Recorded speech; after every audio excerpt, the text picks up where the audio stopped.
We'll call this meeting to order as soon as the clerk is ready for me. When I get the thumbs up, that means the tape's rolling. I got the thumbs up, okay. We will call this, if you can come to order, please. Thank you. First step of business is roll call. The clerk will call the roll. Councilmember Lyons. Here. Councilmember San Antonio. Present. Councilmember Schaefer. Here. Deputy Mayor O'Hara. Present. Mayor Ehlers. Here. Record will show all members of the council are present tonight. And if you can, please rise and join me in the Pledge of Allegiance. Ready? Begin.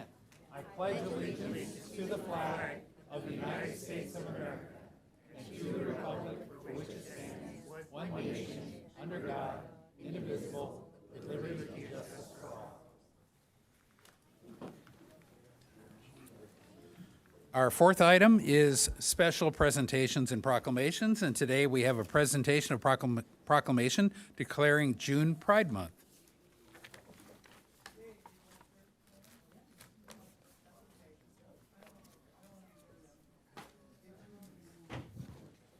So, Lisa knows the drill. Come on up, come on down.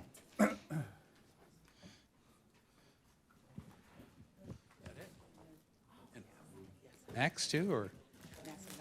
Okay. Got the second in command. Well, Max was at the flag raising, so he made that.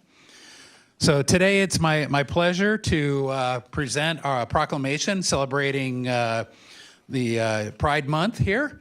And as we celebrate and declare June as Pride Month in Encinitas, we are reminded that this June we stand with the lesbian, gay, bisexual, transgender, and queer community in our own city as they declare their own pride in who they are and who they love. So with that, I'll read the, thank you, yes, please. I'll read the proclamation and then I'll give you a chance to speak, and anyone that wants to speak, so, okay?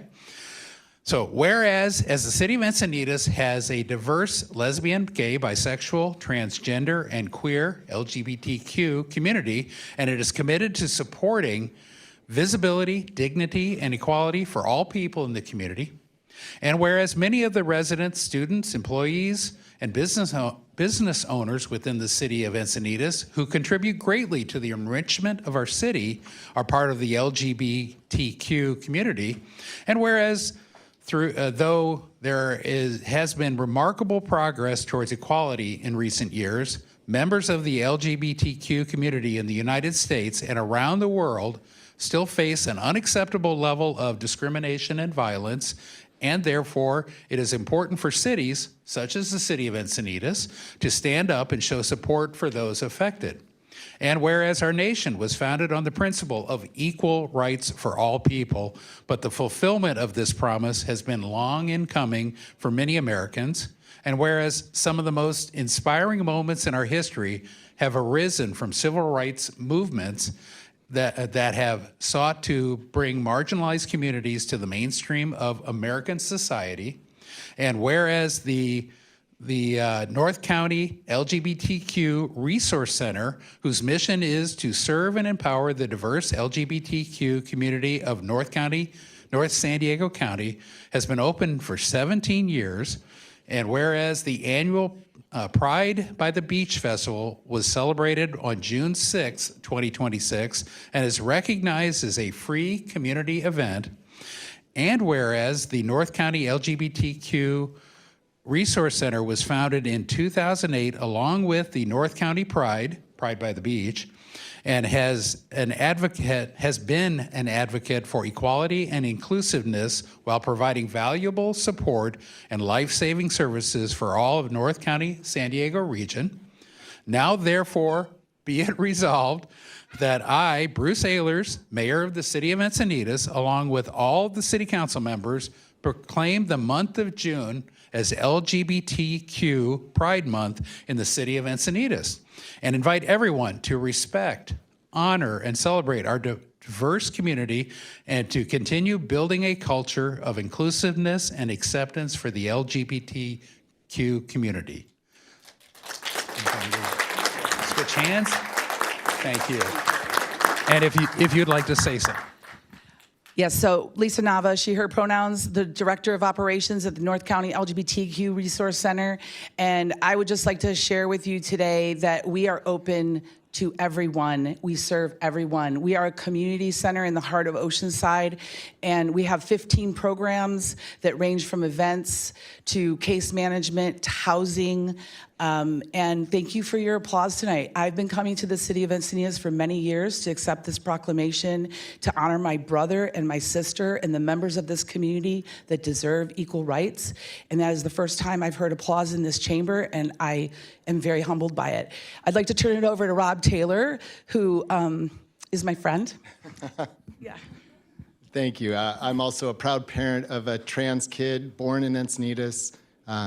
Just graduated the Encinitas school system and will be attending UC Santa Cruz in September. And so that's in no small part to the services provided by the North County Center. And I truly can stand here and say that he probably would not be in as good of a place as he is today if you guys weren't there doing your work. So thank you very much. And thank you so much to the council for recognizing me.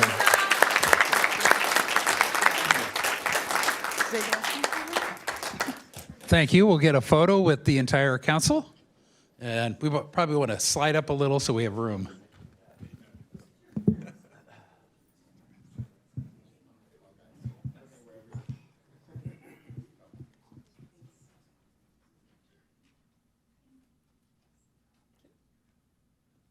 Very good.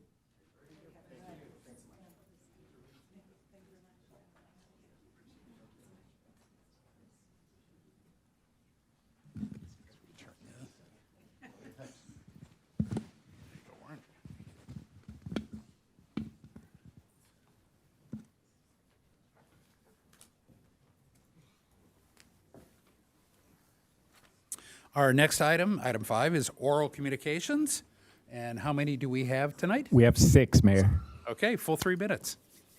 And just a reminder, oral communications is the opportunity to speak on anything that is not on the agenda tonight. First 3 speakers, Madison Rapp, followed by Dave Dean, and then Rebecca Nugent.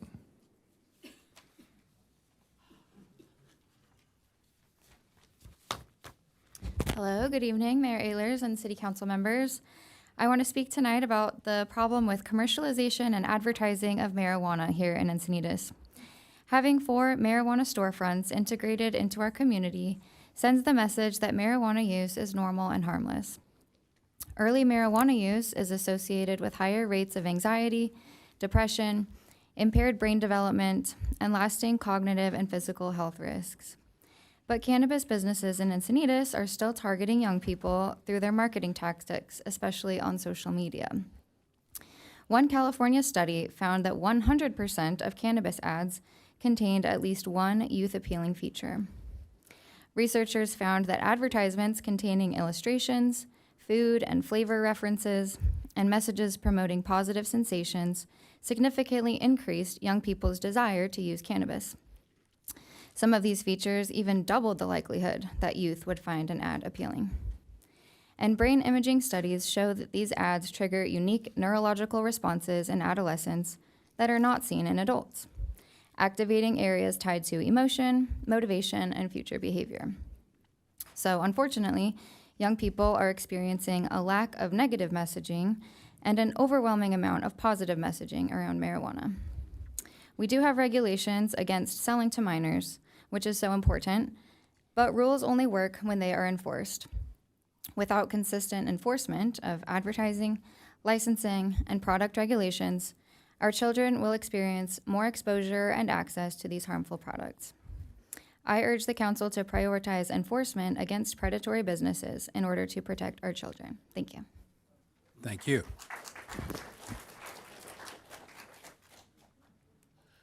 Good evening, Mayor, Council, Dave Dean. I'm here tonight to let you know on some levels we are failing on the homeless or unhoused issue and need more resources. This past weekend I found a car that I thought was stolen, and I reported it, and it was stolen. When the police came out, they did their investigation, and their hands were tied on some levels. During that process, there was an unhoused person that was involved in the incident, and so I wanted to seek help for the person. So I reached out to the Hope team, or I tried to reach out to the Hope team, and I left a couple messages for Mario and Ben on Monday, and I did not receive a call back. On Tuesday, I left a couple more messages and did not receive a call back. Finally, I got a hold of Mario late Tuesday afternoon. He said his hands were tied, and he said, I suggest you go to St. Andrews for help. I went to St. Andrews, and I was told that they do not help housing. They only have food to provide, and they could not help me. Today, I found Ben, member of the Hope team at the CRC, and I was able to have a discussion with him. And he said they were just too busy to provide the help that I needed with my calls. He said they receive at least 30 calls a day, and they could not respond to all those calls. He thought they would need at least 3 more people that handle the workload that they have. And I would like to recommend that you do what you can to provide more help, to provide better assistance for those unhoused people, and to continue to provide better safety for our community. Thank you. Thank you.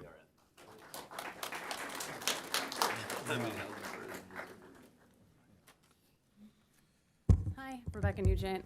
As I begin, I'd like to start with my take-home message, which is I'd like to share a roof with people that I can build community with and not a hotel. So I live in a home in Cardiff. It's classified on Zillow or Redfin as a single-family home, but it's zoned R1, R11, which means it's a single-family home or a shared structure for multiple homes. In short, it's a duplex. Over the past 5 years, I've lived next door to a short-term rental, and in many ways, I'm very lucky. It's a hosted property, which has lower rates of complaints and only makes up 20% of the 336 permits issued by the city of Encinitas. But in the past 5 years, I've encountered problems that you all have heard many times before, including noise complaints, guests coming in at 1, 2 in the morning, boisterous or drunk, guests leaving at 5 in the morning or 3 a.m., presumably for early morning flights, littering, smoking, my car's been blocked in, et cetera, right? And again, in many ways, I'm very lucky. I have a good relationship with the host, my neighbor, whose permit has since expired, and so I can talk to them. I've also led complaints to the hotline as well. Unfortunately, it's just a line that you can call and nothing gets resolved immediately, or you can call the sheriff again. Oftentimes by something has happened, either the disturbance has been resolved or it's a bad use of city resources. So I'm here to ask for a very small change to the permit process, which is for zoned R11 homes like mine, a duplex, to gain consent from both parties of the property. So this is a very small change.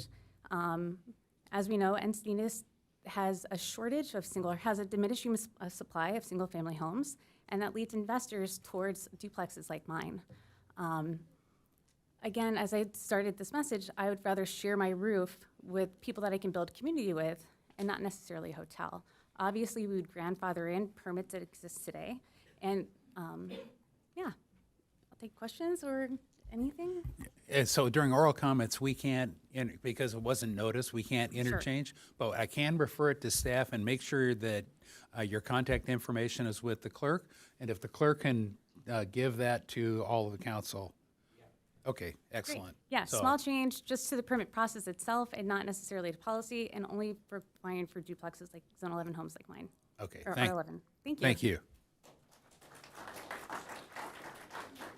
Final three speakers, Steve Chesnoskis, Bernie Dillon, and then Lee Ratcliffe.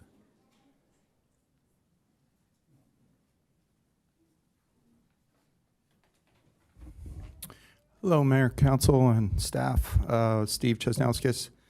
I'm here wearing a different hat today. I'm with the Encinitas Fire Safe Council. Today, I'm bringing you information about an event. We've put this together really quickly. We're attached to the Artifact Rustic Bookstore. We're setting up a booth there tomorrow with the car show, and we'll be with the fire department, fire personnel, and our ambassadors. And we will be passing out information about what the Fire Safe Council is going to be doing with a contact form, a QR code. So you could go on there, you could get our information. We've got social media presence now, emails and all that stuff. So along with that, we also have a workshop set up for August 20th that we're partnered up with the fire department, and we're going to have other entities that are going to be joining us. So just want to let the community know that we're here. It's real. We've got all 4 quadrants of the city basically covered right now. You have an ambassador in each district that you'll reach out to, and we're going to try to tailor things to each district and kind of send out one message and get our feet wet and get going. So that's all I have for you right now, but thank you. Very good, thank you.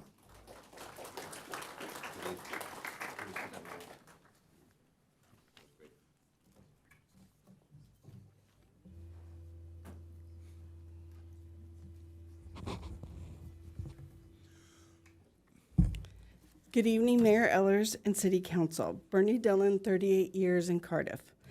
I brought this brochure for you all to see. Notice, there are no firework Encinitas shows on July 4th in Encinitas. Then why do people put on fireworks shows in Cardiff? These people who do this make a conscious decision to go and buy fireworks illegally and then shoot them off, endangering themselves, their families, their friends, and all of our properties. This is no different than someone choosing to speed, run red lights, and stop signs.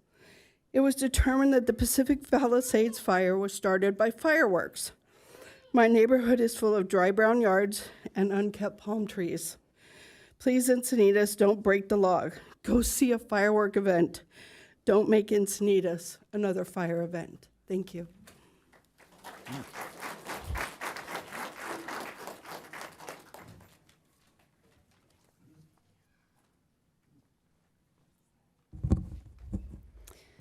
Good evening, Mayor Ellers, Deputy Mayor O'Hara, City Council members and staff. My name is Lee Ratcliffe, and I'm a founding member of Safe Streets Encinitas. At the last council meeting, we asked when red light camera programs following the Senate Bill 720 would be agendized, and tonight we're asking again. The MTSC voted to recommend red light cameras more than 4 months ago on February 9th. Since then, there have been approximately 18 city council meetings and numerous special meetings and workshops. yet a public discussion on red light cameras has not been scheduled. This week, there was a collision at the same intersection where Emery was killed. And according to people on the scene, it was a red light runner.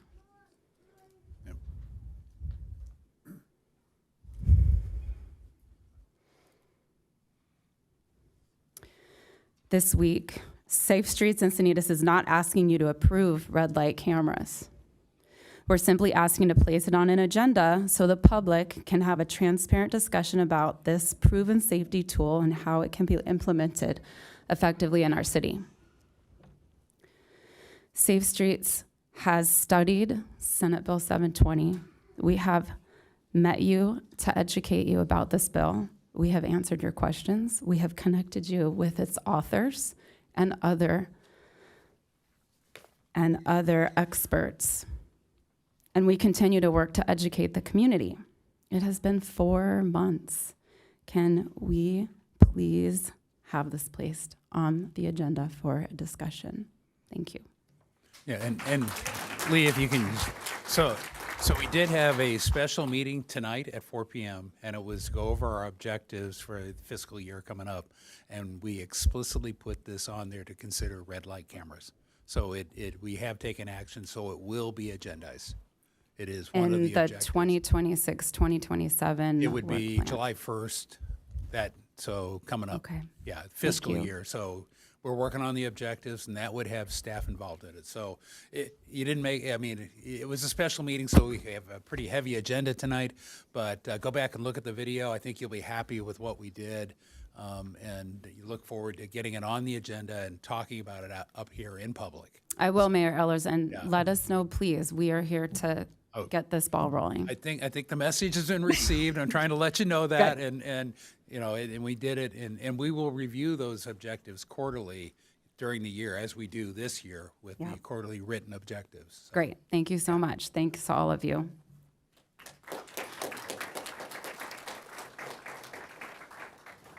That concludes oral communication for tonight. okay, and we did not have a closed session, so we did have a closed session yesterday, and that we reported out yesterday. So just to be clear, so nobody gets confused. Kirk, are there any changes to the agenda? There are no changes to the posted agenda, and moving to the consent calendar, item 8F has been removed by members of the public. Okay, and would the council like to remove any other items? If not, I'll entertain a motion. Motion to approve all remaining items on the consent calendar. Second. I got a motion and a second for everything but 8F. Yep. And so let's call that question.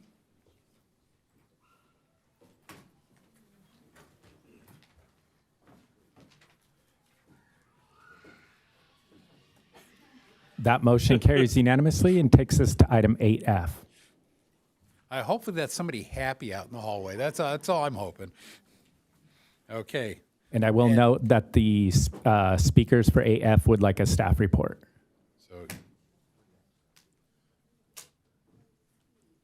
So we'll proceed with the staff report on 8F.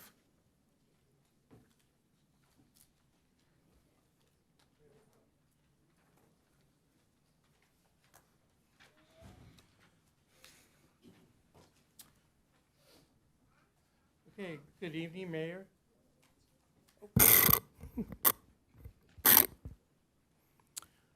Okay, good evening, Mayor, City Council, senior staff, and residents. My name is Carlos Baldenegro. Hold on. Glasses here. I'm a senior engineer in the city's engineering department, capital improvement program division. Before you is a recommendation to authorize amendment number 3 to professional services agreement with Rail Pros, Inc. for the Leucadia-Acrid Rail Crossings project.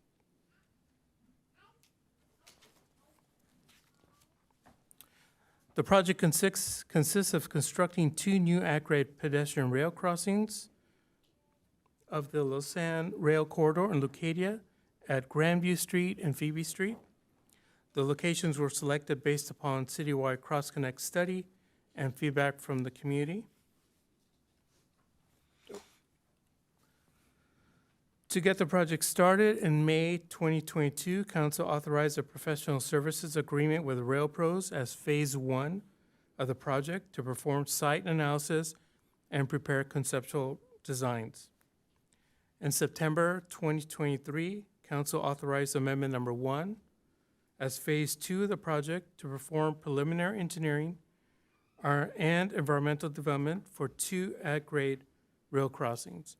And it also included preparation of the CPUC formal application. And in December 2025, Amendment Number 2 was signed to extend the expiration date of RailPro's agreement number to December 2027. The reason why we are here now with this request is that in March 2025, we submitted our formal application to the CPUC requesting approval for 2 new at-grade crossings. After nearly a year, in February 2026, the CPUC voted to authorize our request. Because our formal application was approved, the department would like to proceed with Phase 3 of the project, which is final design. Thus, we are requesting Council approve Amendment Number 3 to RailPro's Professional Services Agreement. The amendment will add $300,000 to the project's budget so we can complete the design by the end of 2026. And that completes my presentation. Okay, any preliminary questions from council? If not, we'll go to public speakers. How many? We have 4 speakers. Okay. First speaker is Alex Casanti, followed by June Lee, Jessica Finley, and then Levi Silverman.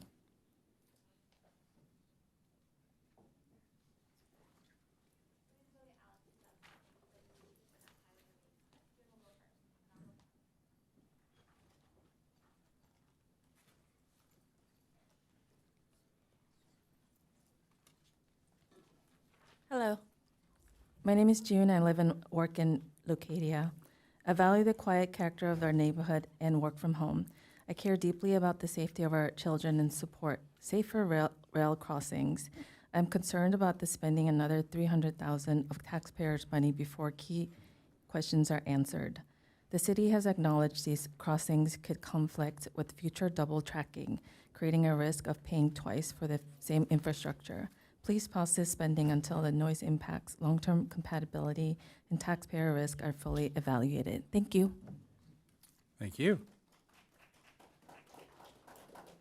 Alex had to take care of her daughter, but she can hear the train horns from her house, and she lives all the way over at Botanical Gardens. I'm Jessica Finley. Levi's first, or am I? Did anybody? What? Levi first, or me? Is she one of the 4? Yeah. She is. Okay, great. And then go ahead. It was okay. All right. Good evening, Mayor Ellers and council members. You're going to have help. Yeah, I got a lot of help. My name is Jessica Finley. I'm a Leucadia resident, taxpayer, mother of 2 young children, as you can see. And the founder of BetterCrossingsLeucadia.com. I'm very concerned about the future of my children living across from a at-grade crossing, which is with the noise and the safety not being what is up to what I would expect out of a city like Leucadia. Tonight's vote is not just about the contract amendment, but it's about whether the city should spend another $300,000 on a final engineering before resolving major unanswered questions. The project depends on federal approvals that do not exist yet. City staff told residents on May 26th that without approvals of pause or wayside horns that the project would not move forward. Yet CEQA exemption never analyzed what happened if those approvals are delayed, denied, or revoked. I have not seen the CEQA data that they said on your report online. It says that you guys have it done, and I don't see. I've asked the city for it. I have not got it. At the same time, there's been no comprehensive study of the noise impacts of nearby homes, despite the possibility of repeated horn activations in the center of a residential neighborhood. Finally, the city's own engineer acknowledged that these crossings could ultimately conflict with double tracking and may need to be modified or removed, calling that outcome a waste of resources. So we're going to spend double our tax dollars to build it twice. If you could address us, please. Yes, okay, just letting them know too.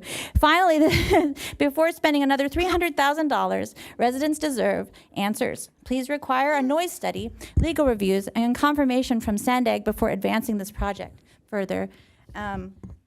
And also I'm just terrified for these two little boys who, as you can see, are very helpful, that live right across the street from where we're going to put this at-grade crossing. Just about a month ago, a boy was killed trying to beat the train on Simi Valley on an e-bike. He flew through at the at-grade crossing, which is, they're going to put two of them, one at Phoebe and one at Grandview. There's got to be a safer solution, which there is, which is underground. We need to use our resources. We need to use our resources to protect our children and Leucadia and make it quieter, because this is a beautiful place. I would like it to stay beautiful, and also the noise. This is our other speaker, Levi. What's this say again? I don't like it. Tell him your name. My name is Levi. Levi what? And Silverman.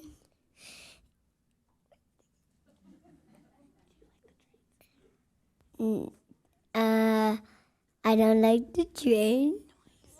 Noise. And I want to save a crossing. Okay. Thank you. Thank you. Did you want to say hi to the mayor? He was very excited to meet the mayor. So there's the mayor over there in the blue jacket. So you say hi, Mayor? Hi, Mary. Not Mary, Mayor. Yeah, there you go. Okay, thank Very you. much. I believe that concludes speakers because I don't believe Alex Casante hasn't arrived. Okay. Okay. So Alex won't be speaking. Okay, Is what, then that does what we're conclude hearing. speakers on this item. That was 4, or okay. Oh, so that the youngest had 3 minutes also. Okay, I was wondering. Okay, so with that, I think we've that's public. So we'll go on to deliberation. I've got Deputy Mayor O'Hara. Just start off with some clarifications. The paying twice issue that we're being told, if the double tracking does come through, that will fall to Sandag and whatever agency is paying for the double tracking to take care of any adjustments that result as a process of that. Should we go forward through this, correct? Yes. So, Mr. Deputy Mayor, if and when the double tracking project comes through, right now there is not a time frame that Sandag has for its certainty to come through. We as a city, we don't want to wait for Sandag in an uncertain date, which is why we're trying to move forward with our project as expeditiously as possible for safety.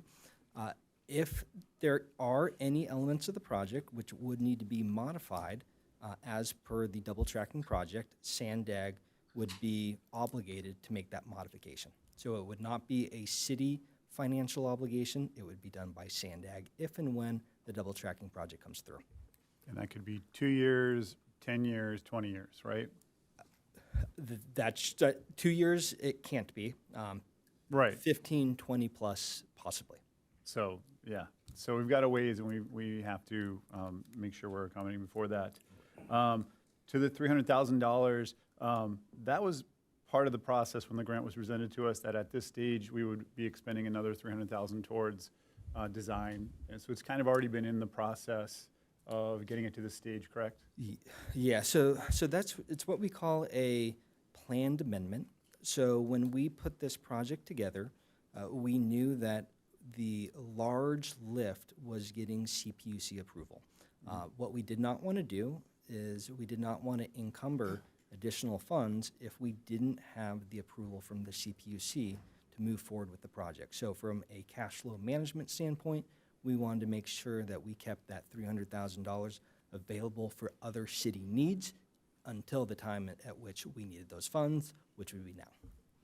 All right. I understand we've had several good meetings. Staff has done a great job attending those public hearing meetings. Anything more coming up with that?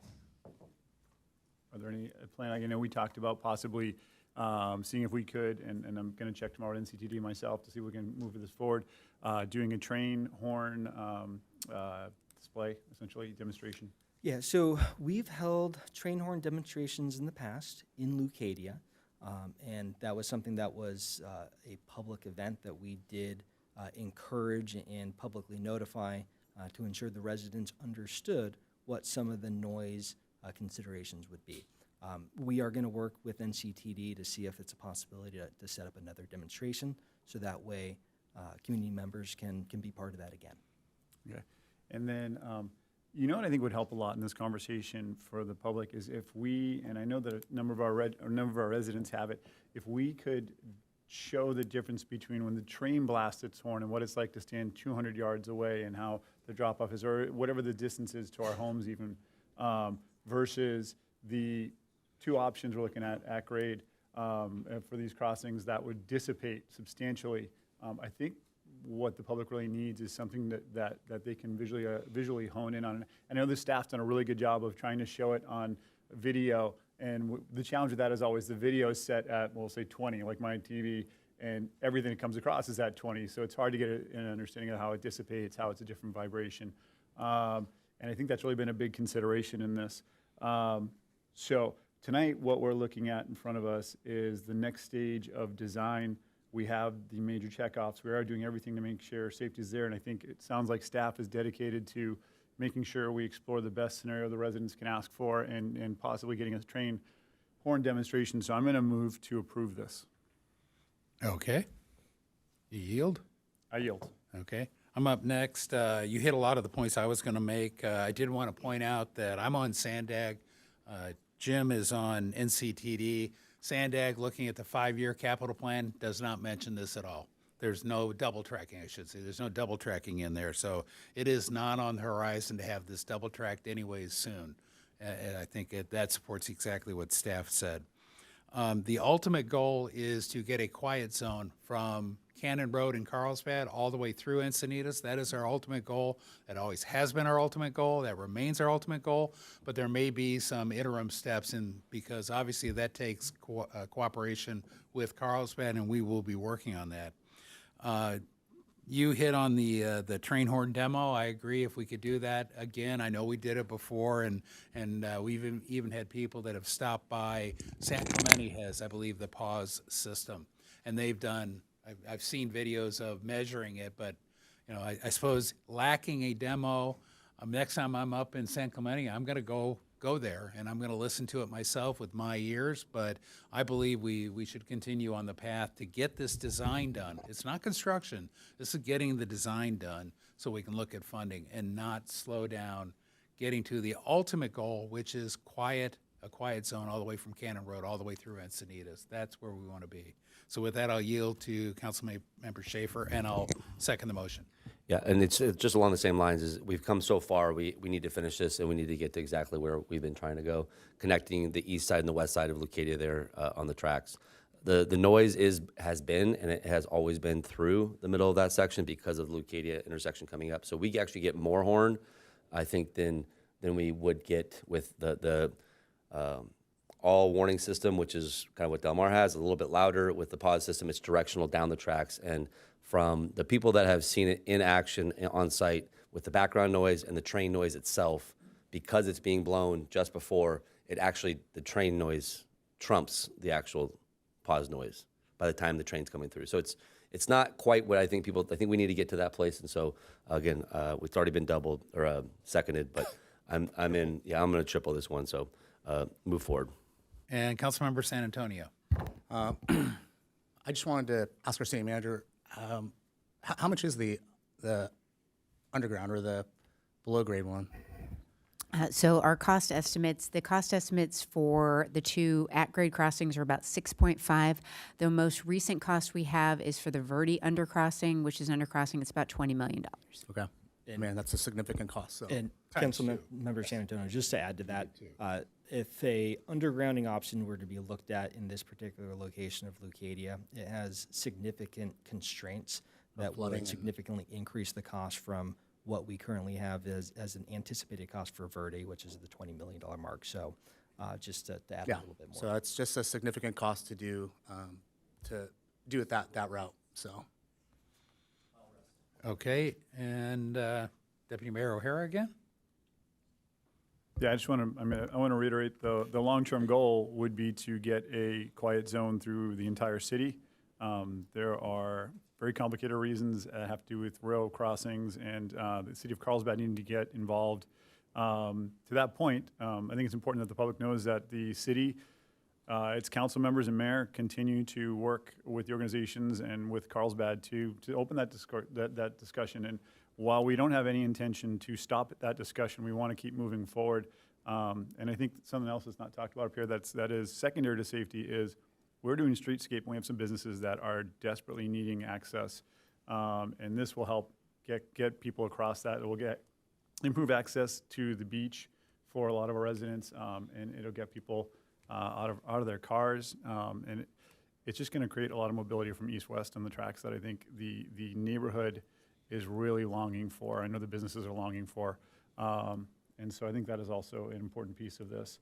But we still are dedicated to working towards that quiet zone and both portions of the city, from Leucadia down to Cardiff and from Leucadia north to Carlsbad. But it's going to take some partnership with the city of Carlsbad. And so in the meantime, this is a great opportunity. The community has been working very hard for it for years. I support them in that, and I think we're looking to move forward with the best possible outcome we can. And then Councilmember Lyons. Just something that really hasn't been focused on as much as I'd like is the response to the safety concern. These at-grade crossings are not just uncontrolled crossings. They're very controlled and constrained crossings that will make the section of corridor much safer than it currently is. And so as this 100% design moves forward, the consultant and staff will bring that forward so we can all see better. I'm sure there'll be graphics that will help to illustrate exactly how this is going to improve safety for this section. And then one last comment from me is how long this has been going on. I can remember 20 plus years ago being on that side, talking about this, and it's going through multiple mayors, multiple councils. It's been consistent through multiple mayors, multiple councils, both sides of the aisle, didn't matter. This is something we need to get done. Those of you that live there, those of us that just visit and have to deal with the horn blasts as they go through it, it's unbelievable. So we want to get to the quiet. So with that, I will call the question.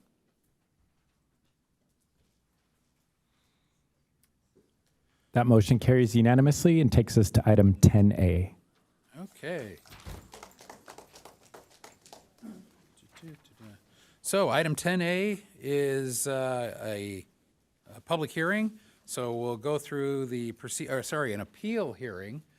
I have to get this right. And so we'll go through a very specific process. First, we will have the staff report given. I will then ask council to disclose any other information they have received that is not included in the staff report. We'll have preliminary questions from the council. I will then open the public hearing. The appellant will go first with 10 minutes, and the presentation will include any representatives of the appellant, such as attorneys or engineers, et cetera. The applicant will go next for 10 minutes, and likewise, the presentation should include any representatives of the applicant, such as attorneys, engineers. We will then have public speakers, and then there will be 5 minutes for rebuttal by the applicant, followed by 5 minutes rebuttal by the appellant. I will then close the public hearing, and we will go into council deliberation. So with that, we will start with staff report. Good evening, Honorable Mayor, City Council members, and members of the public. My name is Christina Rios. I'm one of the associate planners. Tonight, I will be presenting the appeal for the relocation of the farmers market from Paul Ecke Central Elementary School to Oak Crest Middle School. The project site is located at Oak Crest Middle School, south of Encinitas Boulevard, east of Ballard Drive. The site is zoned public, semi-public, and within the special study and coastal overlay zones. The properties to the north are zoned ecological reserve, open space, and parks. The properties to the south and west are zoned residential 3 and residential 5. The properties to the east are zoned residential 5. The surrounding area is developed with single-family homes to the south, east, and west of the project site. The Encinitas Community Center and Oak Crest Park are located to the north. The Leucadia 101 Main Street Association submitted an agriculture permit and coastal development permit to operate a farmer's market in December 2025. The operation of the farmer's market is considered a temporary, infrequent event. However, the ag permit is not a temporary permit. The duration of the farmer's market would be between the applicant and the San Diego Union High School District. In April 2026, a CPP meeting was held. In May, an administrative hearing was held, and the ag permit and CDP were approved. An appeal was submitted in May, and supplemental information to the appeal was submitted in June. Some concerns include noise, traffic, use of the school fields, and CEQA. These concerns, among others, will be discussed later in the presentation. Now I'm going to discuss the operational characteristics. The farmer's market is proposed to be open to the public on Sundays from 10 a.m. to 2 p.m. Management setup begins at 7 a.m., which includes 1 to 2 individuals placing cones on the field, setting up signage, and other similar tasks. The limited vendor setup includes 1 coffee vendor. The main vendor setup begins at 8:30. Vendor breakdown and exit will be by 4 p.m., and management cleanup will be completed by 5 p.m. A maximum of 135 vendors are proposed. That includes 12 food trucks. Primary access is Ballard Drive onto Oak Crest Park Drive. A minimum width of 24 feet will be provided for fire access. 241 parking spaces are provided at the community center, and 19 parking spaces are provided along Oak Crest Park Drive for a total of 260 parking spaces.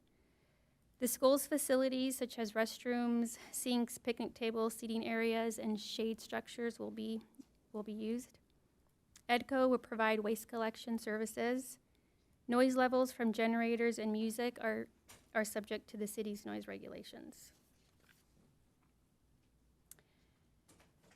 This slide provides a summary of the modifications to the agriculture permit. Prior to the issuance of the NOD, the applicant agreed to certain modifications to address concerns received by the neighbors, and conditions of approval were added to the NOD. So those modifications include reducing the number of vendors from 195 to 135. And the vendor area is outlined in purple. A 200-foot residential buffer to the south of the field adjacent to the residential neighbors would be provided, and that area is outlined in green. The hot food vendors and generators would be in the parking lot on the northerly side of the school, and the music area will be located adjacent to the parking lot. Backup alarms are prohibited. Operation of the farmer's market is prohibited on major holidays such as Easter. Conditions of approval also include providing a traffic study if needed to address parking, circulation, or traffic issues. The city will conduct a minimum of 2 inspections to ensure compliance with the residential buffer, noise, and other standards. However, additional inspections would be conducted as needed. The following slides include concerns from residents and staff responses to each. So claim 1, the CEQA exemption is improper and unusual circumstances exist. The farmer's market would operate at an existing educational facility that serves approximately 700 students. The event includes temporary vendor booths, pop-up canopies, and the use of schools' on-site facilities. Therefore, the project is exempt pursuant to Section 15311 of the CEQA guidelines, which allows for the placement of minor structures accessory to existing institutional facilities, including the placement of temporary use items such as mobile food units or similar items in sites designed for public use. In addition, the applicant provided an attendance parking analysis, a traffic flow mitigation plan, and noise sheets, which all conclude that no potentially significant impacts would occur. Lastly, the operation of the proposed event would be similar to the farmer's market at Paul Ecke Central Elementary School, where the event has been operating for approximately 20 years. Claim 2, VMT, and traffic level of service are impacted. The farmer's market is a temporary and frequent local serving activity that is not anticipated to induce substantial automobile travel. The event operates at another location within the city, therefore no net change in VMT is expected, and the city's traffic division determined that no significant impacts are anticipated. In addition, conditions of approval include prohibiting the operation of the farmers market on major holidays and the requirement of an updated traffic study if needed after 6 months. Claim 3, noise. The project site is zoned public, semi-public, which is intended to provide for activities operated by the school districts. The project is required to comply with the city's noise regulations, and code enforcement can utilize a noise meter to ensure compliance. The generators and music will be located away from the residences, and the noise sheets within the plans conclude that the event will comply with the city's noise regulations. In addition, the use of backup alarms are prohibited. Claim 4, 200-foot residential buffer limits and tree fire hazards. The city's code enforcement division will verify compliance with the 200-foot buffer. Trees are located at the southerly side of the field, and hot foods are not permitted within this area. The fire department reviewed the plans, and the use is not expected to increase the likelihood of fire department response. Claim 5, damage to the field. The applicant received approval from Oak Crest Middle School and San Diego Union High School District to operate the farmers market at the school, including the field. In addition, the Associate Superintendent of Business Services at the San Diego Union High School District attended the zoning administrative hearing supporting the relocation of the farmers market. Lastly, field maintenance is managed by the school and the district. Claim 6, the lack of enforceable mechanisms. The project includes a condition of approval that code enforcement will conduct a minimum of 2 random inspections to ensure compliance. However, additional inspections may be required or may be conducted as needed. Claim 7, predated notice of decision. Draft unsigned decisions are published online for project review transparency and consideration of proposed conditions of approval. Following the zoning administrative hearing, final comments are reviewed, responses are prepared, and edits are made to the notice of decision. That includes modifications and new conditions of approval, which the applicant agreed to. Claim 8, inadequate public notice radius. The Encinitas Municipal Code requires a 300-foot radius for ag permits, and notices for the administrative hearing met this requirement. For tonight's City Council public hearing, the radius was increased to 500 feet.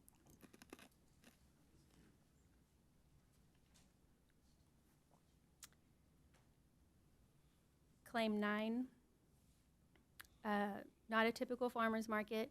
Is it a genuine farmer's market? And comparable cities do it differently. The operation of a farmer's market operating at institutional facilities are common within the city, including at Maricosta College and Paʻiki Central Elementary School. The farmer's market has obtained a farmer's market certificate as required by the county.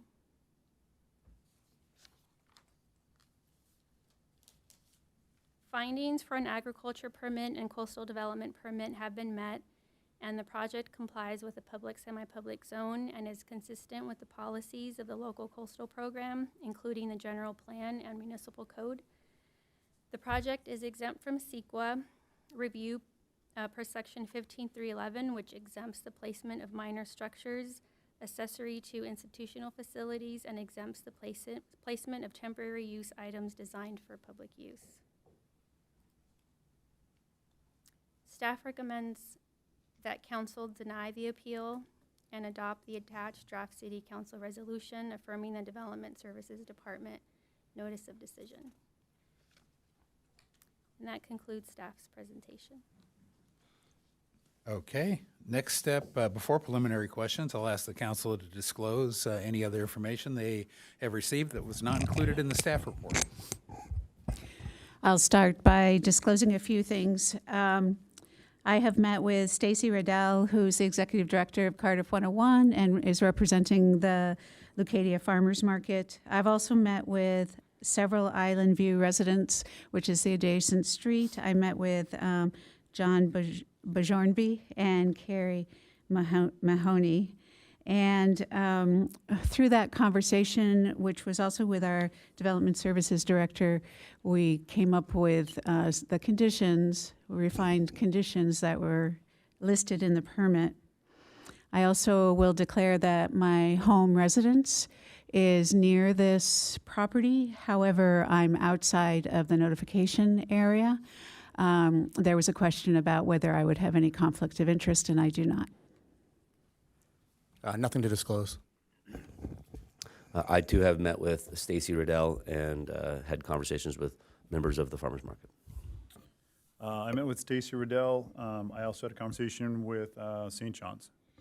And I talked with Stacy Riddell probably a week ago. I also received an email from Sandy Gallagher, who was the original president when this was founded, and I asked her the question whether she had the original use permit, and she did. And so I forwarded that to staff, and staff forwarded and copied the entire council, so we all got to see it, which was great. And that's disclosures. So we'll go on. Are there any preliminary questions of staff? Otherwise, we'll go to public. Okay. I mean, I know the presentation showed it, but just confirm that we're the Encinitas Farmer Market will not be using the lower field. Correct. Awesome. Thank you. Okay, thank you. And with that, I will open the public hearing, and we will invite the appellant to come up and have 10 minutes.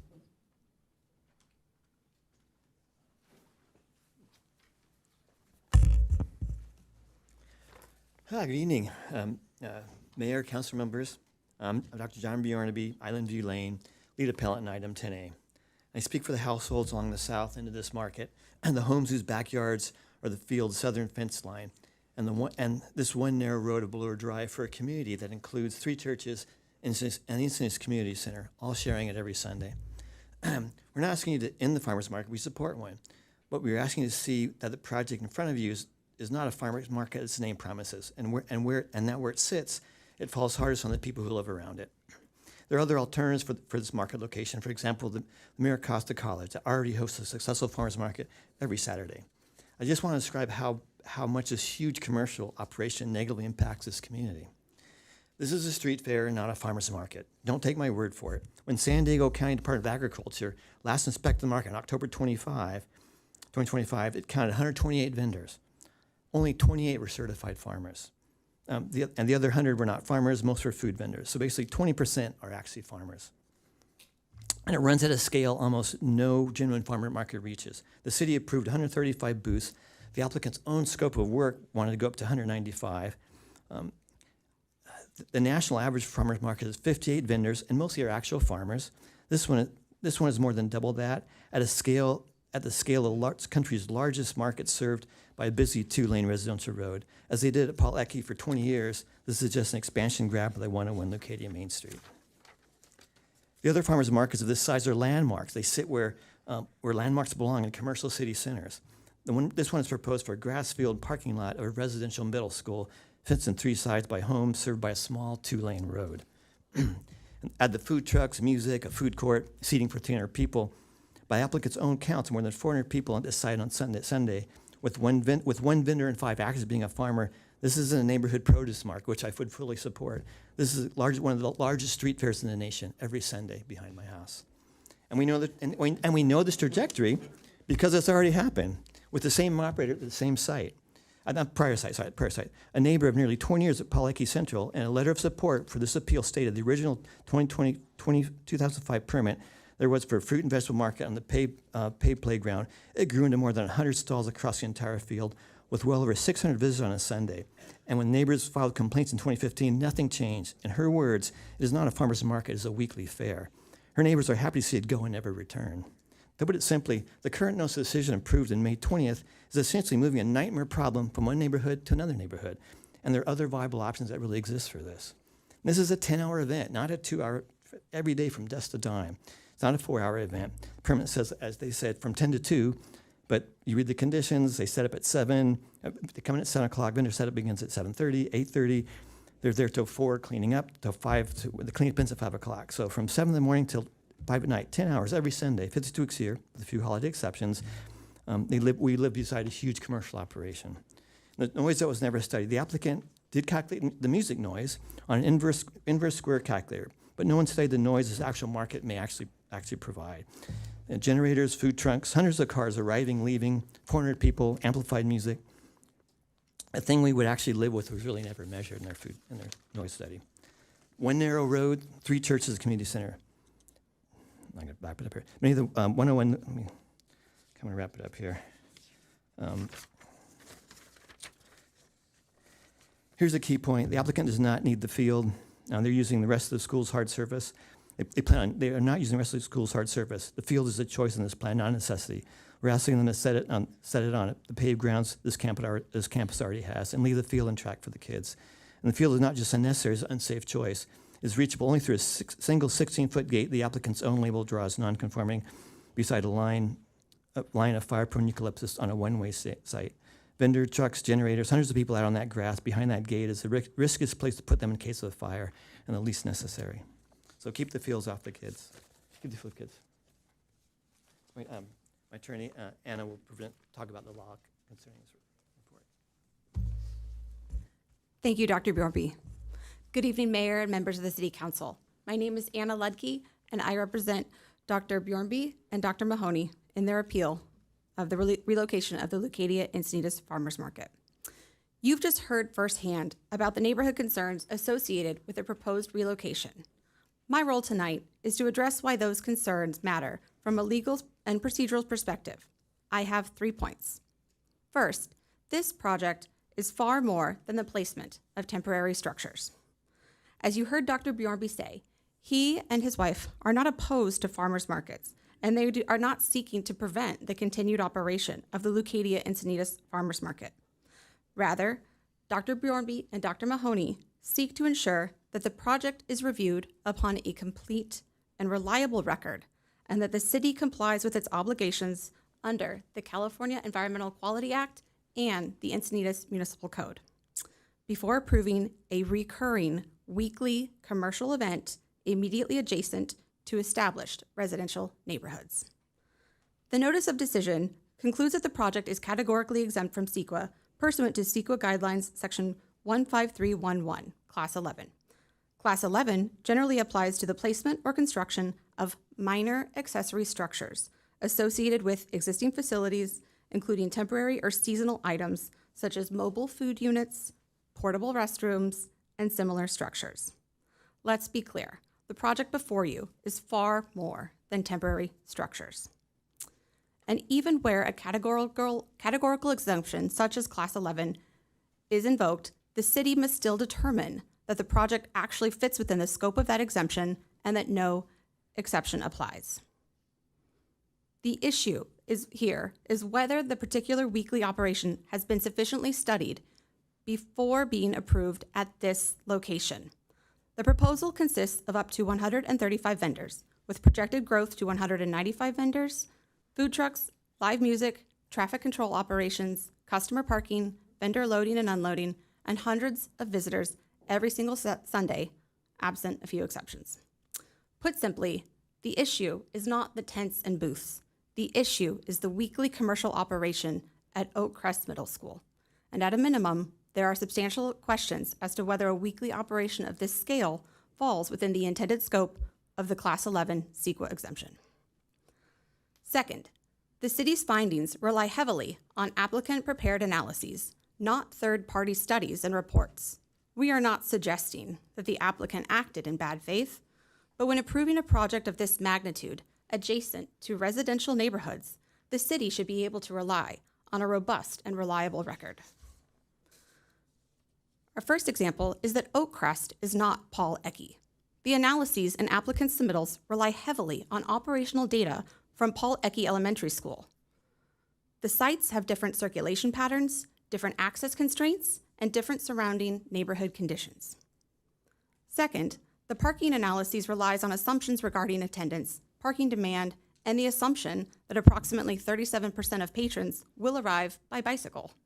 but the record provides little explanation regarding how these assumptions were derived or independently verified. And third, the noise analysis done was too narrow. It does not evaluate the market as a whole. It focuses on generators and amplified music from speakers rather than the cumulative impacts of the market. A weekly operation involving 135 vendors, food trucks, hundreds of patrons, setup beginning at 7 a.m., and breakdown activities extending into the afternoon generates noise beyond amplified music alone.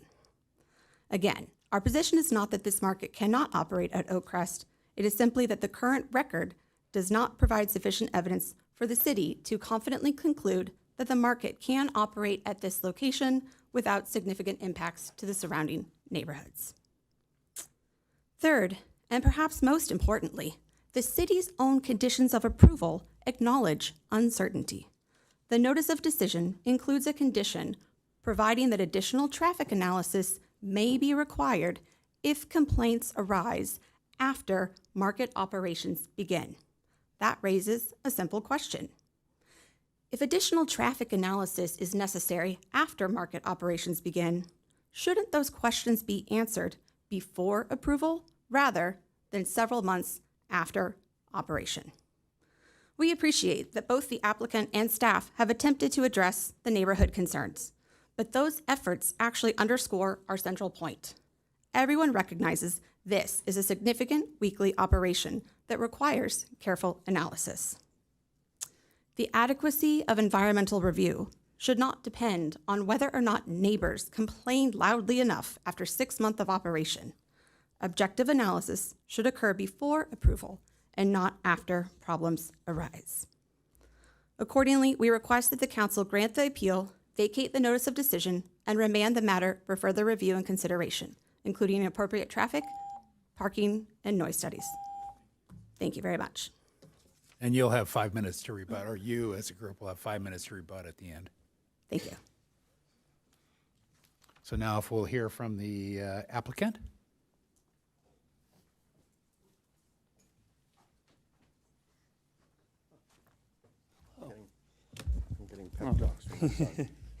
Good evening, Mayor and council members. My name is Nikki Harth. I'm co-owner of Surf House Hotel, Coffee, and currently serve as president of Lucadia 101 Main Street. I'm a born and raised Lucadia resident. I'm here tonight because I believe deeply in what the farmers market brings to our community. I've seen firsthand how the market creates a sense of community that makes Encinitas special. Every day it brings farmers, small businesses, families, neighbors, and visitors. It's one of the few places we have where people from every part of our city can consistently gather around local food, local agriculture, and local business. This isn't the start of something new. This is continuing and preserving something that's been a part of Encinitas for more than 20 years and finding it a new home while Powhatan Elementary is being rebuilt. What stood out to me through this process is the level of community support. I'm sure your inboxes were filled with letters of support for the move of the market, and in over a week I saw a petition that received more than 1,000 signatures in supporting the move. And here tonight, I don't know if I can ask this, but raise your hand if you support the move to the market. The farmers market has also been a place that helps small businesses through difficult times and helps new businesses get their start. We were able to find space for Gelato 101 to continue serving customers after the devastating accident damaged their storefront on the 101. And Prager Brothers, a staple in the 101 corridor in Encinitas, started at farmers markets. Farmers markets are what help small businesses grow. We listened to concerns, we made some changes, and we accepted compromises. The process worked. We have to listen to ourselves. We have to ask ourselves, what of all that work if not to preserve a community institution that so many residents clearly value? We respectfully ask that you deny this appeal, allow the market to move forward with the permit as it was approved, and allow this important community tradition to continue. Good evening, Mayor and Council. I'm Kevin Doyle. I got Peter Curry here with me. I've got things written down, but I've got the wrong glasses. I'm mostly going to talk. We agree with all the findings of staff's report. I think they really summed it up. Am I not talking right into the? Oh, yeah, thank you. Stay on the mic. Okay. We agree with everything that the staff report contained. I think they went through each of these points. We've been here for 21 years. We're not a new market. We've been a cherished gathering place. As Nikki's pointed out, we've launched multiple small businesses over the years. We're leaving Pawlecky Central not because we're moving to greener pastures, but because they're tearing down our school and building an even nicer school, hopefully. I wanted to mention one thing. We're not a farmer's market. We are. I know the appeal listed, how many are in the Pike Place market or how many, but just here in North County, Little Italy, 200 plus vendors, Vista, 140 plus, Oceanside, 400 plus. We're a neighborhood market. We have 110 current vendors. We're not bringing in new people. We haven't brought in any new vendors in years, unless somebody like moves away or dies. We've got a fantastic management staff, and we kind of know what we're doing, and we want you to know that, and I think you do. Peter, you want to chime in? Sure. Good evening, Mayor and fellow City Council people. Out of respect for your time, we could have had 200 people here speaking 3 minutes each, and we asked that not happen. We believe that city staff has done a tremendous job investigating this. We also reached out to work with the appellant and the neighbors, because what we don't want is we don't want to have a negative impact over there. I would say that we look forward to, we ask that you approve the city, the staff's recommendation to deny the appeal, and we ask that you approve it without making any more concessions. We've already made multiple concessions, but we do open the door to further communication with the neighbors. We want to not only mitigate any kind of negative impact, but eliminate, and we won't know until we get going on it. So we do commit to that. So appreciate the time. Okay, thank you.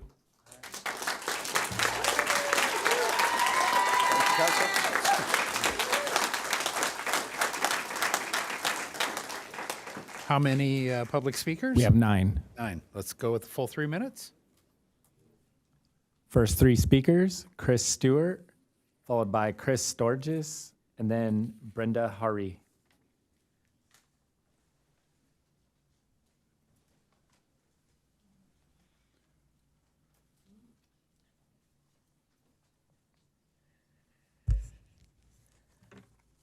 Hi, I was really pleased to speak with you last week, and it's a great chance to talk again. I'm very much in support of the staff recommendation. It was really fun to read their report, because they took so much care and I think really responded to the concerns of the gentleman on Island View. If you didn't hear, my name's Chris Stewart, and I'm happy that my neighborhood, Oak Knoll neighborhood, we were built in 1957, and Oak Crest Middle School was built in 1957. And the other name that always gets jumbled up is Ocean Knoll Elementary School. Well, it opened in 1959. So I think this is an interesting neighborhood that I get to live in. And I've talked with a lot of my neighbors, and I've gotten so much positive energy from them about the benefit of having the farmers market walking distance from me. And I want to just thank you for your time and hope you will accept the staff report. Thank you. Thank you.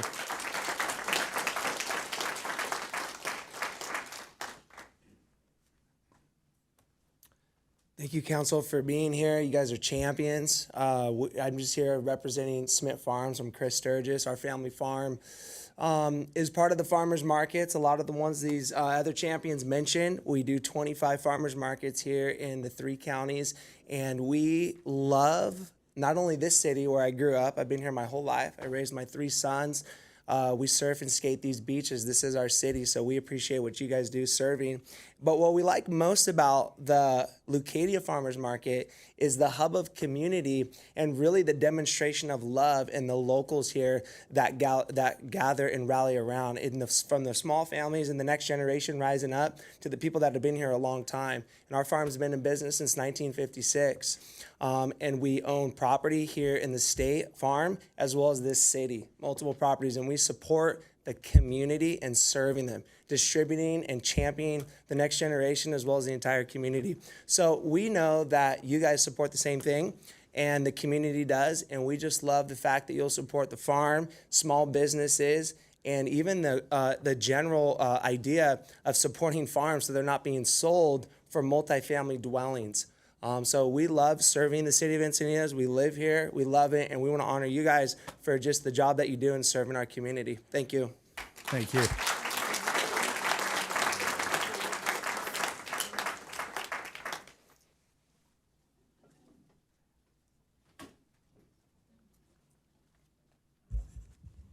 Good evening. My name is Brenda Harai. I am a citizen, or I live in Carlsbad. I have lived in North County for 26 years and am a frequent patron and supporter of the local farmers markets. I primarily go to the Vista and Carlsbad farmers markets, though I have been to the Leucadia market. I actually try to avoid the Leucadia market because of parking and difficulty accessing the school grounds. I am surprised that a market of this size was and is intended to be placed in a residential neighborhood. The amount of parking allotted by the organizers is 260 parking spaces for a market with 135 vendors. To give you perspective, the Vista Farmers Market, which I go to fairly frequently, has 600 spots. Now, according to their website, 100 vendors. Of the 600 parking spots, 300 of those spots are in a central location directly adjacent to the market. It is not uncommon for me to arrive there and not find parking in those 300 spots, and spillover parking goes into the north parking lot. Remember that the parking spaces will be used not just by patrons of the market, but also by vendors and their employees. In addition, the Encinitas Community Center is open on Sundays, so they will also utilize the parking lots. I cannot perceive that this amount of parking will be sufficient for this size of a market. I wonder where the spillover parking will be and whether I will have to turn around and go home, as has happened to me at the Leucadia location. Now, at both the Vista and Carlsbad markets, I often see people using walkers, wheelchairs, and I fear that having a market on grass and gravel will deny access for people with mobility impairment. One of the few activities my father-in-law with Parkinson's disease could enjoy was strolling around the farmer's market with his walker. I cannot imagine him trying to push his walker through grass or gravel. For these reasons, I'm encouraging the city and organizers to rethink the current location, and especially the use of the grass. Thank you. Thank you. Next three speakers, Linda Kidd, followed by Beth Hagan, and then Greg Rochelle with the time donation from Serena Rochelle, who is present.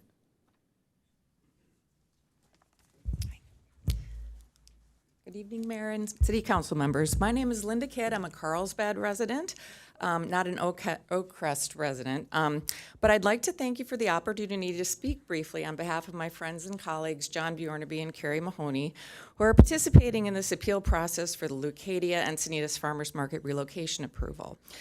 I have two brief points to make. One is that I lived in Madison, Wisconsin for 37 years, which is home to the beloved Dane County Farmers Market. As mentioned in the appeals documents, the Dane County Farmers Market is reportedly the largest in the country, and according to their website, over 130 farmers market members attend every Saturday. It's a seasonal event that Madisonians look forward to each spring, where we can stroll around the city block that surrounds the beautiful state capitol building, buying flowers and produce and other products from local farmers. It's spectacular and very peaceful, relaxed event that draws really large crowds. It's important to note that the farmers market members are selling goods on the sidewalk of the state capitol grounds. Arts and crafts vendors are across the street on city property. All of it's in the main civic area in the heart of downtown Madison. In Carlsbad, as you know, the farmers market is similarly held in a blocked off street in the downtown area. As wonderful as these events are, I can't imagine how it would feel to be informed that an event close to the magnitude of that size of the Dane County Farmers Market was going to take place within 200 feet of my quiet residential backyard for an entire entire weekend day, once a week for at least 2 years. It's a big impact on quality of life. During this important appeals process, reasonable solutions to the problem that align with the spirit and infrastructure of other farmers markets have been proposed in the way of the appeal and then the amendment to the appeal, including a proposal to limit the farmers market to paved surfaces. And I hope the proposed solutions will continue to be thoughtfully considered and integrated as the decision and appeals process continues. And that brings me to my second and final point I would like to raise, and that is the appeals process itself. I think we can agree that the timeline from when the residents receive a citizens participation plan and a CPP meeting date is short, as is a notice of administrative hearing pending action and the associated meeting date. And it was short in this instance. And it appears to me that the appeals process is important because it allows for extra time for thoughtful research and input by interested parties. And that's why I found an article in the Coast News dated May 30th kind of surprising. It was entitled, "Neighbors Appeal Threatens Leucadia Farmers Market Relocation." In the article, the executive director of Leucadia 101 was quoted as saying they felt handcuffed by a small group of active neighbors and were holding us all hostage. The article stated that the resulting shutdown could cost vendors income, drive some businesses away, and disrupt community institution that's operating. Thank you. Yeah, I'm sorry. Yeah, we have to be fair to everybody.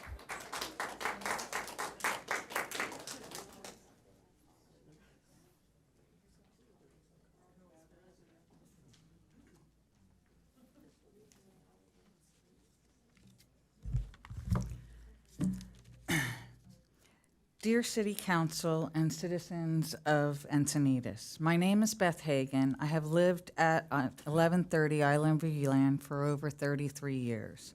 I stand before you pleading for your help.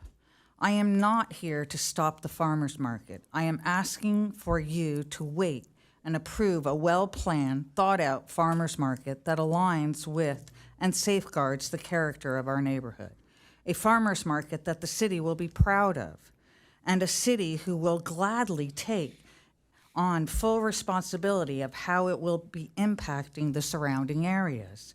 I am here seeking your help for some transparency of why this project is being pushed through so quickly with no regards of how it affects the surrounding neighbors. This is a neighborhood that is quickly changing and badly needs the City Council's support.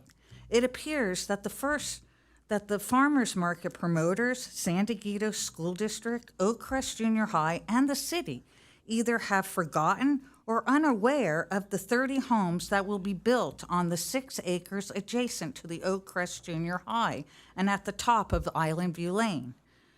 Unfortunately, the city sided with the developers, removing over 100 trees to make room for 30 homes, and left the monitoring of noise, traffic, and environmental concerns solely on the property owners of Island View Lane and the adjacent neighbors. Now we are asked to monitor our Sundays as well. Please remember what this neighborhood endures on a daily basis.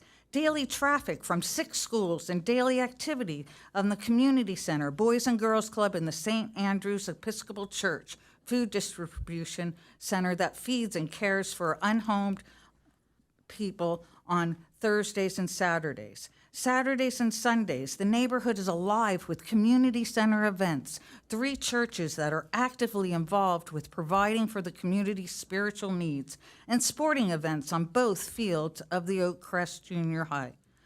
Where is the transparency on how these events will be impacted in the future?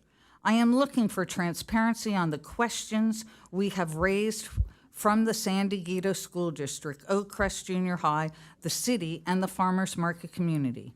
They are quickly to condemn me as the enemy, but unwilling to address these legal concerns. Why is the farmers market misleading the public on the time and noise that will be impacting our neighborhood?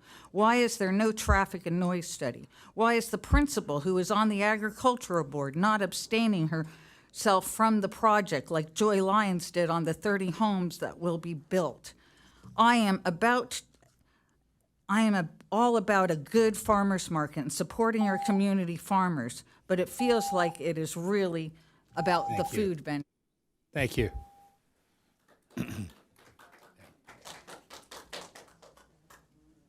Greg, you're up.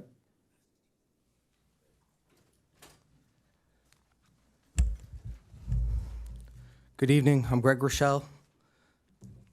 I business Wonderland Farm. I've been vendors at the Leucadia Market for a little over 15 years, since May 2020. About 10 years ago, I moved my operation to Encinitas, where I've been growing tomatoes and cucumbers up the hill, exactly 1 mile from here. I'm part of a very small group of farmers and growers still operating in Encinitas, representing the poinsettia on the city seal. It's been an absolute pleasure selling my produce in the same city that it's been grown in. Without the farmers market, my business wouldn't have thrived the way it has. The community and I have both benefited from this arrangement, and it's enabled me to sell over 150,000 pounds of fresh local produce at the market over the last 15 years. In addition to being the most long-standing farmer at the market, I've also been a manager for the last 3.5 years. I'd like to spend more time talking about how great the market is, but as manager, I feel the need to address some of the issues, concerns, and comments that have been brought forward by Mr. Bjornsby and the neighborhood. The first issue I'd like to discuss is concern with damage to the athletic field. I understand without knowing more detail why they may be concerned with damage to the grass and irrigation systems.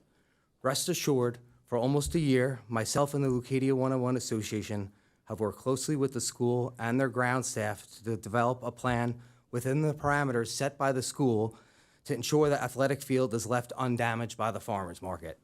Driving on the grass will be kept to an absolute minimum and only in the specific areas identified by the school. All vehicles will be parked off the grass on the dirt path for the duration of the farmers market in order to minimize soil compaction. The school are experts in maintaining the grass. They've been doing it for over half a century. They drive their trucks on the grass daily and have an excellent understanding of the limitations of the grass, field, and irrigation system. They are not concerned with damage to the athletic fields or grass, and they are in absolute full support of starting this market as soon as possible as planned using the upper athletic field. In regards to displacing youth soccer games, I'd like to point out that there's a second athletic field that will be available and unused by the farmers market. The market management and vendors are excited to share the school space with the youth soccer leagues and very much looking forward to the opportunity to bring the community together. The second issue I'd like to discuss is the talk of diesel generators. As part of the permit process, the city required us to provide documentation on the make, model, and specifications of each generator that we are planning on using.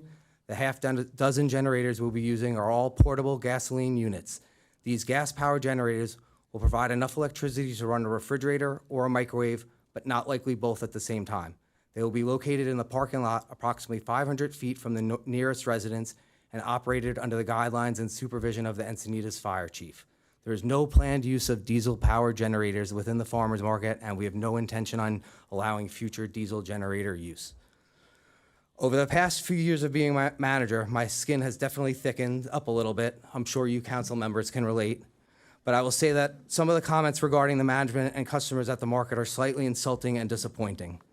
Now, we do have one children's entertainer who paints faces and makes balloon animals, but his clowning around is the extent of the circus activities that we have at the farmers market. Calling the farmers market a circus is insulting to the vendors and staff. Furthermore, comparing the farmers market to a street fair is inaccurate. As a farmer who is the manager, it's very disappointing to hear.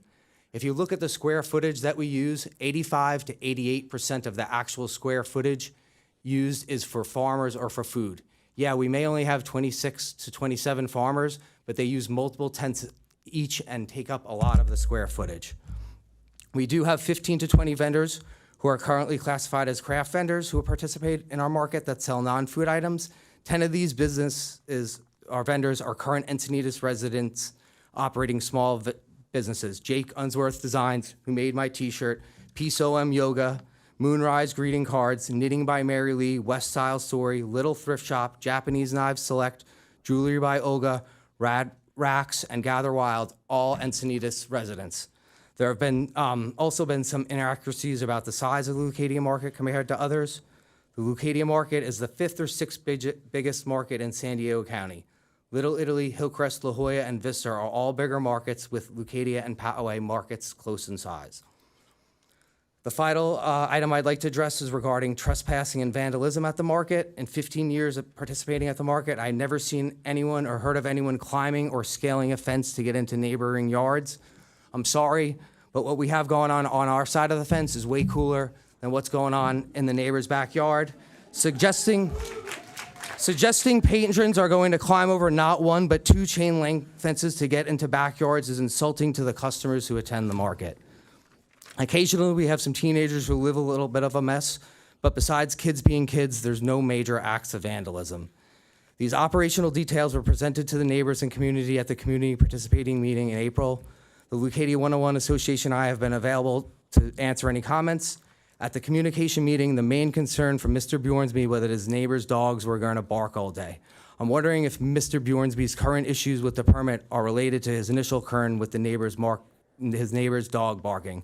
Perhaps trying to eliminate or prevent the market from using the field is not the right solution to the real problem. The timing of this appeal is unfortunate, but all that being said, is I look forward to, hopefully you listen to the hard work of the folks behind us, approve this market, and I look forward to buying you guys lunch. Thank you for your time. Thank you.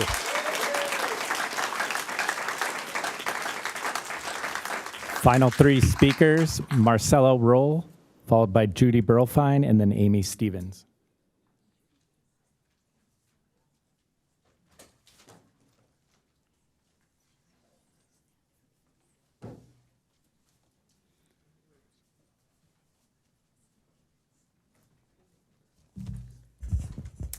Hi. Hi, my name is Marcelo Rule. I'm the Facilities Director at St. John's Catholic in Encinitas. I want to thank you for having me. I want to bring attention to a few items that we'd like to get onto public record before the decision is made whether to move ahead or not with the appeal. The first issue that I like to bring up is parking, and I think we've talked about that a lot already. Our upper parking lot accommodates 177 vehicles, and we have a gravel lot that'll accommodate a few more, 50 maybe. That lot for each of our masses, which we have 4 on Sundays, are full. So I have to get 177 cars in and out of my parking lot, or our parking lot, onto Baylor. That's on top of the potential traffic increase that will be caused by, or as a result of, the farmer's market. Our only access point to that lot is Baylor and La Via Guadalupe, which is the private road that gets into St. John's. So I don't think I heard of any plan to address that particular issue. I've heard of plans of getting cars in and out of Oakcrest Drive, but not to resolve any issues that might happen at any of the other intersections that might be impacted. The second issue I'd like to bring up is that of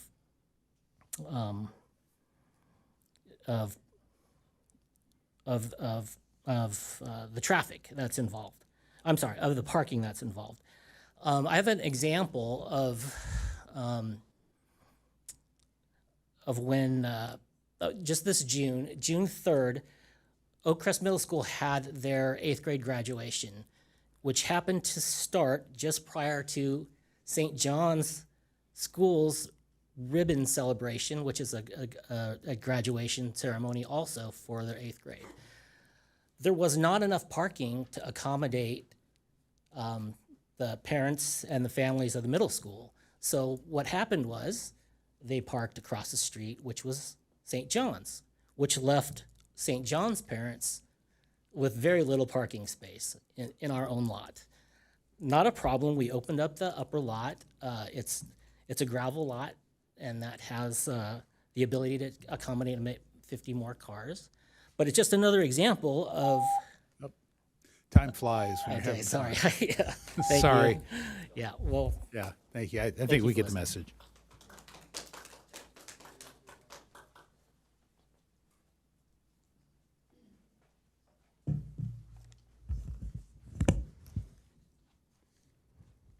Hi, I'm Judy Berlfine. I've seen 4 markets in Encinitas come and go. So if you haven't spent a lot of time seeing how a market grows and a market disappears, I want to share a few things with you. If I hope you'll deny this appeal, and I hope you won't delay and do more research, because here's what happens if you delay and do more research. These vendors count on this market to make a living. And if they don't think it's going to happen, they'll go somewhere else. So then the market will be smaller. And then if the market is smaller, fewer people will come. And then fewer vendors will come. And before you know it, we won't have a market anymore. So the choice is not to deny the appeal or do more research, because doing more research is basically killing the market. You're in a tough position. I don't envy you, but I wanted to make sure you were thinking about that and thinking about all the vendors who rely on this to make a living and the benefits it will provide for our middle school, because this will be a nice source of funding that, as I understand it, Paul Ecke has had for 20 years, but is giving up. So thank you. Appreciate your time. Thank you.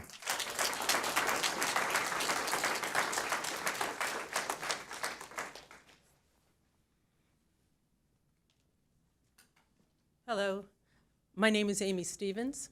I've lived in Encinitas on Guadalajara Drive, which is 3 blocks from the Oak Crest, for over 40 years. Thank you very much. Yes, I bought my house a long time ago. My kids went to school there at Oak Crest. I live, like I said, a couple blocks away in the neighborhood which we lovingly call Church in Schoolville. I have tried to think of another place in Encinitas for this market to move. And being that I've lived here for as long as I have, I know the area pretty damn well. Sorry. I believe that Oak Crest is a good choice, being that the community center is across the street. The parking is there. It's not like it is at Paul Ecke.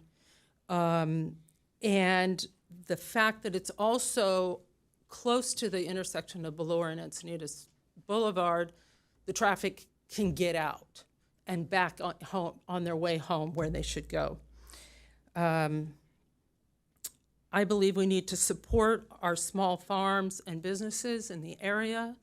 You may not know, but San Diego County has the most small farms of the whole country, which I checked on that to make sure that's right. We need to support these farms. And I am concerned, just as the last speaker said, that if these vendors find another place to go on a Sunday, will they come back to Encinitas when Paul Ecke is rebuilt and ready for them to come back to? Encinitas is a wonderful place to live. As I've said, I've been here for more than 40 years. I've lived in the coastal San Diego County since I was 6. And the farmers market is one of the main reasons that it makes it so wonderful to live here. So thank you very much. Oh, thank you. That concludes speakers. I will note we did have 23 individuals register support for the farmers market and choose not to speak, and 2 not to support that, and we will make them names part of the public record. Okay, thank you. And now we'll go on to rebuttals. First, the rebuttal by the applicant, where they'll have 5 minutes. So that's the applicant. So I made just really 5 notes here. Parking, where are the vendors going to park? The vendors are parking on site as part of the market. We're ganging them up near their booths. So the 260 plus spaces are available for visitors. The farmers aren't mixed willy-nilly. Greg knows this all too well. They're together. And that is an ag department regulation, and we're very, very on top of that. 20 years we've been submitting our reports to them every quarter, and they don't just take their $2 each meeting for farmers, but they take them for food vendors, for craft vendors. Everyone who's there pays the ag department, and every quarter we send that money on to them. Honestly, Judy nailed it. Our biggest concern here is we've got 110 vendors, and more than a few of them make a majority of their money from this market. Just because we're a market kind of town, and if we close for a week, they're already suffering. When we did this during COVID, we closed for 2 weeks, and farmers were plowing their products back into the fields, because once you pick it, you're screwed. You got to do something with it. And if they feel that we're going to come in for more studies, let's talk, let's do a review here, a review there. Every week that goes by, there's other market managers who are actively trying to poach our vendors. And given the fact that we haven't really let new vendors in a long time, so the vendors we have are primo. Smith Farms was mentioned. Mikhail of Just Bananas was amazing. He started here as a teenager in high school, and he's got at least 5 employees there each time. There's a lot of success stories here. So delay is really going to be bad for us. In terms of dealing with the traffic and the parking, people aren't going to park over in the church.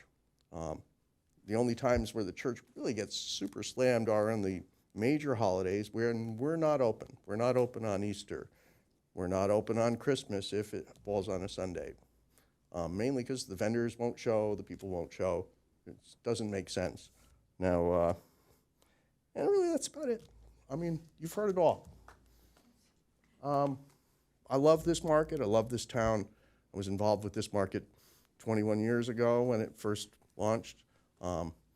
Jim and I were involved with the launch of the Cardiff market. How many years ago was that now? 5, 7? Yeah, time flies. It feels like not much time, but you know, we're a special town, and the market is one of the things that makes us special. You know, right up there with the Botanic Garden, with Swami's, all the things you take your family to when they come and visit. This is a really special market. Most people will say it is the best market in North County. Maybe a couple of bigger ones, like 5 bigger ones, doesn't matter. I won't say the word I was just thinking. They're nice. They're just not us. And so we urge you to deny the appeal and let this market continue, because there's people counting on us. Thank you. And now we'll have 5 minutes for the appellant.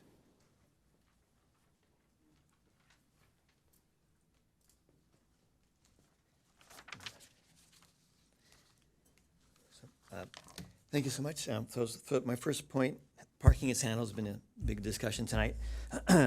So that 260 space figure counts the community center's 241 space lot as if it were empty on a Sunday. The center is open every Sunday afternoon, noon to 5. You can go on the website. It has classes, concerts, events overlapping the market and its breakdown. The city called the use of the community by the community center infrequent and small. The center's published hours say otherwise. The parking count is not reliable. One more reason this needs an independent study. And People, they use NIMBY, and this is in my backyard, but St. John's Church, the families whose children use that field, the households who co-sign this appeal, all of whom support the market on pavement. We're not asking to stop the market, just asking where the trucks park, real noise analysis, and traffic analysis by a traffic engineer. So nothing said tonight's changed the facts. A market that's 4/5 food booths and commercial sellers, with most vendors set on a children's field by choice, a road shared by 3 churches at the community center, and never studied as what was one of the largest street fairs in California. The remedy is not denial, it is analysis and the record that's missing. Grant the appeal or affirm with 3 conditions: vendors on pavement, grant a real traffic study, and a real noise study. Either way, keep the field for the kids. Thank you. Hello again. I want to remind the council that our issue tonight is not whether the farmers market is a good idea or whether or not it can successfully operate within the city of Encinitas. The issue is whether the city has enough reliable information to approve this particular operation at this particular location. You've heard from multiple members of the community addressing the possible parking impacts, the traffic impacts. Oakcrest Middle School is not like Paul Ecke. There are 3 churches whose congregations have their primary usage on Sunday, the same day that the farmers market operates. And we believe that there are insufficient traffic studies based on assumptions, not based on actual third-party independent verified facts. Applicant itself tonight, and I'm going to paraphrase, said that we won't know the impacts until we get going. And then they're offering to fix problems later after the market has begun its operations. That is exactly the neighbor's concern. That is exactly the appellant's concern. The goal should be to identify and address impacts before they occur and not after neighbors experience them. And CEQA generally disfavors approve now, study later. Therefore, we again respectfully request that the council grant the appeal, vacate the notice of decision, and remand the matter for further review. However, if the council elects to allow the market to proceed at this location, we respectfully request additional safeguards. First, as you've heard many members of the community say, and Dr. Bjornby himself, move all operations off the upper field, off the grass, and onto paved surfaces. Second, revise condition SCC2 to require an independent traffic and parking analysis before operations, before operations. And third, require an independent noise study. And the appellant is willing to have allowed to be done 90 days after market operations begun. We want to evaluate the cumulative impacts of the market as a whole, including the music, the generators, vendors, patron setup, and breakdown activities. Ultimately, this is not a play to stop the market. It is simply a request to ensure that the decision, your decision, is based upon a complete and reliable record before approving a reoccurring weekly commercial operation adjacent to established residential neighborhoods. Thank you for your time and consideration. Thank you.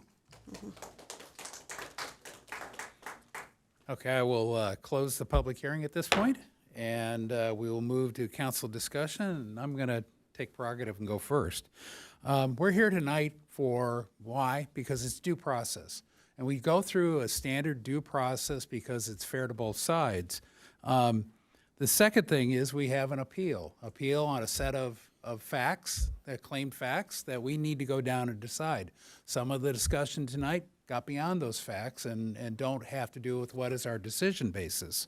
As a former planning commissioner, and some of the people that are in the audience are former planning commissioners, we have to do findings of fact here as far as is the appeal on solid grounds or not. And we rely on staff to do a lot of that analysis, and they've come back with a very clear conclusion that we should deny the appeal. So I just want to make sure we all understand the framework we're working under. So now I'm going to step into individual issues, and I'm going to start with CEQA as a good one, the categorical exemption of CEQA. I thought it was interesting when I saw the 2005 original minor use permit for this. It did a categorical CEQA exemption.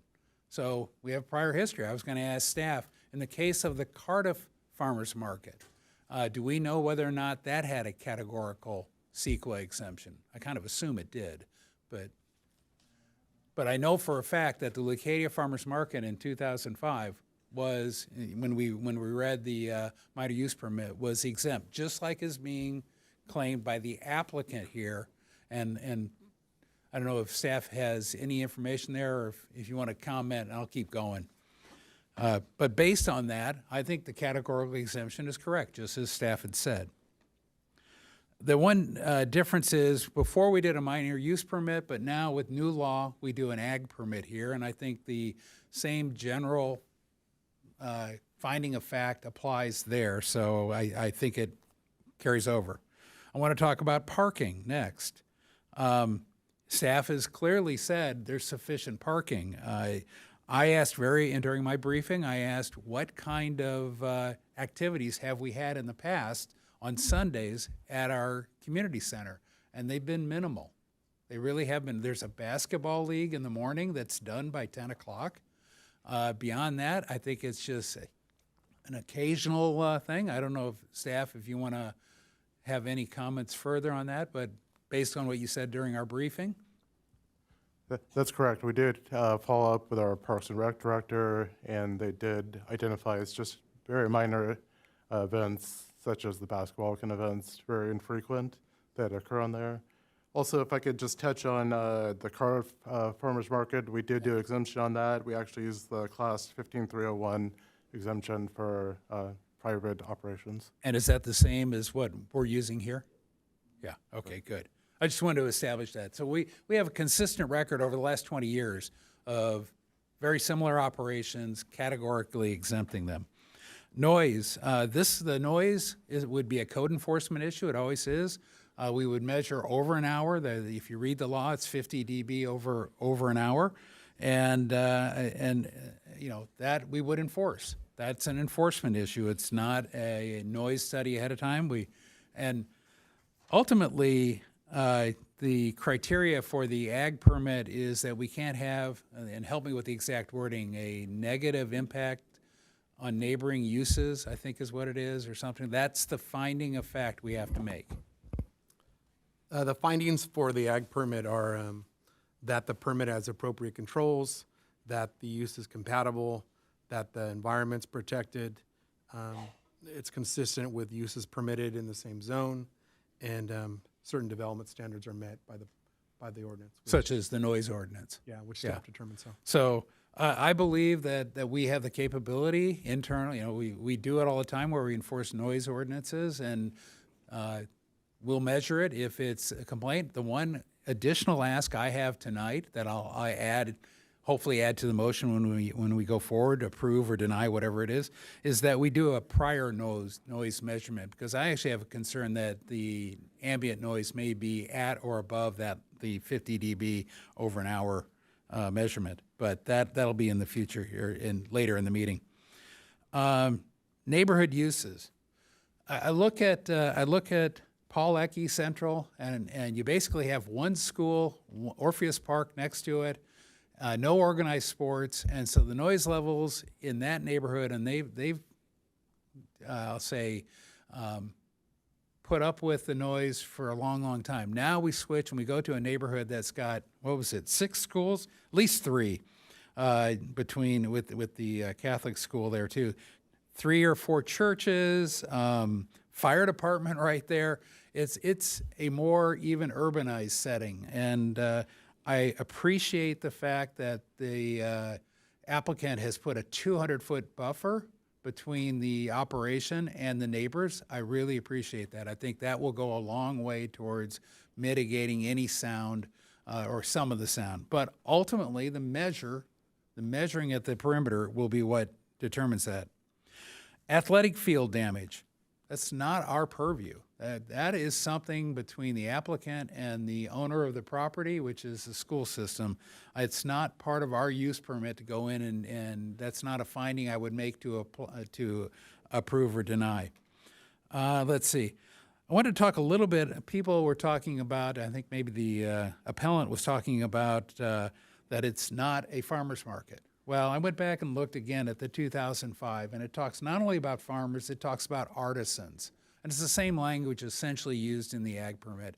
I checked and verified there are artisans in there. It is both farmers, local farmers, and artisans. So, so far I have found nothing that makes me question or support the appeal. I support everyone. I'm not going to go through and go down each one of the points. There are a dozen and a half appeal points, but I think I hit the big ones. I support denying this appeal, and I will yield to Councilmember Lyons. Thank you, Mayor, for setting the table nicely there by reviewing whether the city is following our policies and protocols and fairness as far as how we deal with other farmers markets and how we deal with land use. That is an important foundation. And I want to start by saying I think there's a lot of things we all agree on, and all of us here. And one of them is that Paul Ecke location had some issues. And I think I don't think there's anyone who would disagree with that. I think the parking and the traffic there was a challenge. I also was glad to hear that nobody wants to stop the farmers market. We are a community that embraces farmers markets, our farmers, and our uses that are aligned with that. We also are very concerned with the neighbors and the neighbors' concerns and issues. And I was happy to have the opportunity to speak with John and to speak with Carrie and to work pretty diligently to respond to what your concerns were, and that is what ended up in the conditions of the permit. So I hope that we've gone a good distance there to make sure that the neighbors are addressed, their concerns are addressed, and that their quality of life is upheld, which it should be. What I like about this location for the farmers market is that this location is intended to host events. We've got the community center, we've got the senior center, we've got the school, and there's so many issues that the location of Paul Ecke had that this location doesn't have. And so I'm happy. I mean, that to me is relevant, and that along with the fact that we're making some accommodations for the adjacent neighbors, and I'm just so thrilled that we're going to cap the growth of the farmers market. They're happy to do that, to limit the number of vendors to 135, to a maximum of 12 food vendors, the 200-foot buffer for the surrounding neighbors. The way that the generators are being addressed, the fact that if there's a concern about noise, the city, you call us, we'll go out, we'll measure. If there's a concern about traffic after it starts going, then we will commit to being good neighbors and coming out and assessing any issues that might exist. I'm not sure if I got your name right. Is it Greg or Craig? Okay. Greg, thank you for presenting. You left me with the impression that your objectives are to be a good neighbor, and thank you. I appreciate it. It was lovely to hear. So I have a few other notes. Perhaps I'll jump to, we are a community that loves farms and loves farmers markets. I promote agriculture and agricultural uses. That's the heart and soul of Encinitas. I want to be able to move forward with this location for the use of the farmers market. I think that staff has accommodated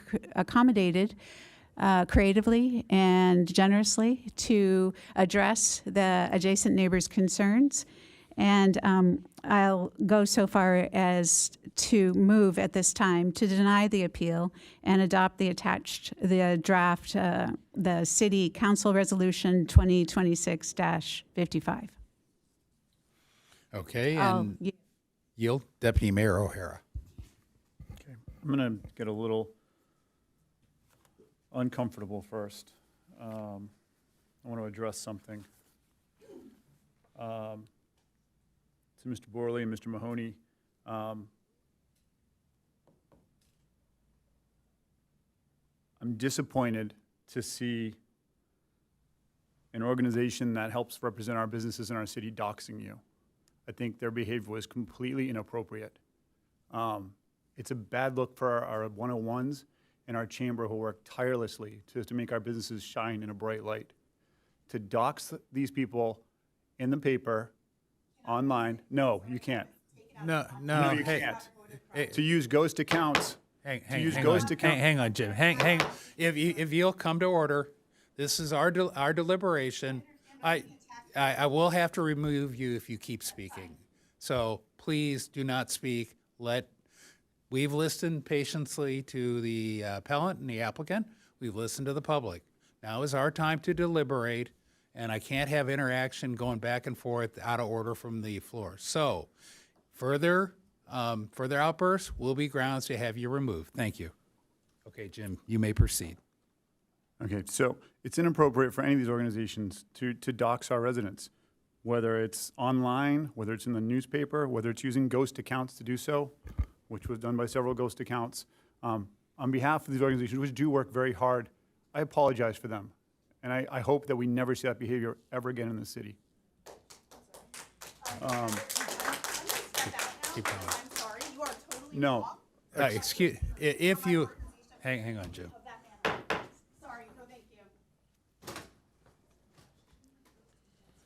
Go ahead, Okay. proceed. That said, we have residents and we have a community here, and we need to identify and address both fairly and equally. And we have a community that loves the farmers market, and we have residents that we need to be considerate of. And it's just coming to the right conclusion for everybody.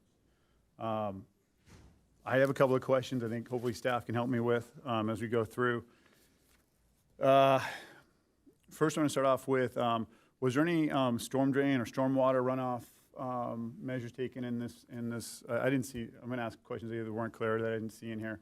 Stormwater mitigation that was put into this, the document to let the market go forward.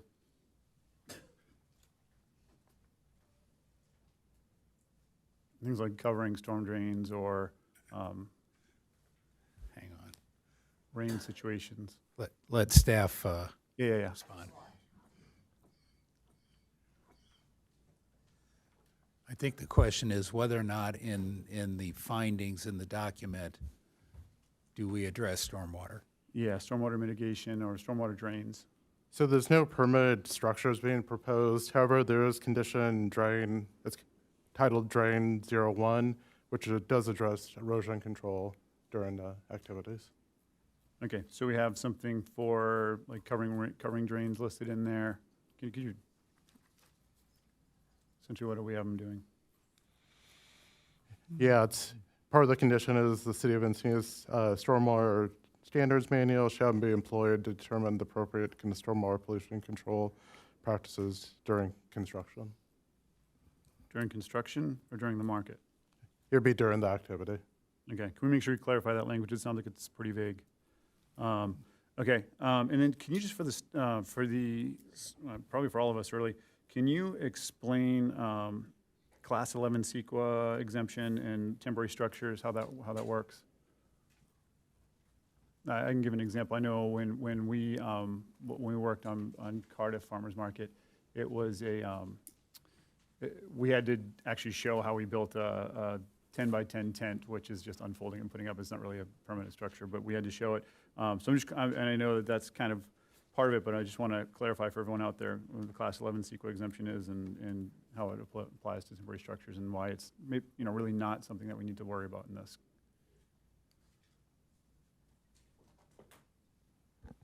Yeah, so the Class 15, 311, the Class 11 exemption, it basically allows for the placement of minor accessory structures, accessory to institutional facilities. So this could apply to this. It could probably also apply to like soccer events where they have temporary type, just 10 by 10 tents that are pretty much stating that these are not going to stand here permanently. They're here just for the event. We're going to take them and go. That's correct. Or it's associated with that kind of main kind of primary use. Yeah, and that's because there's no leave behind. There's nothing permanent left there that affects it. Okay. Did we look at the exiting occupant load required for tables of food and in complying with like fire building codes? Did we write that language in?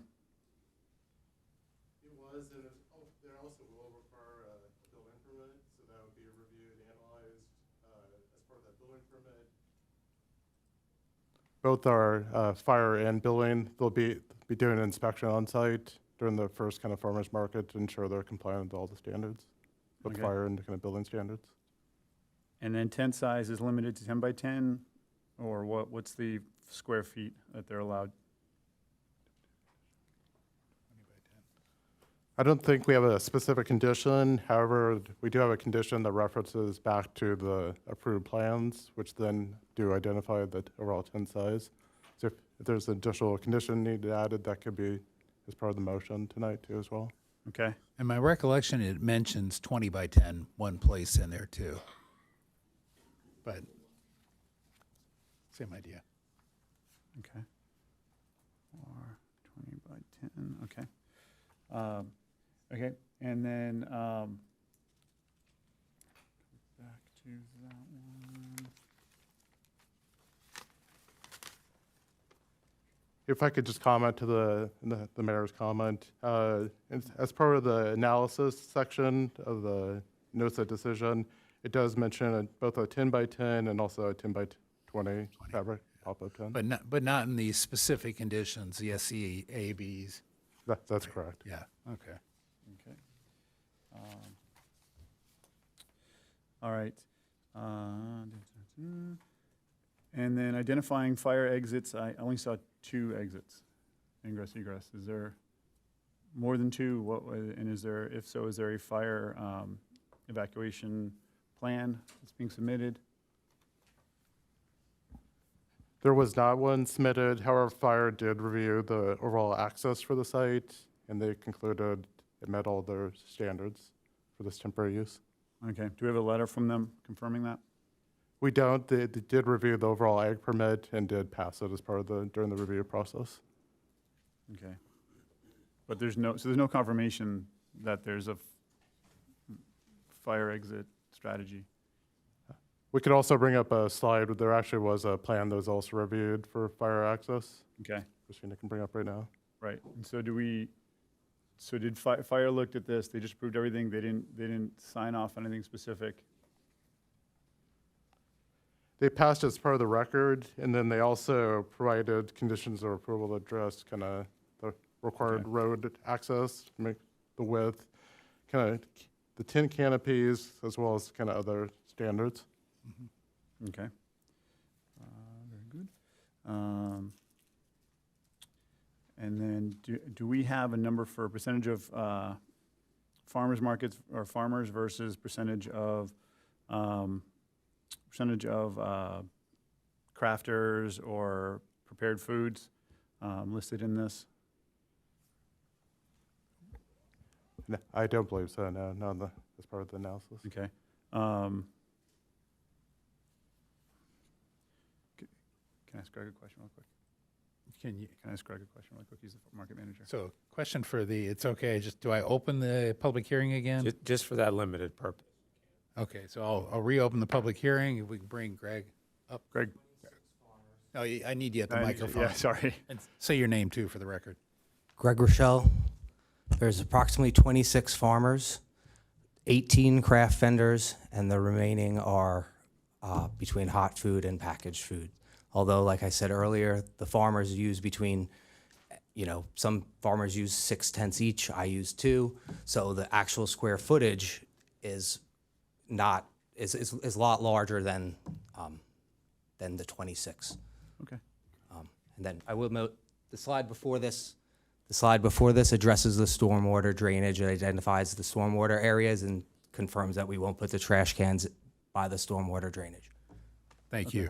I'll reclose. Thank you. Okay.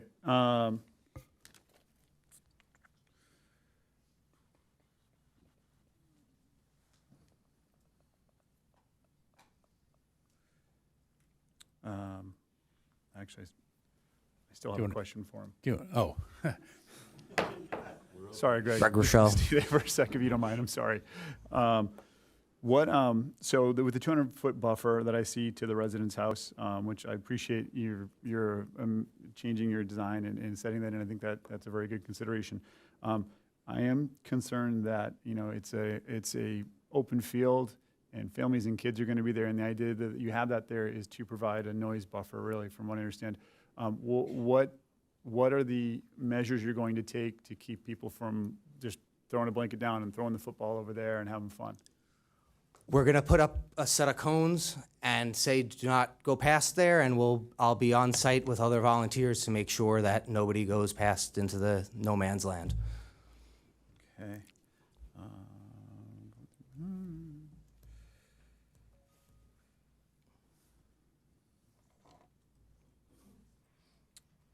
You can come back for another bite, and we can let No. Councilman Schaefer go. I'll be good here. Okay. And then your vendors have employees too, right? They're not just their vendors. Some do. Okay. All right. I may call you back up, but for now, I appreciate you answering my questions. Thank you. Okay, thank you.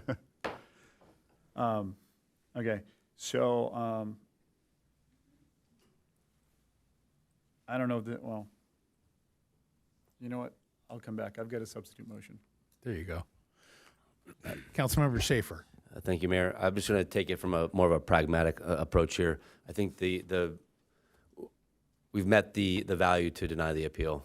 The fact of the matter is I think this comes down to a practical conclusion. I think the fact that this farmers market has grown over the case of the years, 21 years and counting, I think it's a staple of our community, and it shows what our community is attempting to do.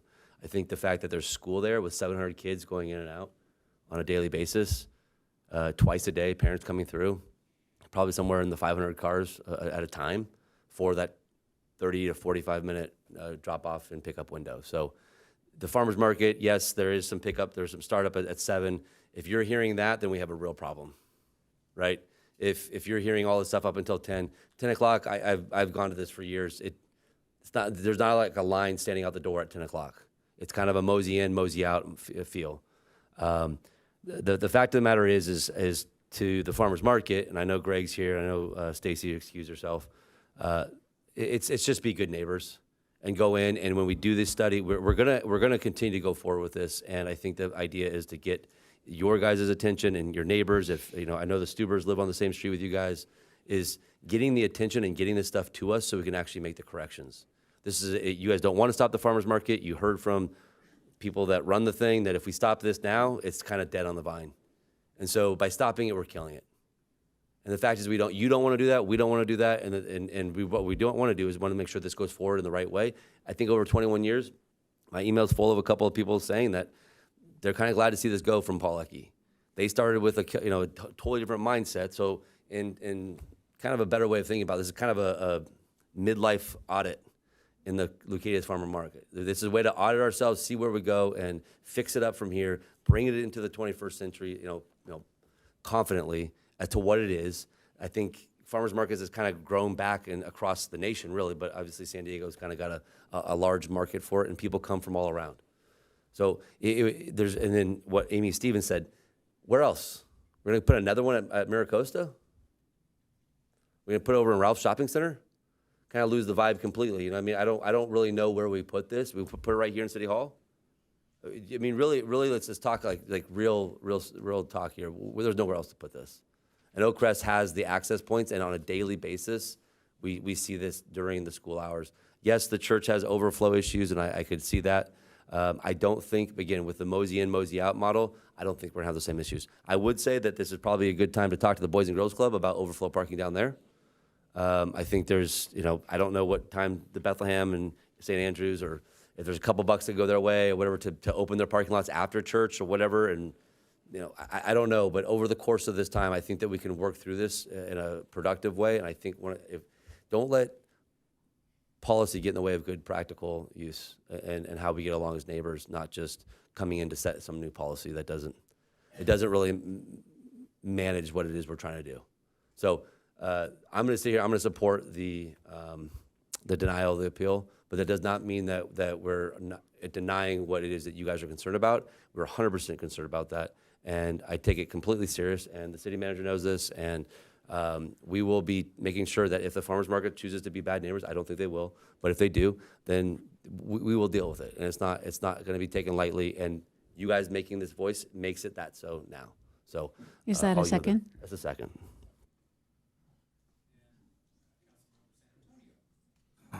Councilmember San Antonio. Thank you. You know, I heard what was said. You know, I guess what I'm hearing is it's like paralysis by analysis. It's like I don't think we should put this off any longer. The more we sit here and try to put this through the ringer and make it perfect before anything is even started, I think I can agree that these farmers are going to go someplace else, or the artisans and food vendors. Clearly, we have. I mean, I've been to Lucadia Farmers Market. My parents, who, you know, are older, I never thought they would go to a farmers market, but that's totally their thing now. But it's one of those things. It's I think what I've heard from the people that are supporters of it is that, and I think what Encinitas prides itself on is local. Like, we are a local community. We like to shop local. We try to stay local.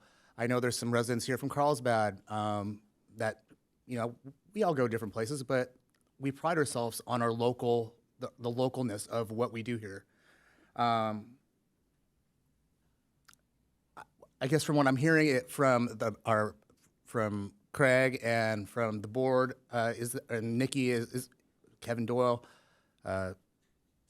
Peter Curry, is that they want to be good neighbors and they want to be stewards of this in the right way. I don't want to minimize what the impact will and could be for your neighborhood.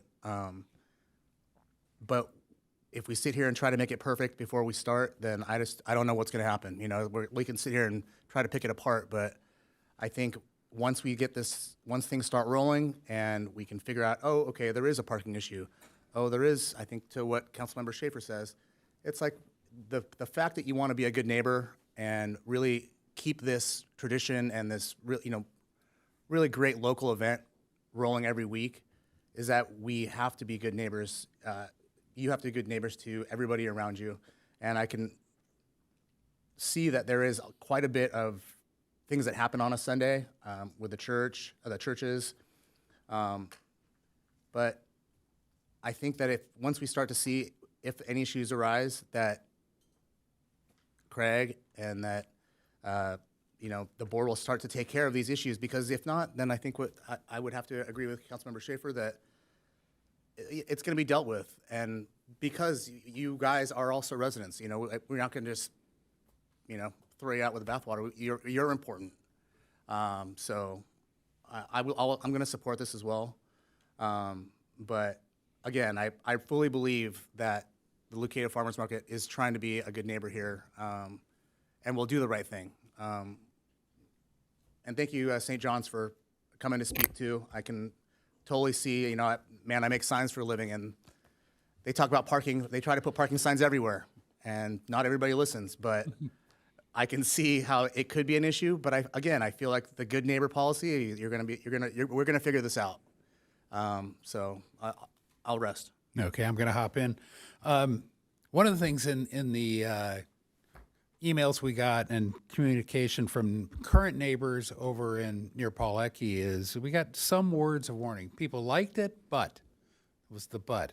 That warnings about how it had expanded over the years. You know, if you go back and look at the original, it says no amplified music, but I think that got broken occasionally. And so that to me is, we need to be careful. We need to put the conditions in place. And the way you do that is you put additional conditions of approval in place.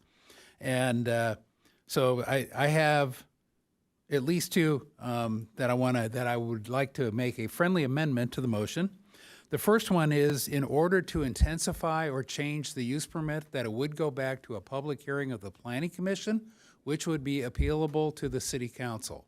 So if they want to go above 135 in the future, it would have to come back to a full Planning Commission hearing where you would have a chance to come, you know, and I used to tell people on the Planning Commission, have your video cameras out as things are happening, both sides, good and bad.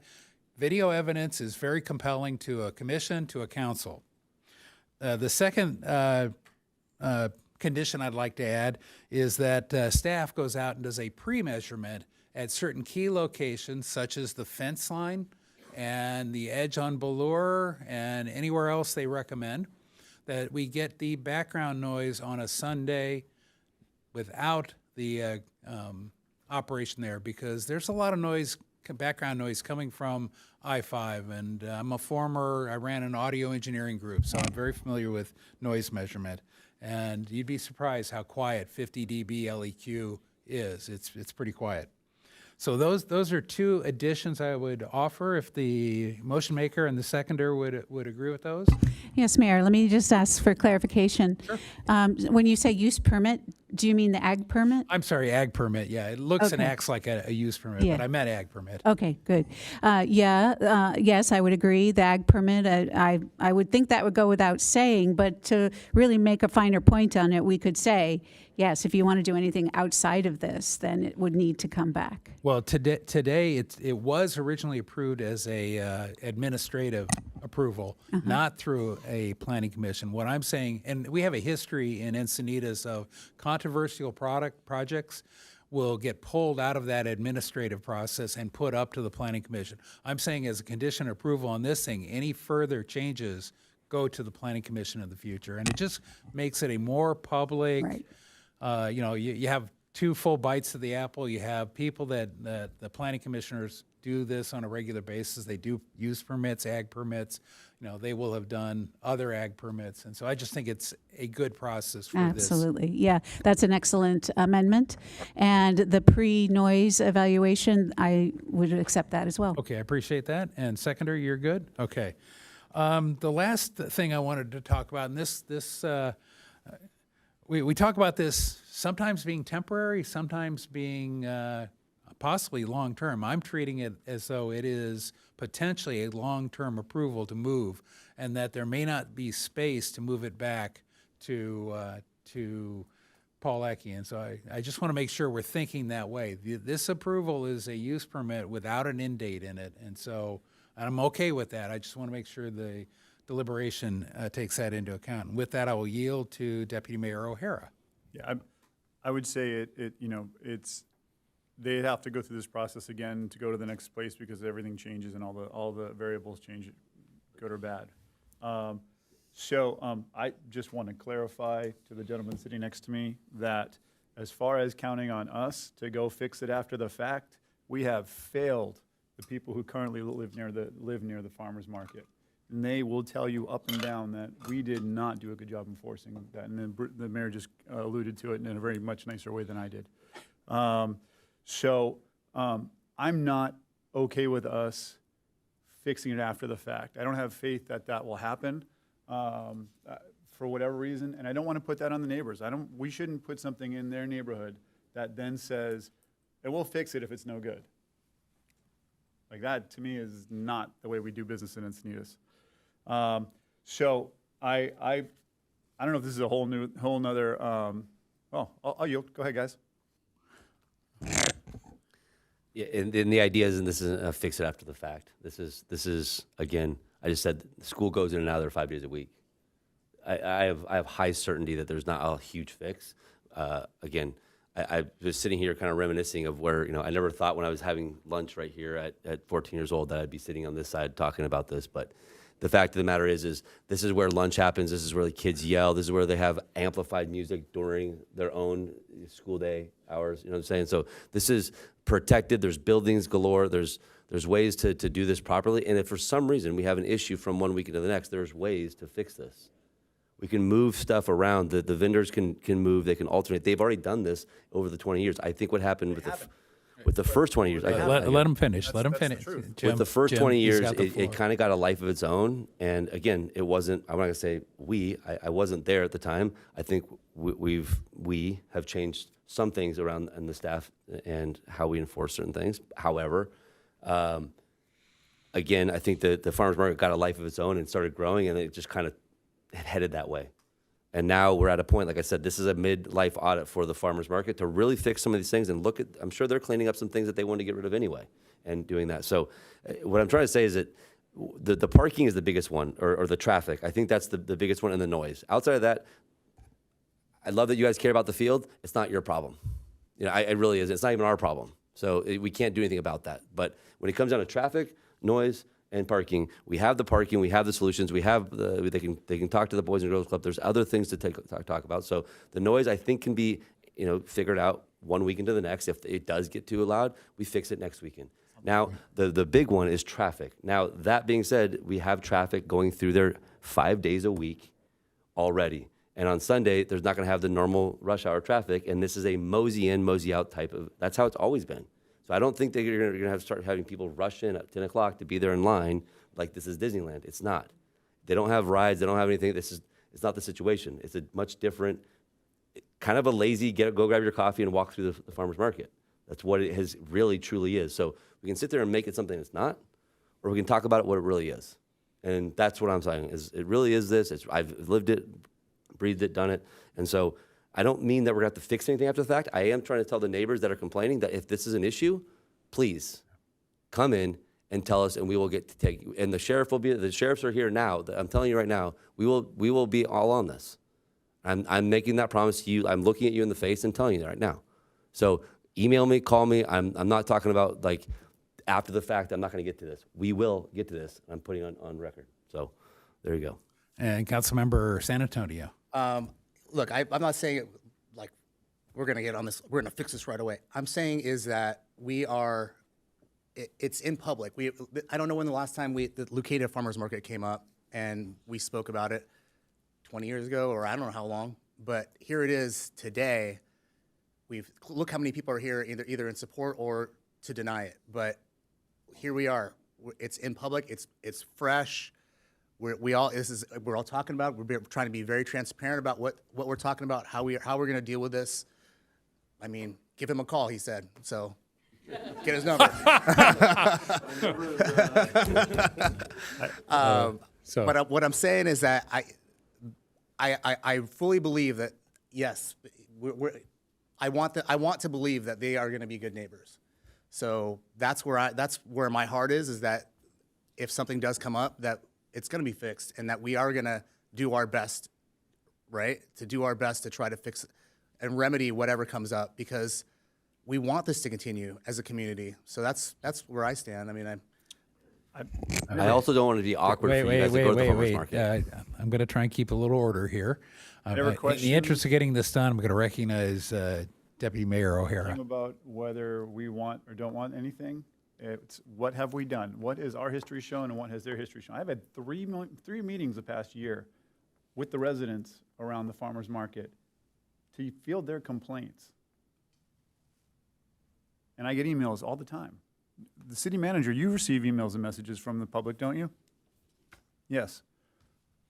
So that's on us.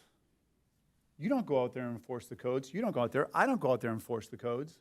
Our history is that we don't enforce the codes well at this farmer's market. That's our history, whether we like it or not, right? So I think we're talking about a farmer's market that wants to move forward, and we want to do some really good things. And I think we have the job and the responsibility to the residents and back to the community, the two groups that are in here that really want this market to work, to start it off correctly and set up the parameters of how this needs to be set. And maybe they come back and they say, hey, this is going great. We want to do better. I'd much rather have that conversation than, hey, you guys didn't set up the barricades and now they're upset and the residents want this thing gone again. I don't want to have those conversations. I want a conversation about, hey, we set this up great. It's going well. They only have 135 vendors, or they have 110 vendors. We want to get them up to 140 because they're doing so great. Like, that's where I want to go with this. I don't want to go to enforcement. And we don't have a history of doing well. We just don't. And to say we did would not be the truth. I don't know if this is a different motion altogether, but I have a bunch of items to put on top of the approval or the amendments if we want to put them in there. Go ahead. So we can go whichever way you want. I support the mayor's addition of public hearing for increase in use permit. I support his measure for prior noise measurement. I would like to see physical signs in the 200-foot buffer. I think they have lovely signs and they'll look really good in that space. They won't make it too ugly, but they'll be very clear, like, hey, this is not a space to play, because, Greg, you're gonna get busy. You're not gonna have time to monitor that, right? I mean, you're running around like crazy. So, so I'd like to see that in there. I'd like to keep the limit on the size of the tent, not the number of tents, to 20 by 10s. So either 10 by 10 or 20 by 10. I think that gives them plenty of space. It allows them to use multiple tents at the same time, but it limits the imprint and also the risk of those tents. I do think, I think at this point, we should meet them in the middle on the vendors. Right now, that 110 vendors, why we're going up to 135 on an unproven spot, I'm not sure of, so I think we should go at 120 vendors. I'd like to see barricades around all of the generators for safety purposes. I think that's a common practice with generators in public use anywhere in this county. I'd like to follow through on the request for no enhanced or amplified audio. And we can come back and talk about that if they want to do it. They can figure it out. But I think that's going to get them off on the best foot as far as keeping the residents at bay. And then I think the city should reserve the right to request additional traffic control. I would like to see no parking signs provided by the market for St. John's, San Andrade, San Abella, Island View, Scarlet Way, and Guadalajara. And along those lines, I'd like to see them come up with a satellite parking lot for their vendors. There are a lot of parking lots in that area. They can figure out where their satellite vendors, in other words, we can keep those spots that are concerned about at the center for the people who are using the market itself, and have the vendors park elsewhere and keep them out of the way. Most of them are going to park at the facility itself, but some of them can carpool, ride a bike, whatever, from one of the surrounding parking lots they're able to make a agreement with. That's what I got.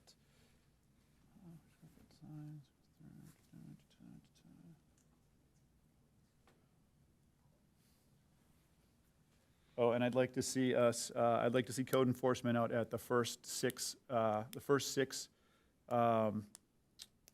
farmers markets, and reserve the right to provide inspection at the city's choice along the way, which is the same thing the county does. Those are my additions. I'd like to see that go forward. I think that sets this market up to start off on the right foot with the residents. It allows the door open to come back and talk about improving the market if these things so happen, but it doesn't leave us in a position where we're having to clean up. It's pretty clear. The rules are straightforward.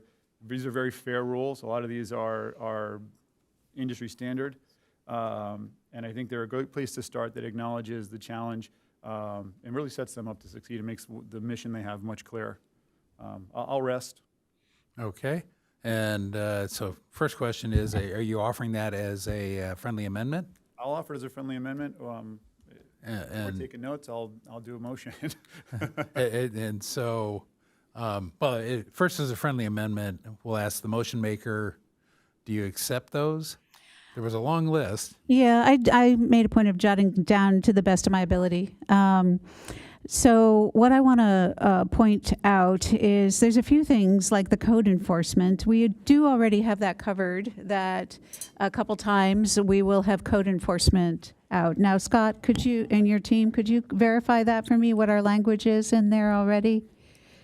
The language says that we can have, I believe it was 2 unannounced inspections. Right. For the code enforcement. Yes. So that's in there. No, that's not what I said, though. I said 6 times. What that does is it does a couple of things. So- One, obviously, she's asking a question. I'm answering the question. Okay, I'll let it go.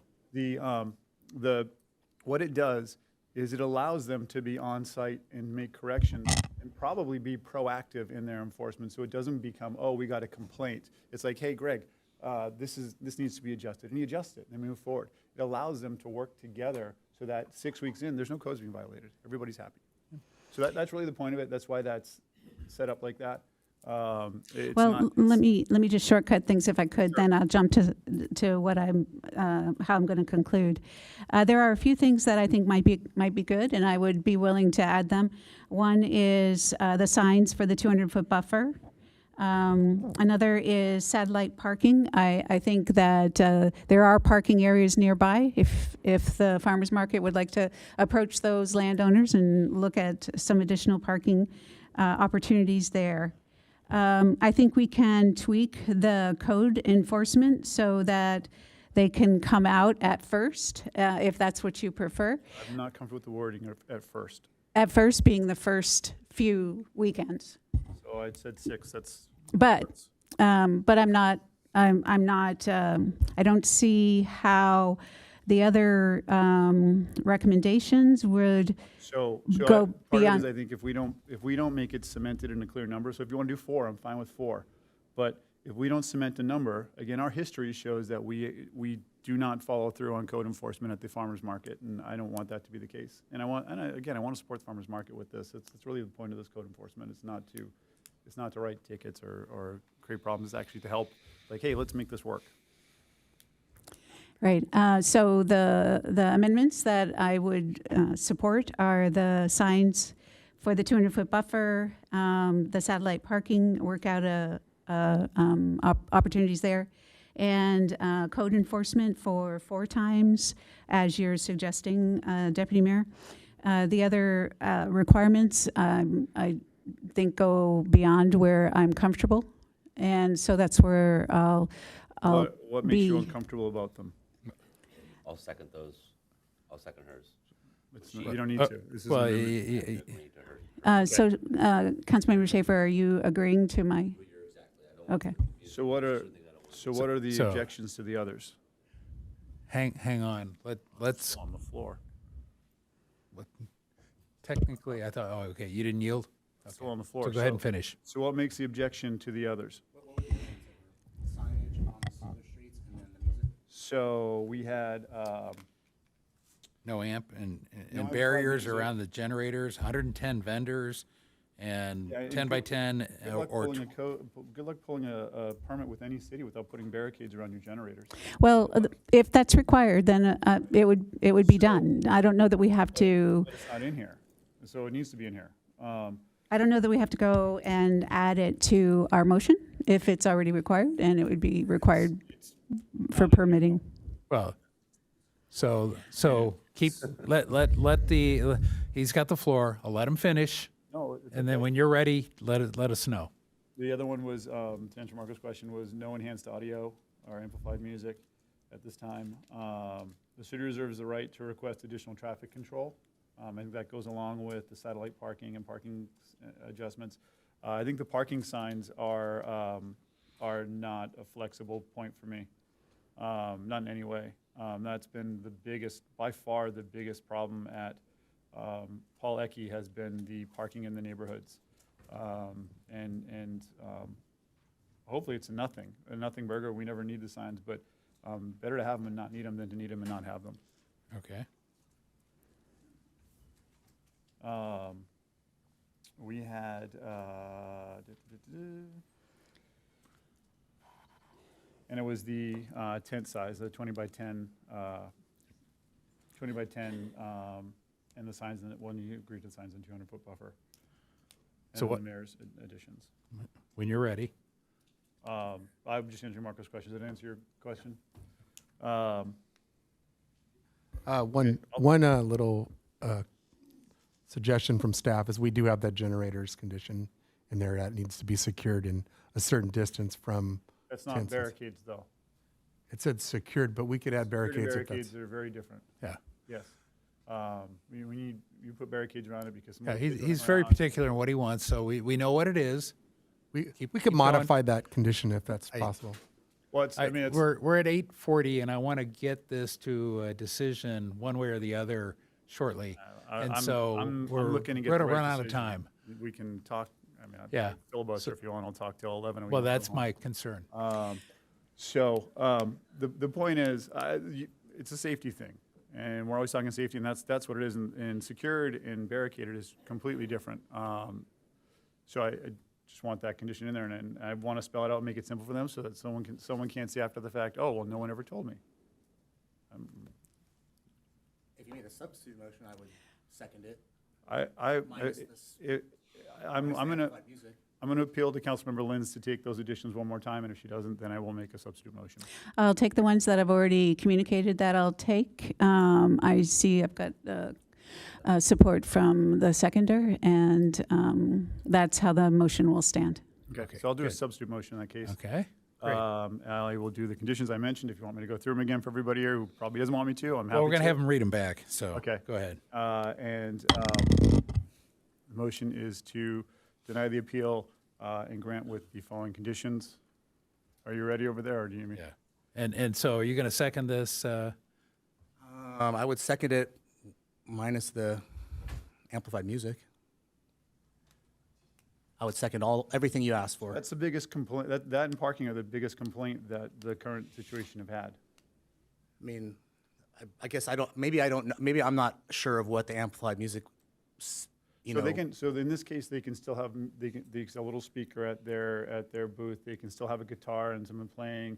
They just can't have a loudspeaker without a permit for it. So if they had an event if they had a special event and they needed a speaker, they could come to the city and they could say, we need a special event permit. Okay. And we could do that. But for the day-to-day, I mean, that's the whole reason they put the 200-foot buffer in, right, is for the noise. So let's bring the noise down, and if it's like, hey, we're all getting along, the best route for them would be at that time, they go to the resident and say, hey, we want to do this thing, what do you think? And the resident's like, it's been great so far, and then we're here fixing it. So we have a I'll substitute motion. I now have a second. Is there any further discussion? Otherwise, I'll have the clerk read it back. We can take a vote and then go from there. All right, I will do my best. And we'll help you. Yeah, so it's obviously to deny the appeal, and then, sorry, Deputy Mayor, were you agreeing with the mayor's conditions to begin with, that those two conditions? Okay. Yes. Those additional conditions are as follows. In order to intensify or modify the agricultural permit, it would have to return to Planning Commission for consideration and would be appealable to the City Council. And staff would do a noise pre-measurement at the key locations there. Correct. Thirdly, installation of physical signs at the 200-foot buffer, and then limit the size of the tents to 20 by 10, no larger. Cap the number of vendors at 120, and then install barricades around the generators. No enhanced amplified audio. City would reserve the right to add additional traffic control. And then no parking signs would be provided by the Leucadia 101 Farmers Market adjacent to the churches and the streets surrounding the market. And then the Leucadia 101 would explore satellite parking options for their vendors, and code enforcement would be present at the first 4 meetings, or 4 markets. Well done, that's a lot to keep And track they of. would also reserve the right to return at any time. Correct, yeah, which is what I think Councilmember Lins had alluded to, that's already in there, so, yeah. Reserve the right to return. Well done keeping track with that. For code enforcement at any time. Oh, yeah, right? yeah. Yes, thank you, great job. Yeah, really. That was not an easy one to follow, and I appreciate it. And just to, is they're currently at 120 or 110 or 135? About 110 up to 130. Okay. And you're saying, well, that they want up to. I was saying Okay. 120 because it's a Okay, new location. Just but good. clarifying that. So with that, do we have anybody else? Call the question?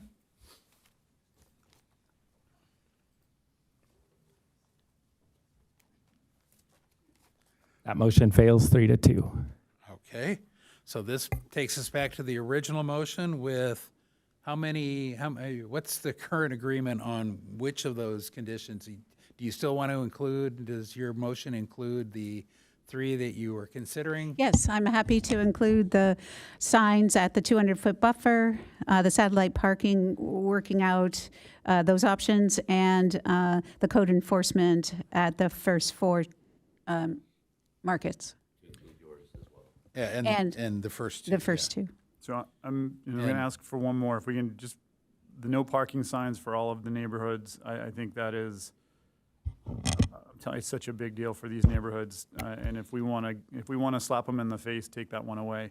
I think they deserve to know that we're out there kind of saying, hey, we want to set the record straight. We want you to park in the right place, and these neighborhoods are not it. I've made some signs for.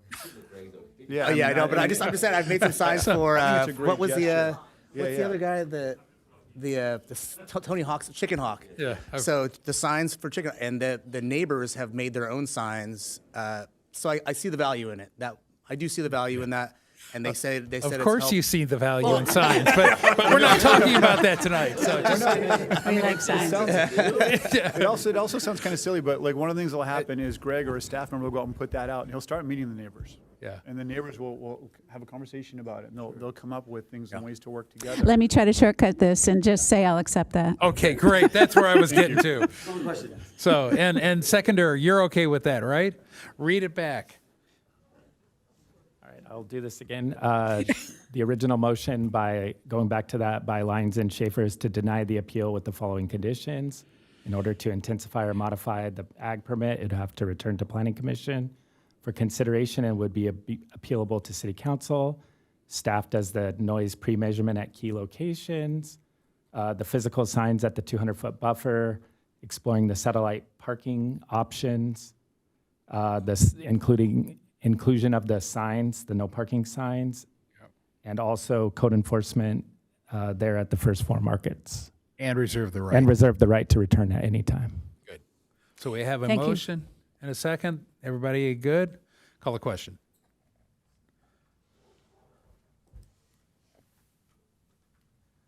That motion carries unanimously. Wow, that's a lot of work. And so with that, we're going to take a break till 9 o'clock, if that's okay. Okay, a lot of work. Thank you for being patient, being here. You get to see legislation happening here. Thank you.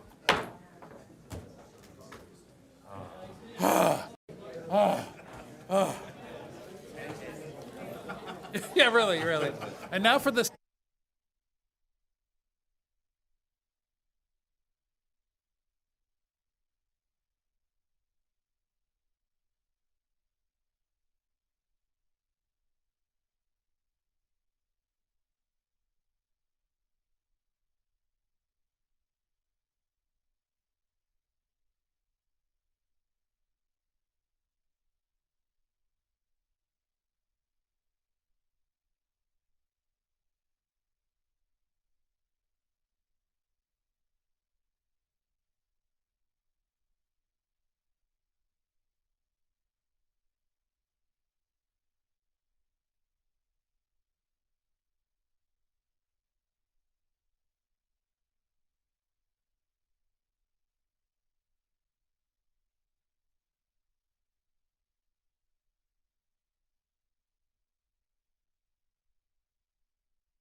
If you can take your seats.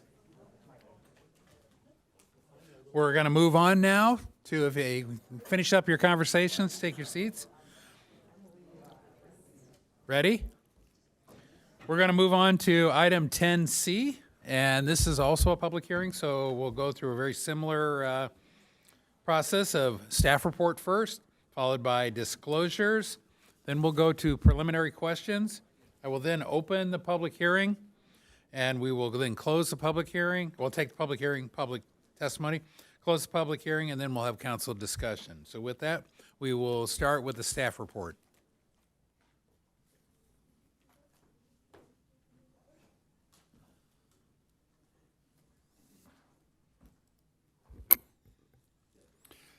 Good evening, Mayor, council members, members of the public. A. Bandigan, City Traffic Engineer. Here tonight, culmination of approximately 3 years of work, updates to our permit parking program and Encinitas Municipal Chapter 1441 and 1442.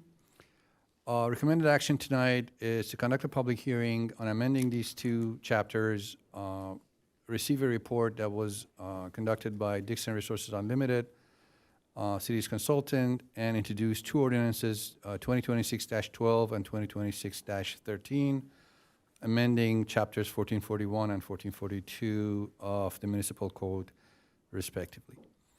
What are residential permit parking areas? The residential permit parking area is a designated zone, basically to restrict the use of street parking to the residents of that neighborhood. The purpose being preserving the neighborhood quality of life, public safety, and community character, not allowing or preventing non-residents such as commuters or students or others, commercial patrons to use that street parking. Quick background on this, as several council members were involved. We have a few 4 parking areas already established, permit parking areas already established based on our municipal code 1441. There was a request, the last one was 3 years ago, where our 4th zone was established based on that. Council at that point directed the staff to study and revise the program. We did hire a consultant. The consultant did help us study our existing program, find deficiencies, and propose a new program. There were multiple public outreach and community meetings. In 2025, when the program was brought to council, City Council established a subcommittee consisting of Mayor Errolls and Councilmember Schaefer to review in detail the program and have two more community meetings, publicly noticed community meetings were happened, and the program was reviewed in detail. The results, the culmination of all that effort is here tonight. So why do we need to revise our existing program, our existing chapter 1441? There were, as mentioned, several ambiguities in the existing language of the Muni Code. How to establish a new zone wasn't clear.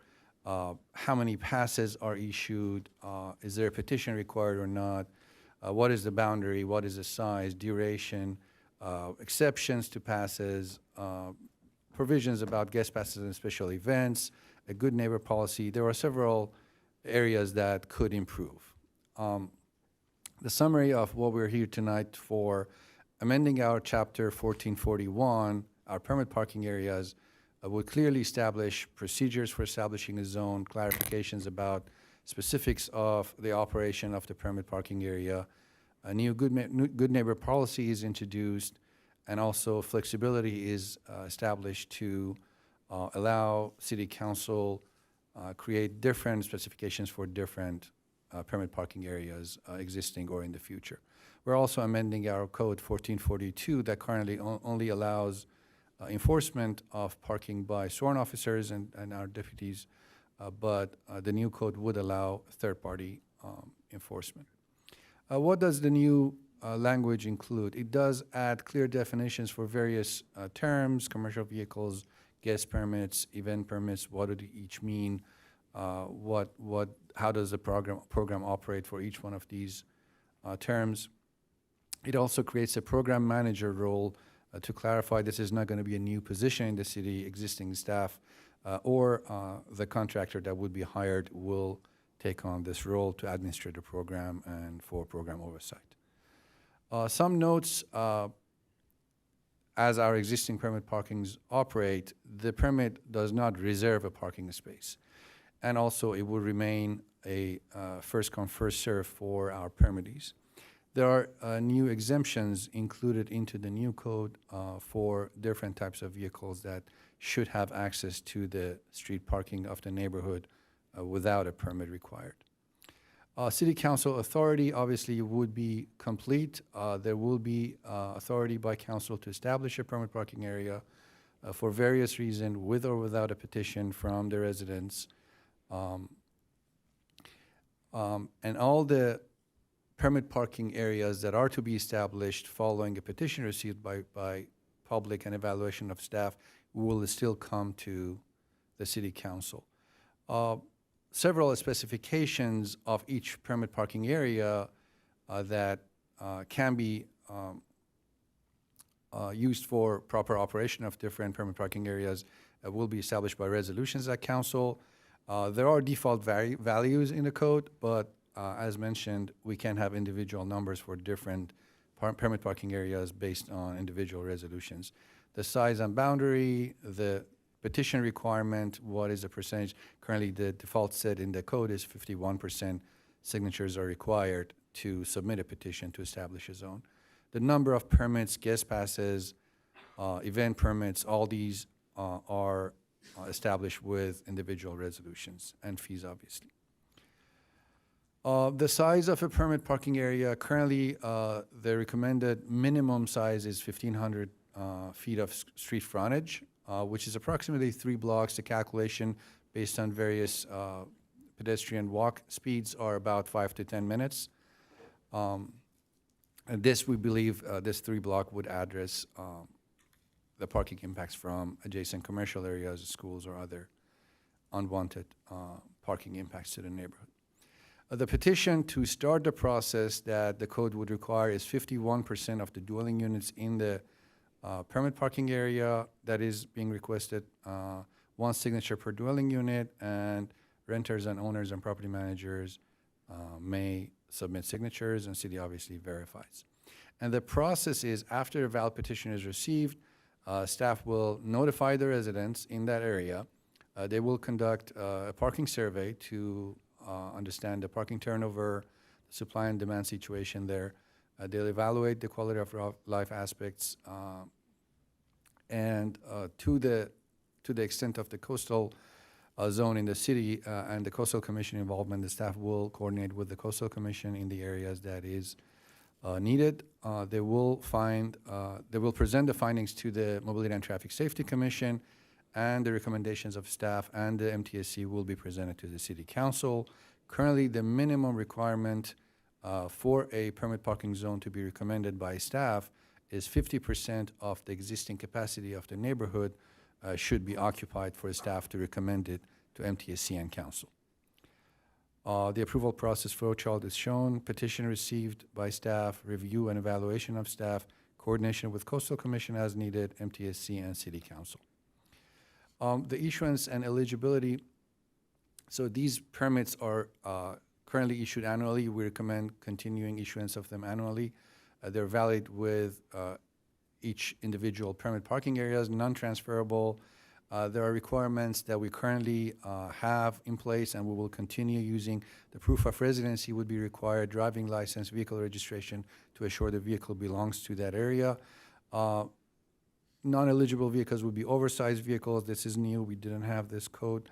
And also commercial vehicles, if not registered for that residence address, will not be qualified. The permit allocation, again, default values, 1 bedroom unit, 1 pass, 2 to 3 bedrooms, 2 permits, and 4 bedrooms or more, they get 3 permits. There are provisions in the code for temporary permits, and obviously, as mentioned, council may modify these with individual resolutions. We also have provisions for guest passes and special events passes, up to 60 passes per year for guest passes, maximum of 5 guest passes per month, and these are overnight passes, basically a 24-hour pass. And up to 3 times per year, a request can be submitted by residents for a special event. These would be reviewed and approved by the program manager, and up to 15 passes, daily passes, will be issued for that specific special event with obviously license plates. A good neighbor policy is included. Several unwanted or illegal activities are included in there, and there are also provisions in place that by repetition of these unwanted or illegal activities, there is a possibility of a pass being revoked by the program manager. There is an additional provision that if there is an unbundled parking adjacent to the permit parking area, meaning if there is a complex or a property that has a parking area that is not tied to the residence, and the development and or the complex is asking for a separate fee for their parking, and if that separate fee is higher than the permit parking fee of the city, that complex might not qualify to receive a pass. And enforcement and penalties will be monitored, they will be reviewed. There will be a potential contractor who would process digital permits and digital verification of the passes with license plates, counterfeit permits, fraudulent activities, all these will be monitored, good neighbor policy. And then the enforcement process would be the program manager will review, and there is an appeal process in place. And we also allow third-party contractor to review these potential appeal cases. Recommendation from staff is to conduct this public hearing for amending Chapter 1441 and 1442, receive the report by the consultant, and introduce ordinance numbers 2026-12 and 2026-13 for the 2 chapters of the Muni Code. That concludes my presentation. Thank you. Okay, and now we'll go to disclosure. We'll start down at the far side. I have nothing to disclose. Nothing to disclose. I have met with a couple of members of the residents just living just north of Via Molina, but nothing more than that. Nothing to disclose. And I talked to Sandra Anderson, who lives near Molina, the other day, and we didn't actually talk of the particular changes as much as I encouraged her to send it to all of us, which you got the email from her, so we've all read that. And with that, we will move on. Are there any preliminary questions of staff?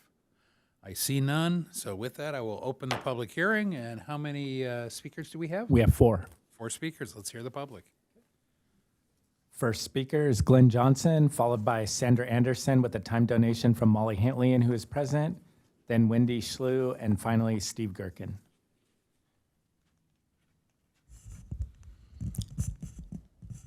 Yeah, Glenn Johnson, a resident of Kristen Court, which is just off of Quail Gardens Drive, and that's our only access to the outside world except for helicopters.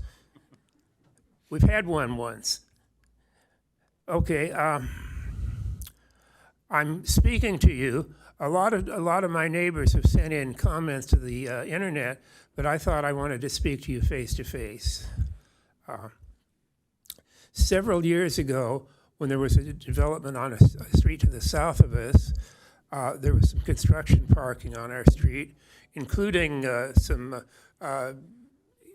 double trailer vehicles carrying dirt or something, parked overnight, and the workers' cars. That project is finished. More recently, when Sunshine Gardens was being converted into apartments, there was a lot of parking of worker vehicles and pickup trucks and perhaps other trucks up and down Kristen Court. We subscribe to EDCO, and they require us once a week to take our trash out in wheelie bins and back them up to the curb.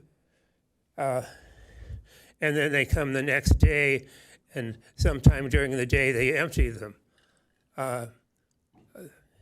when there's extra parking on the street used by the construction, we found that the street was completely blocked off. And vehicles even overlapping driveways. My neighbors have sent you comments, but I want to recommend that you adopt this resolution and set up a parking permit program for us, because additional construction will come, and once these apartments are occupied, the residents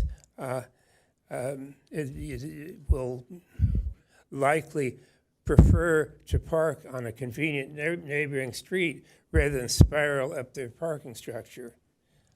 Thank you for your attention.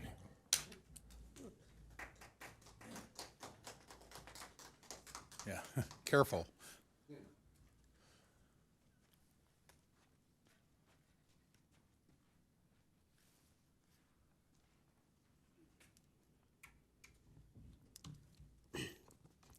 Hello, my name is Sandra Anderson, and I live in Permit Parking Zone D.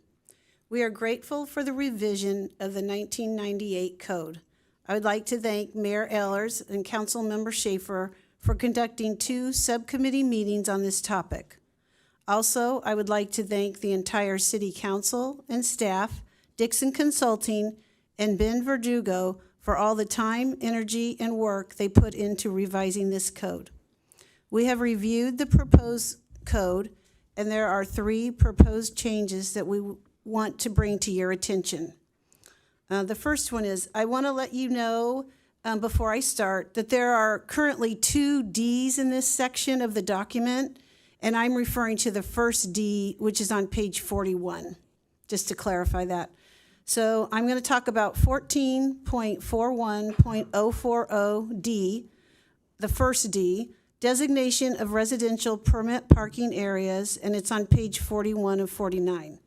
It states, the City Council, with or without a resident petition at its discretion, may consider creation, removal, or modification of a residential permit parking area and direct staff to conduct required pursuant parking occupancy surveys and to notice residents by mailer and to hold a public meeting through the CPP process. Our recommendation is to remove the words with or without a resident petition and remove the words at its discretion. We need to add the requirement that a resident petition is required of all parties requesting a permit parking zone creation, removal, or modification. Not every citizen is comfortable contacting city authorities or speaking at public meetings. The petitioning process ensures a broader segment of the neighborhood population has an opportunity to voice their opinions. Our previous presentations have highlighted the unfairness of the procedure for modifying a permit zone. Without specific provisions, unfair actions can be taken. This happened to us.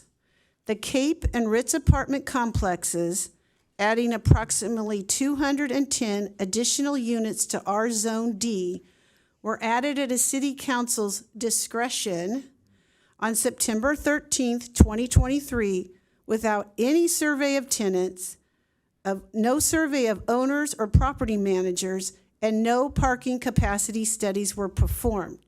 Yet, when we in Permit Zone D had to conduct a resident survey, and a parking capacity study was performed also.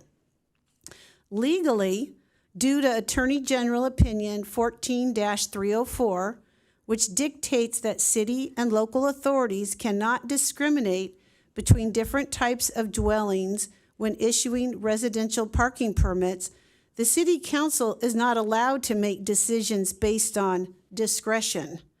Therefore, if an apartment complex or neighborhood wishes to be included in an existing zone, the residents must go through the same process as those initially petitioned for the permit zone. Additionally, other cities have stated process for zone modification or establishment. For example, Oakland requires a petition of residents, community community meetings, and a city council hearing. San Francisco has an entire section written in their code on how to extend an existing zone's boundary. All residents wanting to establish or join a permit zone should be treated equally.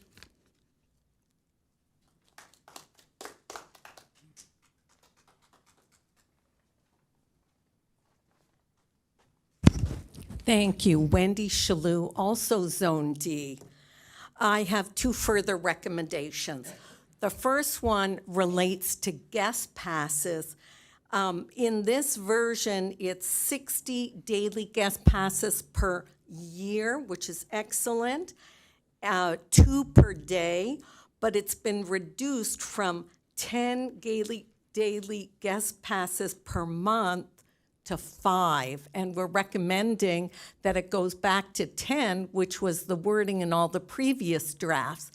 And the reasoning behind this is there's going to be many circumstances when residents will have overnight guests, particularly for the holidays, Thanksgiving and Christmas, and family events such as births, funerals, graduations, and the special event parking won't take care of this because people will be staying overnight, and you might be inundated with a couple family members and they'll need to stay for more than 5 days. So we respectfully ask that you increase it back to 10.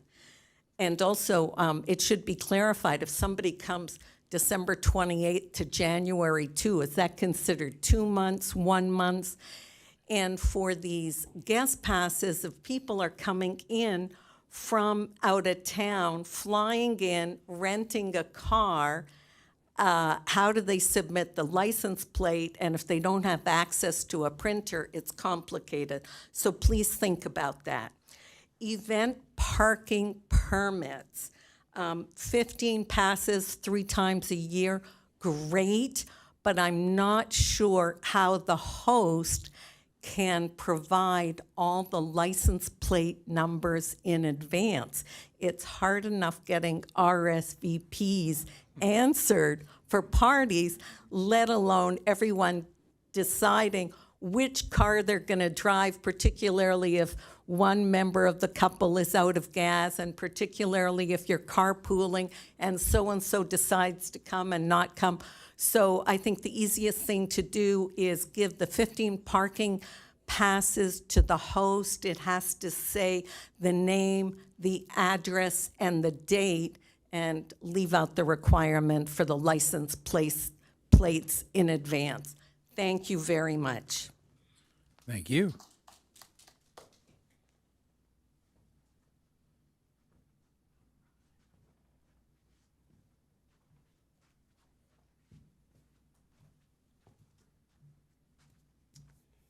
Good evening, Mayor, Deputy Mayor, City Council. It's nice to be here. I will state, and I have written in my support for the proposal to accept this, this parking permit program. It really came down to say, for the public records, for those that haven't been part of the process, Abe did a great job of reciting everything. Sandra did a great job, but people worked on this, residents worked on this for 3 years. Sandra's been on it for 10 years. Yeah. But the point is that people worked on it. Council, you formed a subcommittee. You came here at nights and worked on it, and then wrote it and worked on it. You held workshops. You, of course, have held this council hearing. So to the idea that you came onto the council saying transparency in process, creating new policies, this is a great example to applaud you, laud you for your efforts. And I do hope that you'll consider approving the permit program. Thank you. Thank you. That concludes speakers on this item. Okay, and we will close the public hearing and go into council discussion. Deputy Mayor O'Hara. First up, I don't think I could say it better than Steve just said it. Kudos to the residents and the staff, and even me saying kudos to the consultant, who'd thunk. And to our council. Can you repeat that?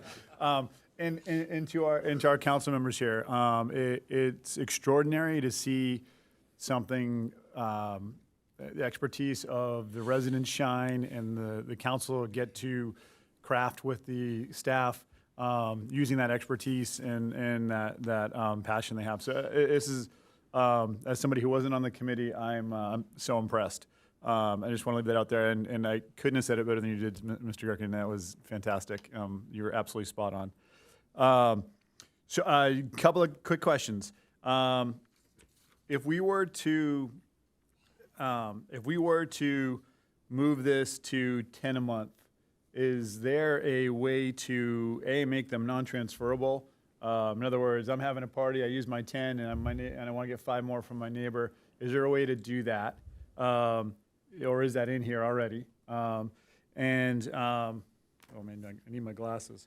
If we move to 10, is there a way to limit it so they don't use all 10 in one day? Because then that becomes an event pass, not a daily pass.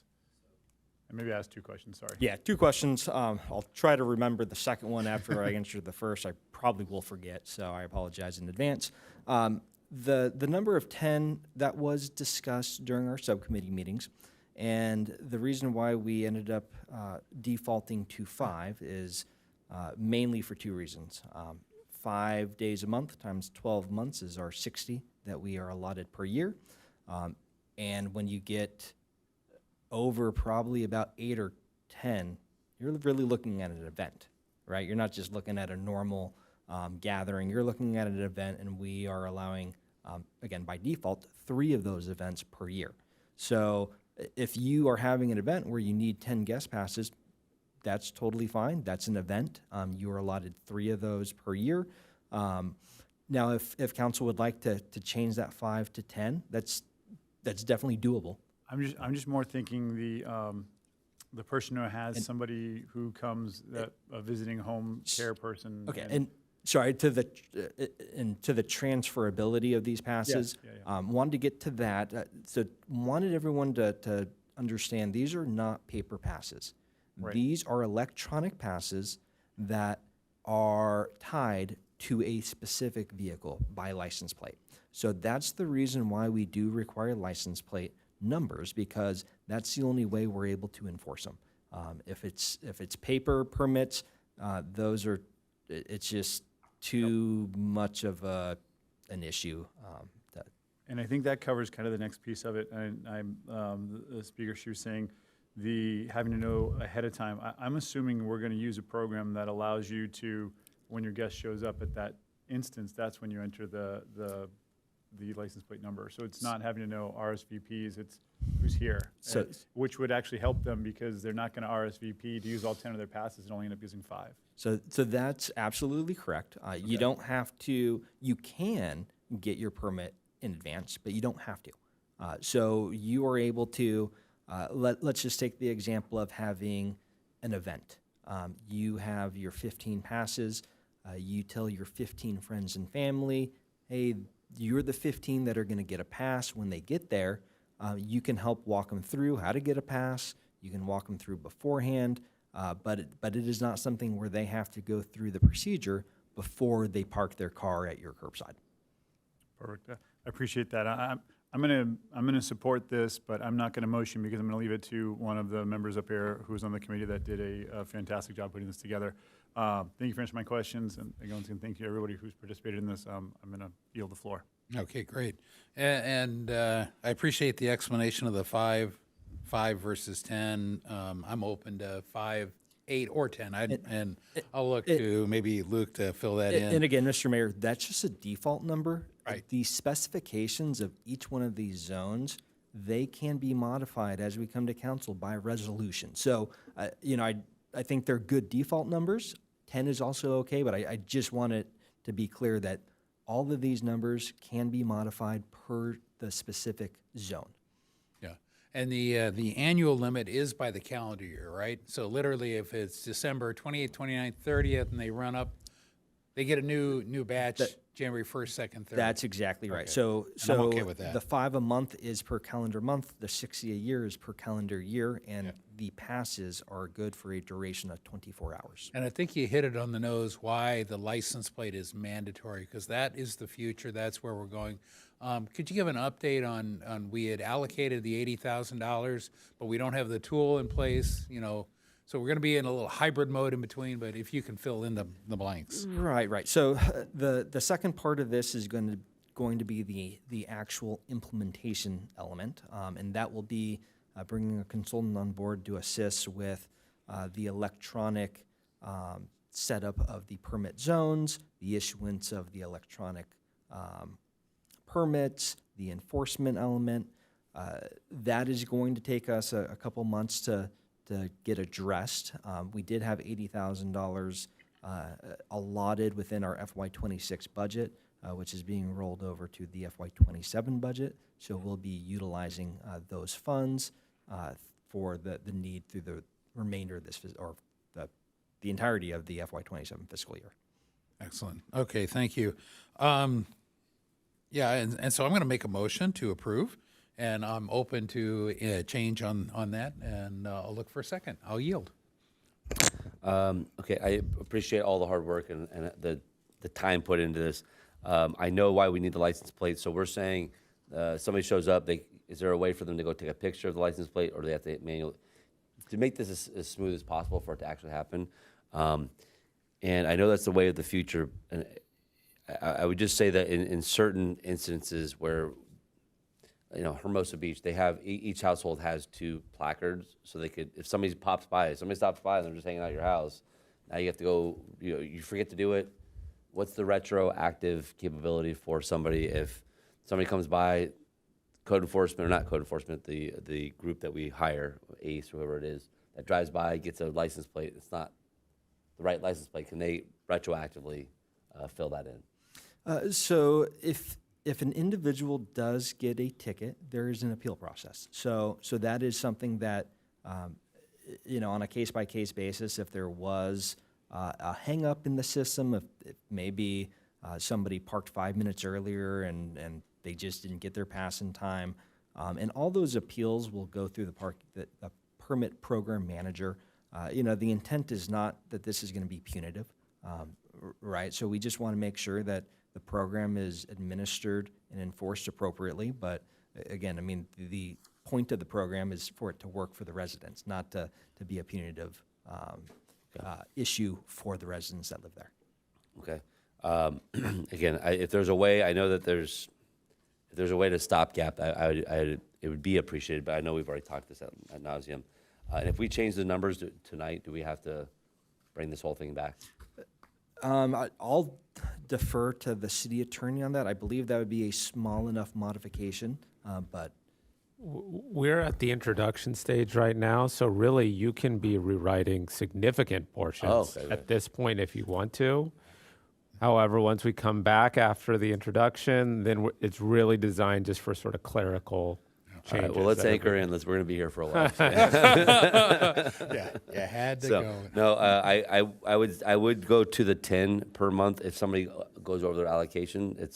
I think that's up to them to kind of manage. I could see if after a year we're seeing too many people do this and they keep coming back for extra or something like that, we could modify it. But again, as a starting point, I think since we're not a permit city, now we're doing this, let's go the other way with it, and we'll tighten it up as I would. If you want I'm okay with that. A friendly amendment. So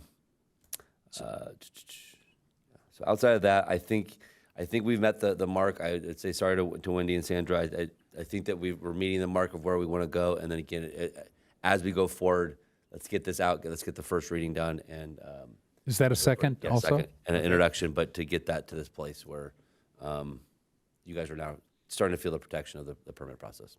So second. Okay, and Councilmember Lyons. Yeah, good work, colleagues. I would like to kind of just explain a little bit of the history that, Sandra, you were alluding to with the City Council adding on resident area without neighborhood input. You may not recall, but I voted against that. But when you first came forward about 5 years ago, your streets were in my district. You were at the north part of my district. So I got to know your challenges really well right up front. But I haven't been as involved lately. And I think this has moved forward and matured well. So thanks for your ongoing input and for all the resources that we've put forward behind this. But having said that, I do want to also, Mayor, if you would, if you hadn't already, included the changes that Sandra was suggesting from page 41, where it says the city council can create with or without resident petition. If we could change that so that we remove without resident petition, and if we could also remove or at city council's discretion. The point I'm trying to make is this is really neighborhood based. It's neighborhood focused. I would like to see the neighborhood fully involved in any additions and changes to the zones in the future.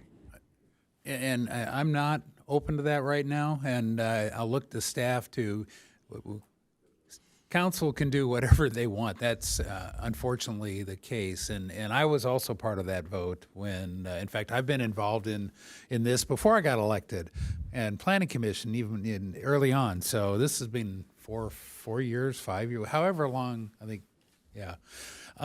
But I think at this point, I didn't like what happened that night at all.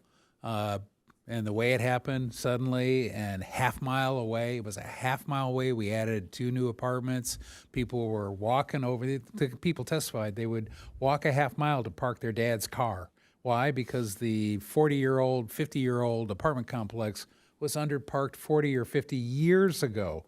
And look at what we're doing now. So the reason I don't support this right now is because ultimately the council I can't bind future councils and they could go around it. But if staff could add to that. Yeah, that's the exact same thing that I was going to say. I mean, ultimately, city council, you have the discretion, whether it states it directly in that clause of the municipal code or not. That discretion is yours. And part of the reason why we did want to have clarity there is, again, there is a lot of specifications within each of these zones that, again, we have default values for at the moment, but those can all be changed, adjusted as necessary by city council. By city council, by resolution. By resolution, correct. Yeah, and not by ordinance. They don't have to be changed by ordinance. Correct. And therein lies so just a council resolution changes it. So that's why I didn't support putting that in. So. Playing the devil's advocate, why would we need to put it in if we have that discretion anyway? You're trying to say that the future council would be limited and could not do that, could not change that parameter without a petition. And I believe what is happening, and maybe the city attorney can help and fill it in, that because it's by resolution that the council can change it. And even putting it in this ordinance that a petition's required, the council can say, we don't need a petition. Resolution, move on.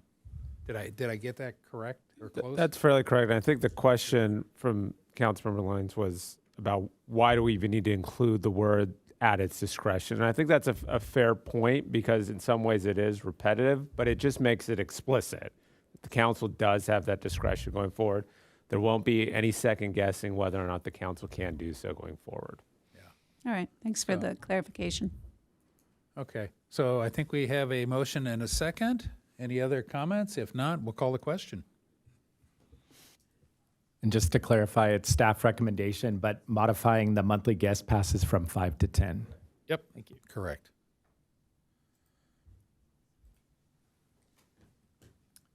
That motion carries unanimously and takes us to item 10D. Thank you. Yeah.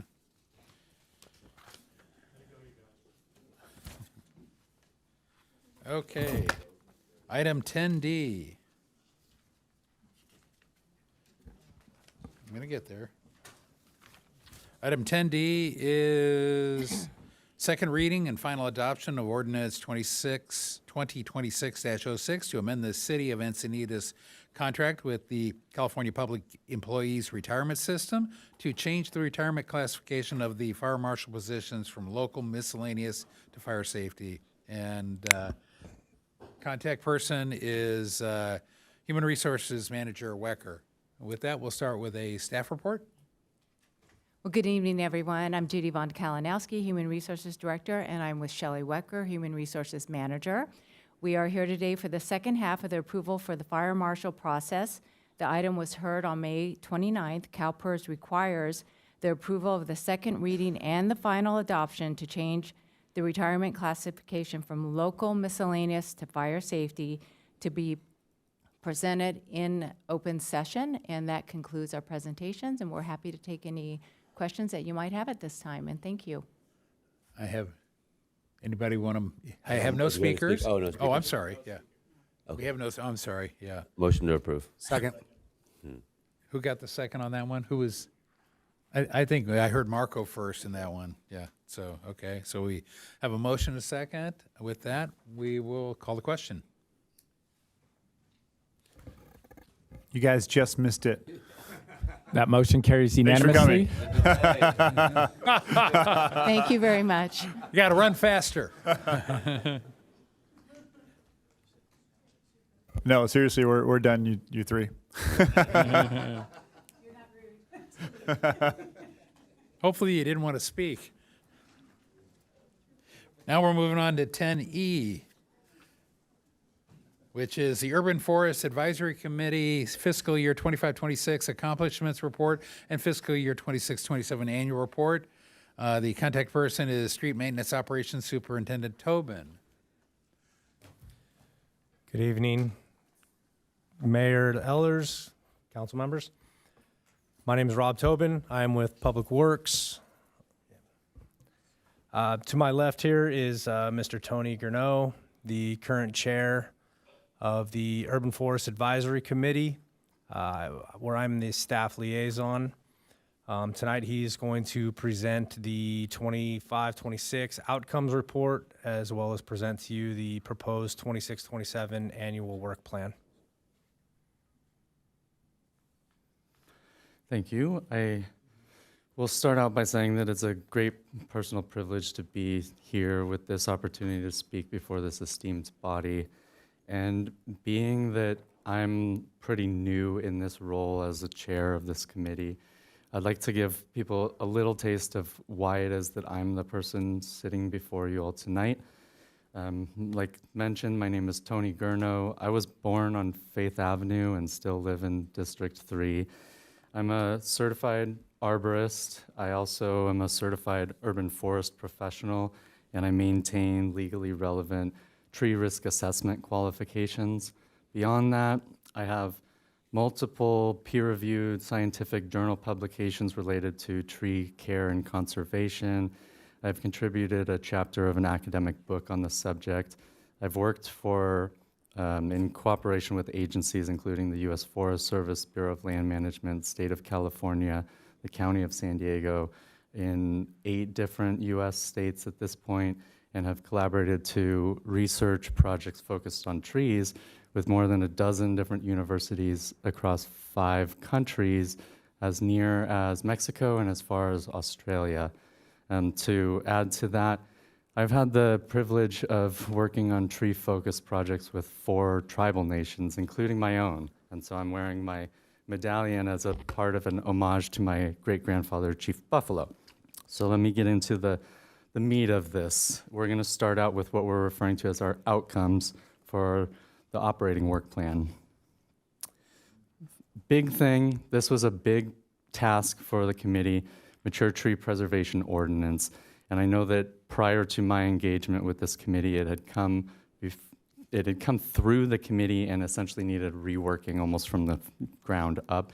And I feel very proud in the work that the committee achieved in that respect. And I'd like to tie this to some things that I've heard as specific concerns coming directly from council members, including Councilmember Schaefer mentioning at this meeting a year prior concerns about the loss of trees related to development along the El Camino Real corridor. And this is our mechanism for preventing that kind of loss of trees in the course of the development planning and, processing and permitting and so on. And I'd also like to kind of contrast the work that we've put forward with the mature tree preservation ordinance as it's drafted with the native plant ordinance, which by large significant monetary contrast cost $150,000 to work with consultants to produce.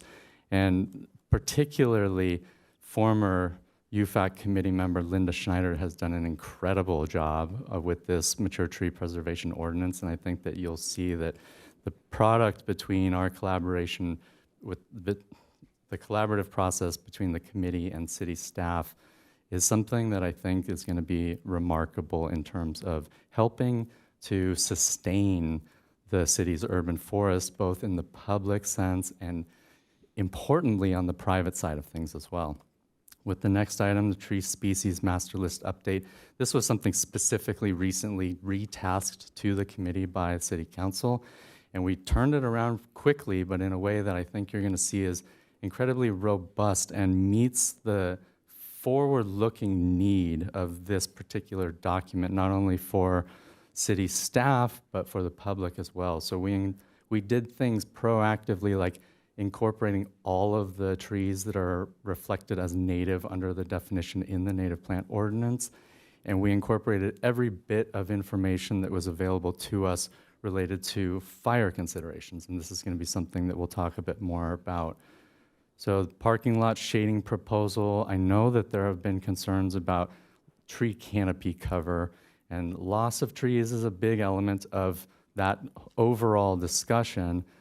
But if you plant trees and they never amount to canopy in the first place, you're not really meeting that goal. So this shading proposal is a big deal as it relates to trees that we insist on planting actually contributing to an ultimate benefit of the tree canopy citywide.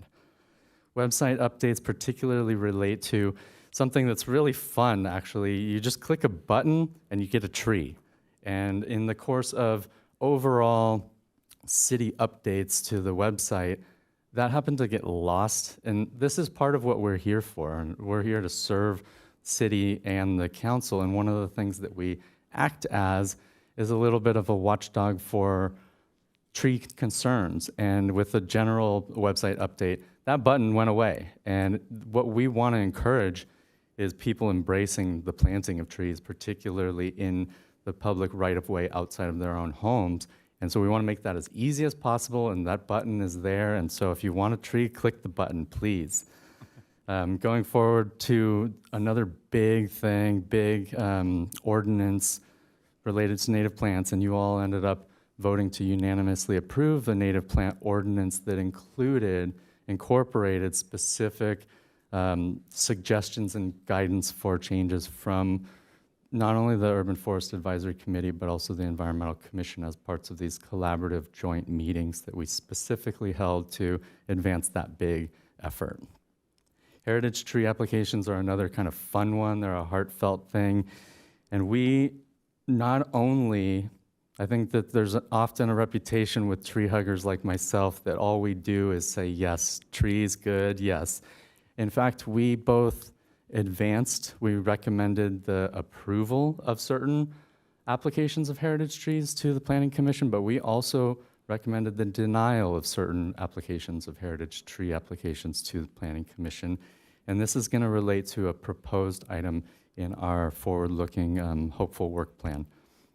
Traffic visibility and vegetation is something that was prompted to come before us by citizen concerns. And I think that it's been something that has been talked about beyond just the committee. And so we went through all of the standards and the ordinance requirements, the Urban Forest Administrative Manual requirements. And as it turns out, all of the language is there. And so there are important standards that are already in place as it relates to this subject within our city.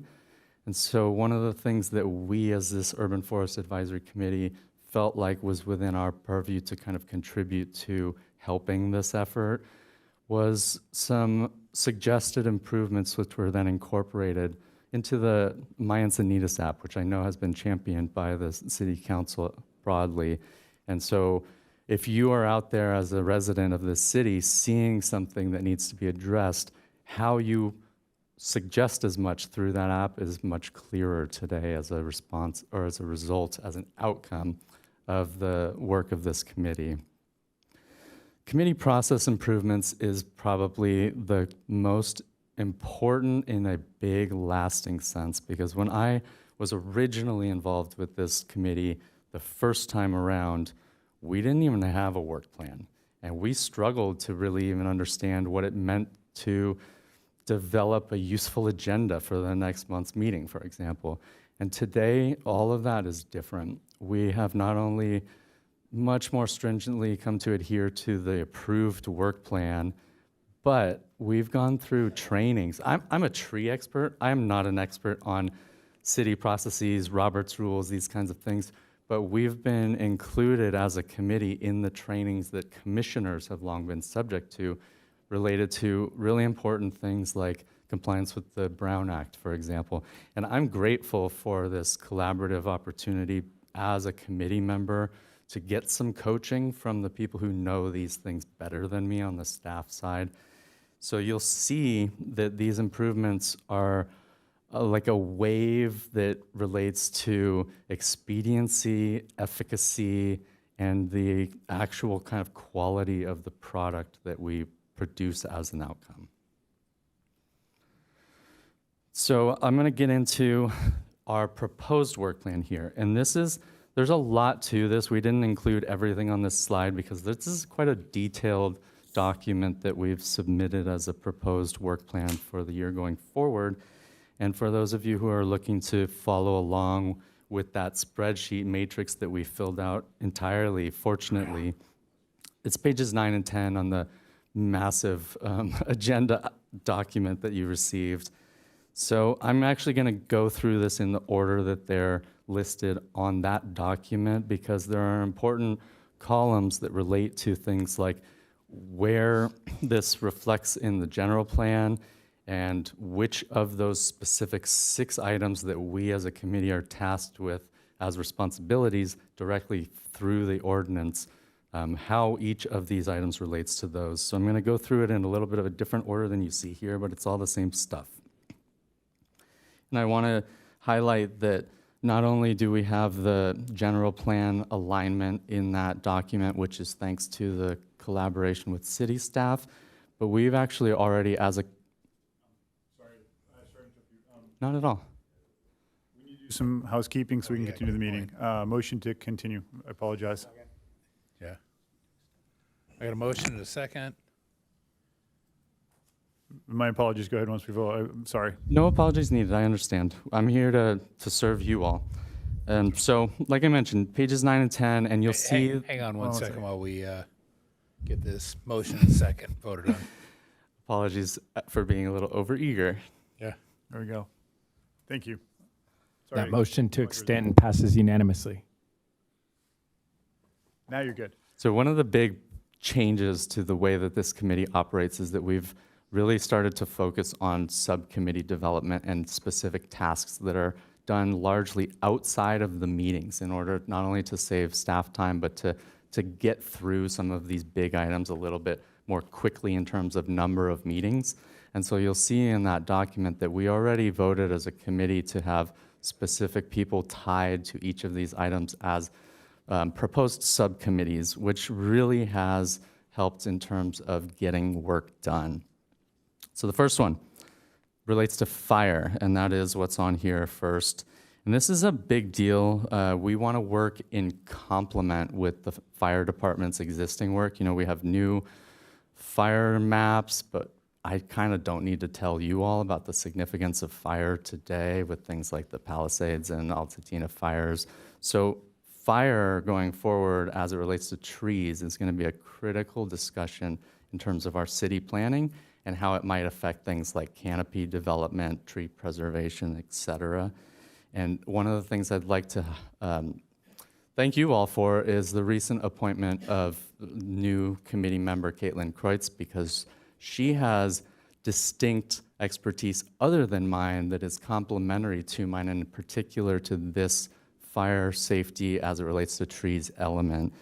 And like I mentioned, we want to work with the fire department. That's what we're proposing here, not to step on their toes, but to kind of back them up in a way that creates this Venn diagram of benefit. And so fire and trees are often discussed in terms of things like what kind of tree goes where. And those are important considerations. But there are a lot of trees within our city as is. And one of the things that sits squarely within the kind of interest and expertise of the Urban Forest Advisory Committee is how the ongoing management of existing trees relates to those trees being more or less of a threat or an asset in terms of fire safety management and so on. The next one on that spreadsheet is actually the heritage ordinance review. So this is what we would like to do as a response to what seems to be a bit of a consistent confusion from the public in their applications for heritage trees, is to go through the whole thing.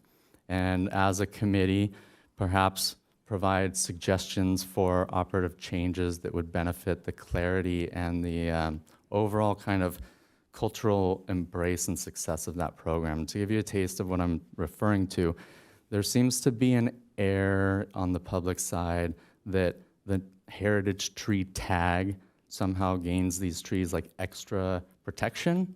And I want to acknowledge that city trees are all approached with the protection mindset from the get-go. And it's not the reason, it shouldn't be the motivating factor for applications for heritage trees, but we're seeing a little bit of that. And so maybe there's opportunity for us to provide recommendations that could benefit the overall program. The next thing that is something near to my heart is a review of pruning practices. And currently the city operates on what's known as a grid pruning system. And so calendarized, you move through the city and you basically prune every tree that needs something in a given area. And there's a trend in the broader industry towards something which is referred to as prescriptive pruning, which is a little bit more of an expert eye in the first place that says, this one needs this and this one needs this. What we'd like to do is to compare the potential cost benefits and so on of those different approaches. And maybe there's an opportunity for there to be a gain in tree health at a fiscal benefit to the city without any detriment to liability and safety concerns. We hope to find out. The next item on that spreadsheet relates to public education. And there's a lot of good stuff out there that our city has either already compiled or produced, but I will acknowledge that it's not that easy to kind of find it all at once. If you're somebody from the public trying to learn about tree care, how to plan for what the right tree is in your given project in this particular place, it's sort of all over the place. And one of the things that we would like to help with is making a central, mostly web-based location for all of the existing wonderful educational outreach material that is already present. And so this is something that actually gives me an opportunity to talk about this specific role that the committee is responsible for as it relates to Arbor Day, because Arbor Day is a physical opportunity for us to actually produce this same thing in the material world. And I would like to correct something that came up. We're here to serve all of you as an informational resource in large part. And it was said by the body here that at this previous Arbor Day event that I was the only person from the committee there. And as much as I appreciate the kind shout out from our esteemed Mayor Ehlers, that's actually not the truth of what happened there. And so there's been a transition with the Arbor Day event went from being a Public Works managed event to being a Parks and Recreation Department managed event. And I'll acknowledge that there have been some minor bugs in there, but the truth is that we actually had half of our committee there, including a recent appointee, Laura Lisauskas, who was specifically there to sit at a table which didn't materialize in order to serve this particular piece of the committee's responsibilities. And so if we did have the opportunity to better compile and centralize all of these wonderful public outreach materials, that would be a really critical, Yeah, Tony, interface Tony, with if the I could public. speed you up, we're Okay. at 10:05, and we're 20 minutes into the item, and we need to get. We have 3 more items after this, so. We're here to talk about the work plan items and not necessarily deliberate on them. So I appreciate the detail, but I think at this late hour, if you could just move through it, the remaining items expeditiously, I think we'd all appreciate it. The next one is something that I think provides a wonderful potential symbiosis with the upcoming full-time urban forester. And so we have items that come up to us like the mature tree preservation ordinance, which is a one-time thing, but we also have recurring important opportunities for oversight in terms of things like tree removals, tree planting plans. And what we would like to do is to come up with a systematic calendarization of those items that are standing and critical to our responsibilities so that it can be a more strategic planning rather than a month-to-month approach. And the last one that I have for you tonight relates to incentives as part of the native plant ordinance implementation.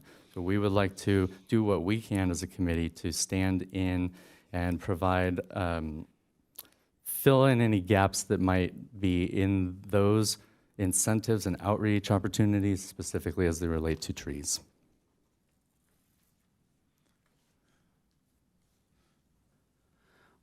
Okay, so for this part of the presentation, I'm just going to move through some slides very quickly to queue up the requested evaluation of the UFAC. So it was on May 13th that the City Council directed staff to agendize an item to reevaluate the committee in conjunction with this work plan. That's what brings us here tonight. Back in December, we presented, or City Council considered an assessment of committee effectiveness, options for committee structural and functional changes, and an overview of Encinitas Municipal Code, Chapter 1502. The outcome of that was to essentially continue the existing structure of the Urban Forest Advisory Committee, prioritizing on items of their work plan, and report progress back to City Council within a year. Just to sort of reorient on some of that stuff, and to facilitate the conversation, I wanted to revisit the UFAC roles and responsibilities as outlined in Chapter 1502. These are all laid out here just as reference. And then also back in December, we offered up this committee structural functional changes chart. I think it's important to note here that this is simply illustrative, no way exhaustive, and any changes to the UFAC that the City Council would like to see to better align with the council's priority and objectives are completely at your discretion. So I'm going to turn that over to City Council for conversation. Just as a quick reminder, the recommendation here is to receive the presentation on the 25-26 outcomes, approve the UFAC 26-27 annual work plan, and then to provide direction to staff. Okay, thank you. With that, do we have public comment? We do not. Okay. With that, we'll go to deliberation with Councilmember Lyons. Thank you, Mayor. I'll try to move through quickly. I'm going to put Deputy City Manager James on the spot here and ask about our urban forester. Now, I know we haven't yet approved our budget for next year, but we do have an urban forester position on the budget. Could you give me your initial thoughts on how the urban forester would engage with UFAC? Do you have some things to share there? Yes, Councilmember, I can definitely share some of my thoughts, and then I think if there's any gaps, I think I would rely on staff to be able to provide additional insight. So since the position in and of itself was direction was provided to staff to move forward with the idea of creating and then moving forward with the recruitment selection process for the urban forester position. Staff has been doing that. So by crafting the knowledge, skills, and abilities and the expectations that the position will form, that's already in place. So assuming that the budget is approved, the recruitment process will immediately start, actually tomorrow or this week, I will say, to begin the process with the idea that it will be, the selection process will move forward into July to have a person selected and then to start. Now, as that position would relate to UFAC, that position will be the direct staff support and liaison to the committee, and would assist in the committee meetings, preparation, and pretty much the any meeting administrative support, in addition to other staff members with the department. Thank you. I see and this goes to Tony's presentation, I see the improvements that have been made in focus and clarity and reporting, and in how the UFAC has conducted itself over this last year, but also been responsive to the input you've received. We always have to be careful because it's not a commission. And are we asking it to act like a commission? So we're always kind of trying to juggle that and get it just right. I think now you've evolved this work plan and your operations forward so that it really is conducting itself more like a commission. But honestly, it is a committee. And so, just getting the right balance is important, and I see that I was pleased to see your work plan because it's articulated, and I think it's simple, and it's clear, and now that I'm more clear on the urban forester and what their role will be with UFAC, I think it's just synergy coming together really well for our community in protection, preservation, expansion of the health of our urban forest. So I sing from the same song you do, Tony, in that I'm a tree hugger. So I'm naturally aligned with the value and benefit that UFAC can give our city, and I'm looking forward to us continuing with it in a status quo manner where it continues to be a committee. Now we're going to have an urban forester who's at the staff head of it. We have a real clarity in our work plan, and I see we're positioning ourselves for success. So I appreciate all that hard work that's gone into that. At this point, I'll rest. Okay, I'll hop in here. A couple of questions to start out with. The tree species master list, where does that reside? I was trying to find it. Is it on the website anywhere? Or? Can I speak to this? It's buried somewhat deeply in the UFMP administrative manual. Oh, perfect. So that brings me on page 28 is the UFMP, as you call it. And one of my comments about the work plan is they'll say issue a memo and do that. Shouldn't we be integrating it into the UMFP as a standard process rather than having have a single repository where the UFAC puts their results? And I would think it would be the Urban Forest Management Program Administrative Manual of Procedures, right? The UFMP or whatever we call it. So comments from staff and Tony too. So the draft version that the UFAC produced is currently with city staff for review. So it is not in the final draft form, which you will see eventually, but it does need to be routed through, multiple different departments, including fire.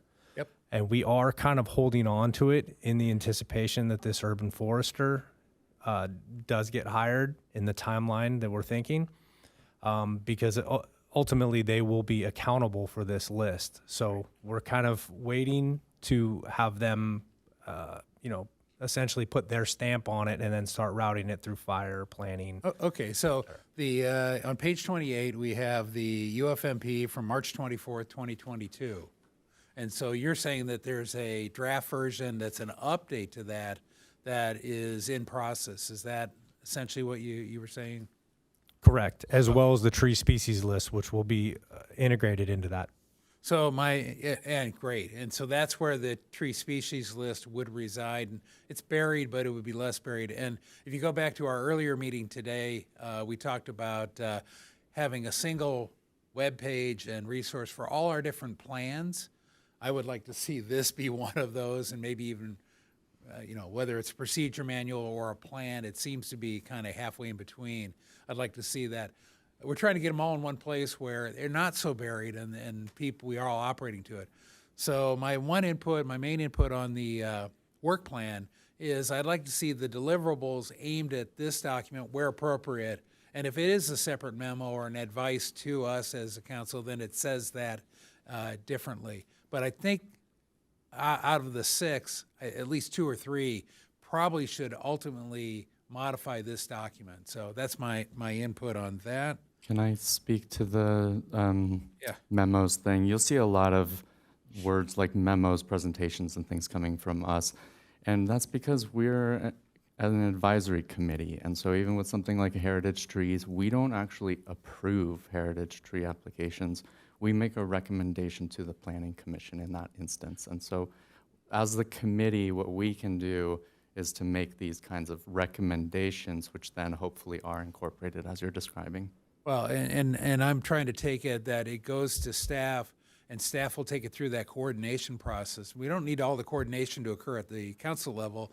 I'd like to see it, just like it does in all the other plans, occur at the staff level first, and under the monitoring of the UFAC, so that when it does come for updates, as is happening with the UFMP, it would come to the council. Does the UFMP come to the council, by the way? I think it did back in 22, but. It did, but I don't believe the revisions come back to council. But if that's a direction, we can definitely do that.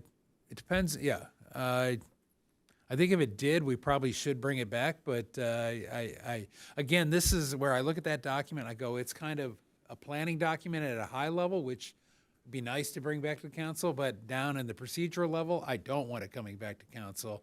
And so maybe sometime in the future, not for this revision, consider splitting it and bringing it to the council for the plan portion, the kind of high level. But ultimately, I want UFAC, since it's a committee, working to get it into the document, so we're putting it one place, not through 10 different memos, because I know what happens when the memos, people forget about them in the past. So with that, I will yield to Deputy Mayor O'Hara.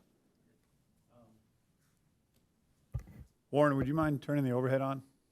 I can write on it, right? Okay.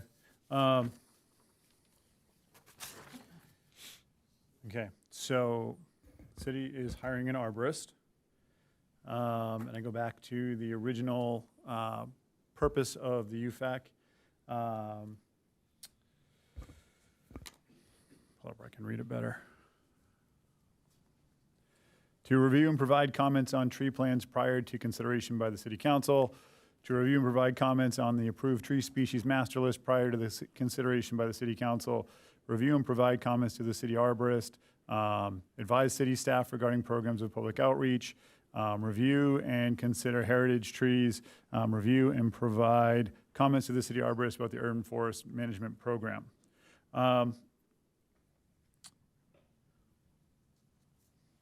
That's what the UFAC was set up to do. Can you bring their work plan up on the video screen too? Is that something?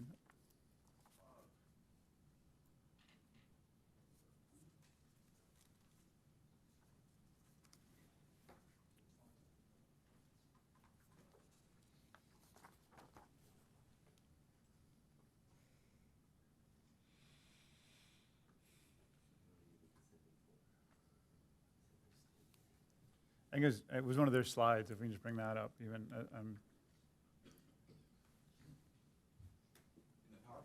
Yes. Yeah, you can bring that up. Or page 9. Either way. So I think it's that top page, right? All right. Let's see. So if I go through the 2025 work plan, it was mature tree preservation, tree species master list, parking lot shading proposal, request to plant a tree, and UFAC website updates. Majority of this did not get completed. And when we have an arborist, an urban forest advisor, they will do all this. This is what they do. They'll look at prescriptive trimming. They'll look at all these pieces. And part of the reason you probably didn't have a work plan when you got to the Urban Forest Advisory Committee version, because it's a committee. We just did the parking permit committee. When do you guys meet again? I think we're done. I hope we're done. Because that's what committees do, they end. I'm going to draw something up here. Bear with me.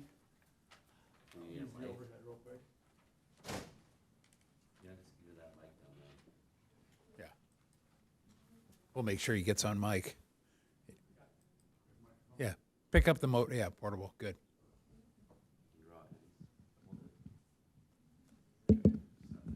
Okay.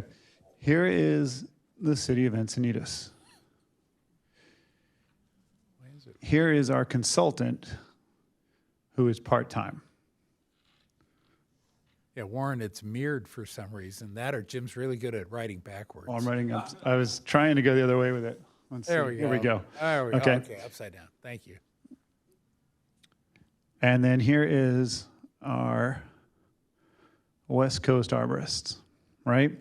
So this was all set up pretty interestingly. This is the city, goes to a middle person who is not associated with the city and is part-time. They actually contracted West Coast arborists, and every time there's a decision, it goes between them. And along the way, part of this became we needed UFAC because this is not accountable. Every time we go through here, we don't have that accountability. We don't have that final say. And this person's part-time, and it costs us money every time it goes through this person, right? So UFAC comes in here to support this. And now we've got a little bit of balance, right? But now we're going here. We're keeping it in-house. Am I upside down? Encinitas employee. And all of this is direct, so we no longer need either of these. It's plain as day. It's financially plain as day. It's functionally plain as day because this person is not part-time. This person is full-time, and they are trained to do all of the things on this work plan. That's exactly what an arborist does. On top of that, I think what you do from here is you move your UFAC to a subcommittee or a subcommittee or a side committee of the Environmental Commission. Environmental Commission obviously goes to the council, and now you have a triangle of people who can manage trees together to advise the Environmental Commission and the urban planner for the city. So you can put all that together and save us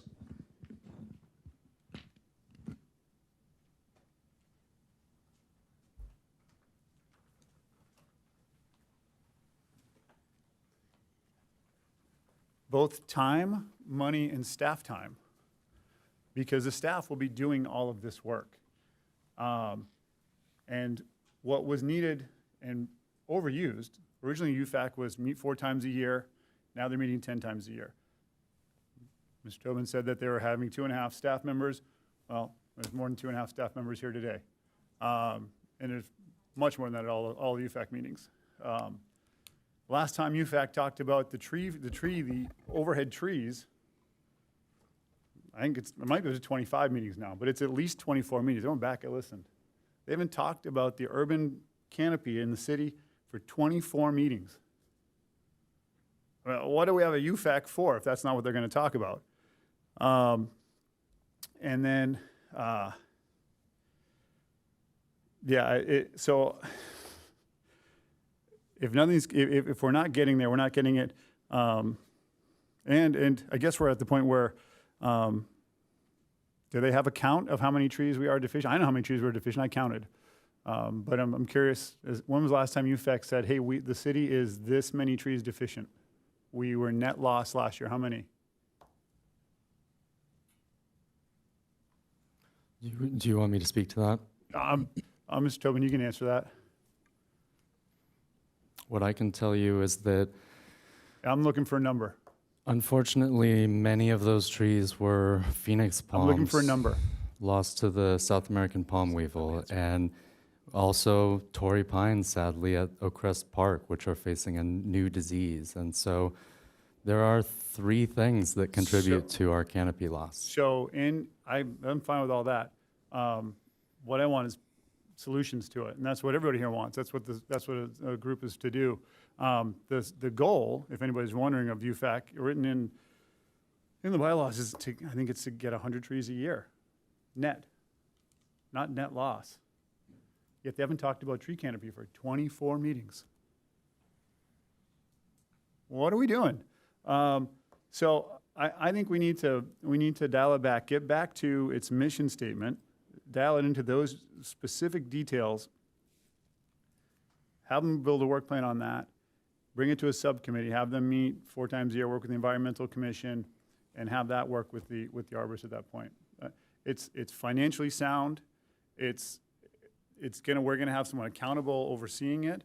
The Environmental Commission is a great resource, and I have other problems with this work plan. Like I'm shocked that there's every one of the members except for one is on a whole bunch of committees, and one of them is only on one committee. And I know that person asked to be on committees in the meeting because I watched, and that person was shut out. That's a little concerning. They have 7 people in this membership. They should be able to have 3 people on a committee or subcommittee. That makes me concerned, for sure. We're not a club or a clique. We're a committee for everybody. Everybody on it is equally allowed to be there and participate. So I'm going to suggest we go down that road. I don't know if anybody's brave enough to step out on that road with me and go with it, but I think that's the way to go. I'll rest for now. Okay, Councilmember Schaefer. Well, wasn't ready to answer that, but I was going to see if this following year, if we could get a number of those 100 trees planted between ECP Park and I-5. It's been brought to our attention that you should have 500 feet between highways and parks where kids are at play, and we do not meet that at the ECP Field 3. That being said, the amount of fumes that are ending up in that park while kids are playing is pretty significant. So I would see. I know that I was informed by Dave that we have. I think last year we planted a significant amount of oaks, but they take time to grow. So if there's a way to get a larger tree that grows faster, maybe infill or whatever the deal is, but that'd be much appreciated. I guess to speak to the bigger issue at hand, I would be willing to talk about that. I think I don't know. I think Deputy City Manager James, if you, how far are we from hiring this arborist and having somebody in house? I know that Councilmember Lyons already asked you this, but yeah, what's the? I think if we open recruitment, it would last for approximately 3 weeks if we do first review with interviews shortly thereafter. I think we're looking at probably final selections in 6 weeks. August. Yeah. So close to us coming back. I think it would be after break, Yeah. potentially, and of course it depends on the number of applicants. Correct. But I think a 6 to 8 week window. Somewhere between August and September. I think from where we are, I think this is a great drawing. I think you've done some great work, Jim, and I think this is appropriate time to have the conversation. I don't think we're talking about getting rid of anybody. I think we're reappropriating and where we put them. Yeah. I think the right thing to do is probably wait for that person to get here. I think they've done a good job of getting some stuff ready for that person to kind of take over and the purview. And if the person says, I don't want these people around, and that's who we hired and they wanted to do something, that'd be great, I think. But in the order of just good business of where we are, there's no rush at this point. As we're all going on recess in 2 weeks, nothing's going to happen between now and then that tonight would make the difference. What I will say is I do believe that what you brought up here is absolutely, it's a good point. It's a really good point. So I would say when this arborist comes online, the second probably, let's say he comes on in August, probably within the 90-day window, probably be able to have that conversation in November that would be, hey, what is he or she, what are their desires and how they want to work with the UFAC? And at that point, I think it would be kind of up to them, their recommendations, and then obviously up to us to make a vote on where that goes. But I think this is a very sound argument, and like you said, it does make financial sense and gives us a direction to go. Sorry. And Councilmember Sheffield, if I may, originally the part of the direction that from the City Council was for the UFAC to return at that December timeframe. And so that along the timeline that you just went through, this could align nicely in that we would be able to go through the recruitment selection process, onboard the arborist, integrate him or her into the process of UFAC, and then prepare for that December summary report. And it frees up all of Rob's time on the liaison. So the point is, we actually have somebody that's working directly with them. I think the committee wants to be around. I think they enjoy doing this, and they've done some great work. And if the arborist has ability to work with them, I think that's where I'd be leaning towards down the road. I'm not looking at just getting rid of them for getting rid of them's sake. I think that we have a really good deal here with a bunch of people that love trees.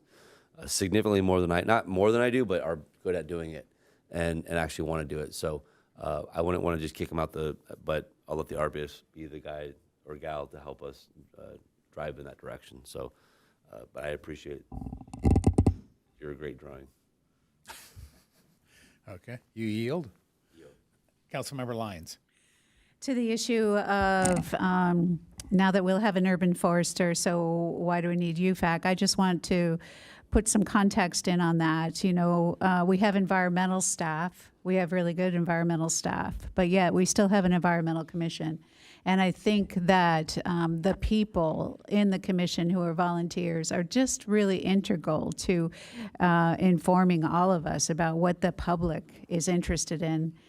In addition to that, just for some additional reflection, we have a really good traffic engineer, but just because we have a really good traffic engineer doesn't mean we don't need a mobility and traffic commission.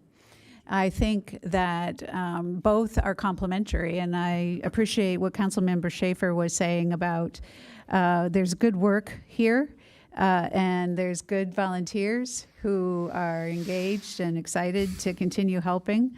I also appreciate the fact that things are changing a little bit with the urban forester, and I know I'm speaking ahead of us voting on it, but the urban forester will be an important new element in our city. So what I'd like to also consider then is looking at a review. I'd like to move forward with this work plan today, but looking at a review in December where we have more insights from the urban forester, and I'd be happy to hear what those insights are, and I think we'll all learn a lot.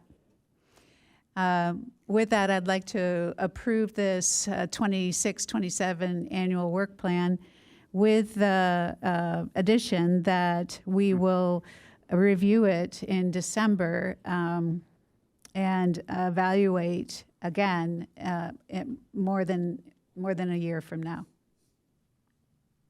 I mean, not going a full year is what I meant to say. Sorry, I didn't say it correctly. And are you saying review the work plan or review the UFAC?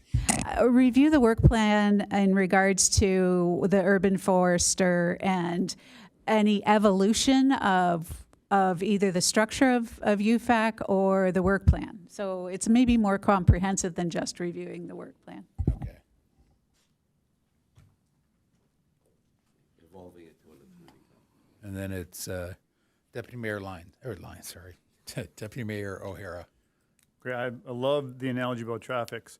So when you hire a baker, do you also hire someone to crack the egg? Just curious. Seems like same analogy, same thing, right?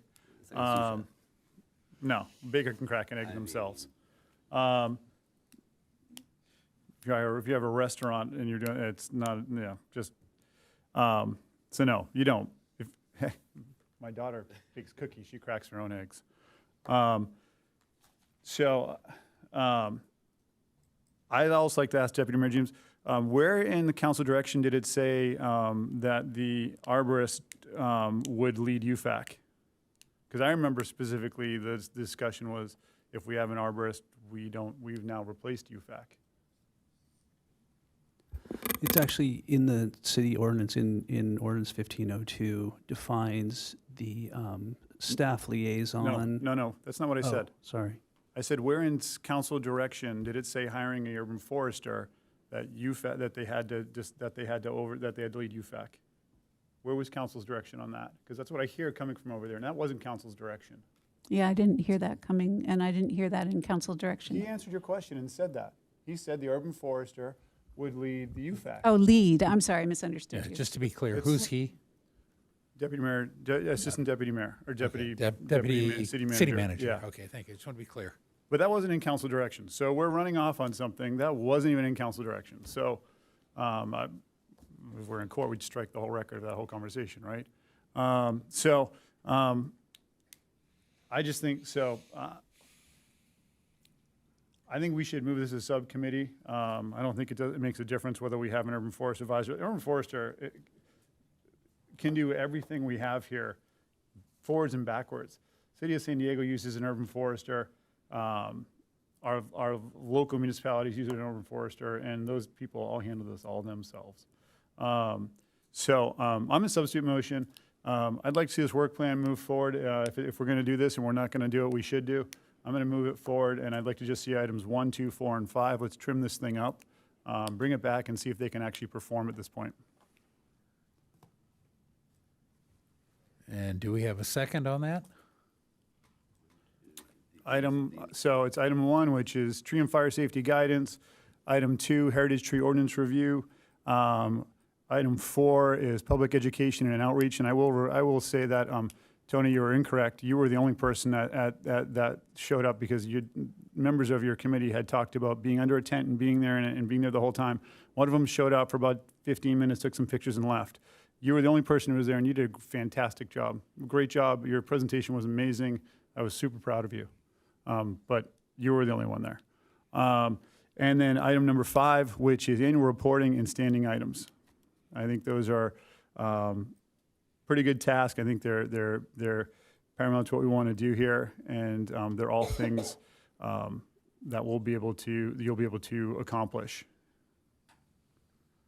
So that's my substitute motion. And we have a motion, but I don't believe we have a second yes on the original motion. So we have a proposed substitute motion.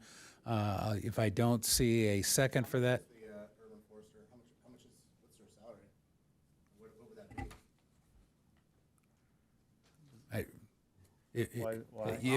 I'm just wondering. Yeah, It's a lot. I just wondered the amount of money that time we're. Time out. If you can use your button, I'm sorry. up. I'm Sorry. actually up next. So if you yield, I'll go. Yeah, I think that's neither here nor there. Like, Yeah, well, he'll ask you. Then we'll get to that question. So, I just want. I mean, the reason I'm paring it down is again, this last year's most of this stuff did not come to us, and did not get completed, and some of it sat in here for a long time. And let's get something done. Prove me wrong, please. So, done. I'll yield. Okay. Yes. So one thing I want to make clear is the urban forester can't start before the budget that we hopefully will adopt tonight. And so it wouldn't be till July 1st at the earliest. So it's going to be in August or whatever. So that's, I actually support the motion that Councilmember Lyons put out here to review the work plan and the structure in December or sooner. But I would want to add one other thing to the work plan, and it is I've had a concern about the tree canopy as currently proposed in the latest documentation for 101. I feel like we put in a bunch of pygmy trees or short trees and not canopy trees, and I think it morphed from the time I saw it originally at Planning Commission all the way through all the design phase and the contract getting let. And so this is a case where I see a useful surgical application of the UFAC to look at the tree canopy and tell me, will it result in 50 years from now having a tree canopy there? And so just that's the type of advice up here that I want to see. and how I would use the UFAC, understanding that in the future, if we decide it's not a good use of our resources, that we might change the structure. So I would offer that as a 7th item, I guess, on the work plan, if the motion maker will agree. Is that a second? That would be a second. Okay. Yeah. Okay. Yes. And yes, that is, I hope I understand it. You would like an evaluation of the tree canopy on the 101? About the current plan for planting trees on the 101 and whether we will achieve a tree canopy there in 50 years or whatever. I'm up here talking all the time about along El Camino Real in front of Home Depot.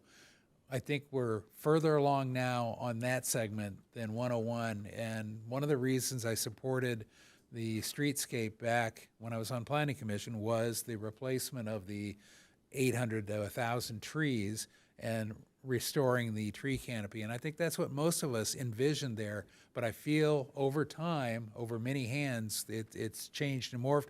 I just want to know from my advisors and I think it's a good task for UFAC, and I think it could be a model for how do we get to tree canopy on more of our streets, because it's all about forest coverage that we're trying to do. So with that, it sounds like a motion and a second. Where else was I going? Well, I think that's it. So we have a motion and a second. I will yield to Deputy Mayor O'Hara. I had one other thing. So for 24 weeks, 24 meetings, they have not talked about tree canopy, and you want to add a 7th item to their plan, on which they haven't returned much, really, and you want it to be something they haven't done. That's part of their mission. I feel like this is madness. I really do. You're going to add something to a group that hasn't brought the full depth of what they've already taken on back. You want to add more to it. And on top of it, you want that thing you want to add to be something that they should have taken initiative to do on their own, because that's what they're here to do, and they haven't done it for 24 meetings. Like, please, somebody make this make sense. I can't believe you want to add to their thing without taking something off. I would take your amendment on top of my 4, 1, 2, 4, 5, and if you want to do 7, and I think they should count them. I think we have residents who've already counted and are already looking at streetscape and wondering why it hasn't been done. So I think we have go ahead. So I'll counter motion. It's 1, 2, 4, 5, and 7. And all right, we got a second. Do we have a second? Okay, I got a second now. Okay. Any further discussion? Otherwise, Which ones are we getting rid of? 1, 2, 4, 5, and then the new one. Which one of these? That's kind of it's a summary. Got to go to page 9 of the. It's on the wrong page. Yeah, so it's Page 9 of the staff report. Okay. So what goes is tree pruning practice review, because obviously the arborist is going to have that's what they do. That's literally what they do, right? That's if they're going to do their job well. That's how we're going to define whether they do it. Hey, did you do it? And did you save us money? And did the trees come along better? Right? That's it. 6, incentives support. I think that's really a job for staff, and staff knows. I mean,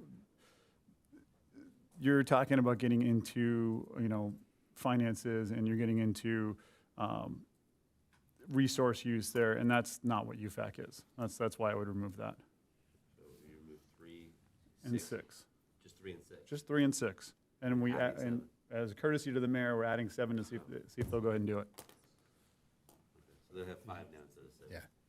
All right. okay, before we vote, the city manager would like to weigh in. Yeah, just looking at number 6, it talks about incentives, and it reads, reinforcing native plant ordinance by exploring incentive options and plant availability. If you do recall, when we did go ahead and approve the native plant ordinance, one thing we said that we would bring back was staff is working on an incentive program. Correct. So I just wanted to. That's what I was saying. It's a staff job. Yeah, and it is going to come back, and it is with development services.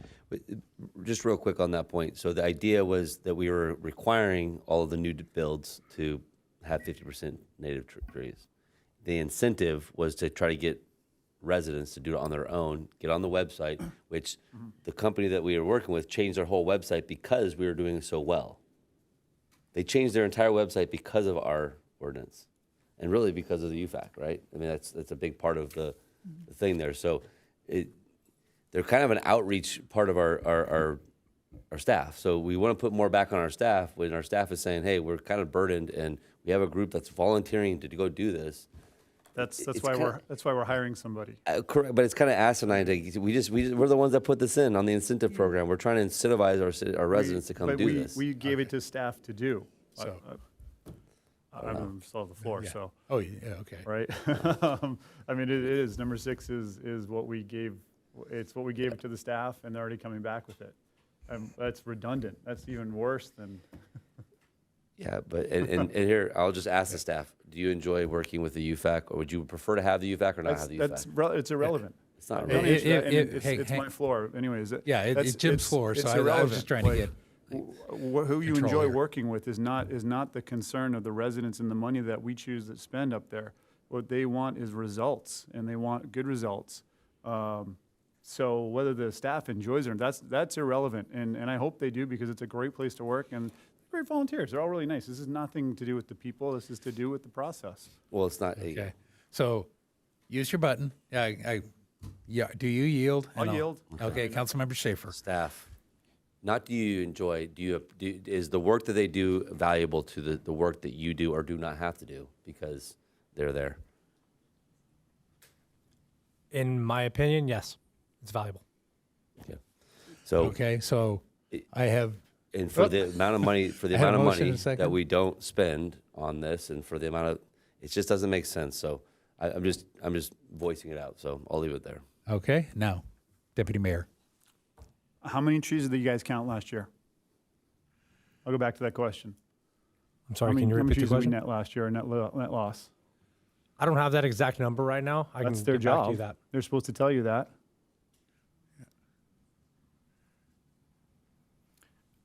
How am I supposed to have something that staff doesn't have access to? So I guess the point is I'm proving the point of, does it help? I'm not sure it does. There's no proof. There's no evidence coming at us. It says this was imperative, and I'm just proving Councilmember Schaefer's point. I'm going back on it because it needed to be got back on. If it assists you, and one of their main jobs is to manage the canopy, and you don't know how many we lost or gained, and they didn't help you in that process, and that's one of the primary functions, how are they, back up what you said then in that case, because apparently, we're not seeing it. I apologize. We should not put staff in that position, and I apologize for that. So I'm going to back off on this line of questions. So I think my point was proved, and I apologize if I offended anybody, but I'm just going to stick with that, and I'm going to rest there. I think I've said enough. Okay. So with that, we have a motion, and then we have a substitute motion. We'll handle the substitute motion because we had a second on it. And if the clerk could read Sure. back the substitute motion.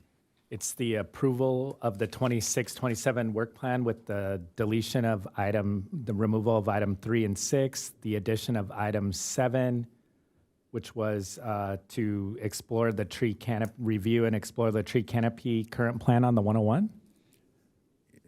Yeah, to evaluate To whether evaluate. we will get a tree Well, canopy whether we from will. the current planting on the approved segment of 101, 101. not the whole street, because we only have a contract on the northern portion. Okay. And then I just wanted clarification. Did that also include to return to City Council in December for review of that work plan and then the UFAC committee structure in consultation with the new urban forester? Yeah, that was the motion as made. Okay. Yeah, so that was the second item on there. Oh, I'm sorry. Yeah, that's your substitute motion. Yeah, substitute would come back. So the answer is yes. Okay. Thank you. Okay, motion and second. Call the question. I should say substitute motion and second.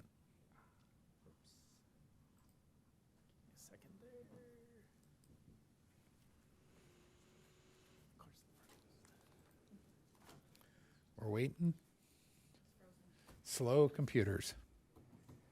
They get slower later at night, don't they? Yeah. That motion fails 2-3.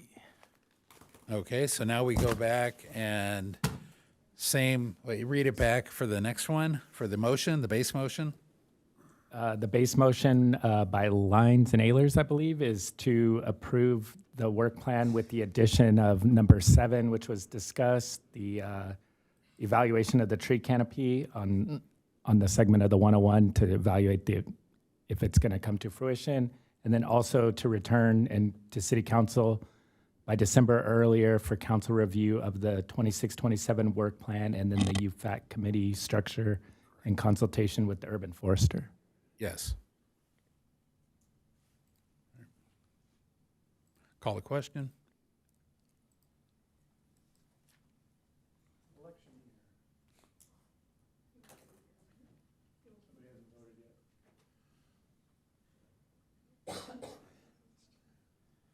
There we go. That motion carries 3-2. And that concludes that item. Let's move on to the operating budget. Item 10F, and I think I'm going to need a motion. I'm going to need a motion to extend to probably. They did not do a date or Oh, time did we? certain. Oh, I'm sorry. I was used to the usual 11. So we just said extend beyond 10 p.m. Correct. Oh, good.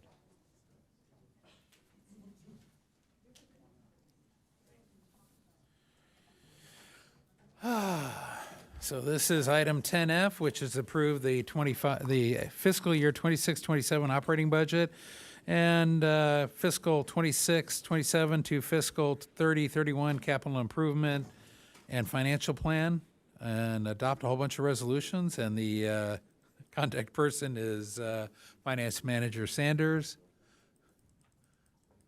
And we'll let them get in place.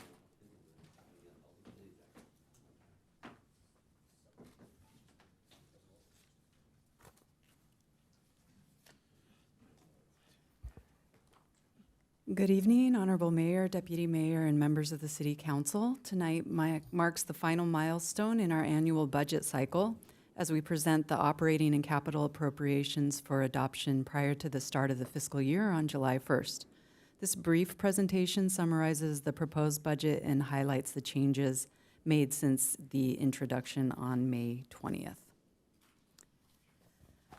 The proposed FY 26-27 budget supports Council's annual work plan objectives, maintains a balanced budget with recurring revenues exceeding recurring expenditures.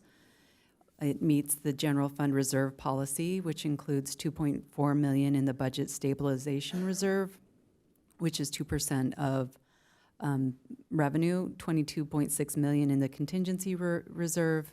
It also meets debt service, pension, and contractual obligations, and funds priority capital improvement projects. Changes since the introduction.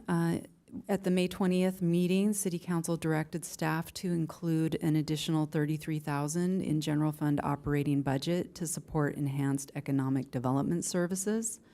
Other than that, the transmittal letter outlines the major operating and capital investments planned for next year. The budget does include 4 new positions designed to advance key service priorities, including a code enforcement officer, 1 facilities specialist related to the facilities condition assessment, urban forester, and a lifeguard sergeant. Capital and work project appropriations total $15.8 million. And this includes $2 million to begin implementing the recommendations from the facilities condition assessment. The budget also includes a one-time $500,000 discretionary payment to CalPERS to reduce the city's unfunded pension liability and provide an 80% funded level. The packet also includes a budget in brief that summarizes the city's total budget, including major revenue and expenditure trends. The proposed operating budget includes $158.5 million in total revenue, supporting $149.2 million in operating expenses, and debt service payments total $5.5 million. The next step, staff recommends that the City Council take the following actions to adopt the Resolution 2026-48, adopting the budget appropriations, adopt Resolution 2026-49, adopting the appropriations limit for the fiscal year 27, and also adopt Resolution 2026-50, approving titles and pay ranges for City of Encinitas for next fiscal year. We're available to answer any questions and pull up additional items that were referenced in the presentation. Any questions of clarification? If not, how many public? One speaker. Okay, let's do the public speaker. Scott Campbell.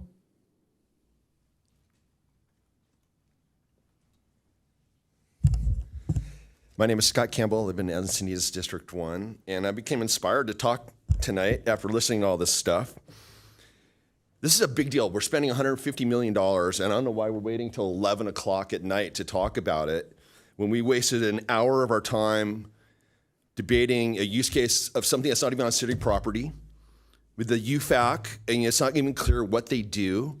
The infrastructure committee, they went away. The housing element committee, they went away. I don't quite understand the priorities of talking so much about things that cost or have such little budget impact. Nobody talked about the sewer manhole getting fixed for $310,000, an emergency item. You know, how much left is on this budget here? Not much, 0.5%. That's a really tight budget for anybody. And we talked about affordability and everything. That's what people do. That's living on your shoestring. Nobody talked about the LPI or the cost of ped path. Why not?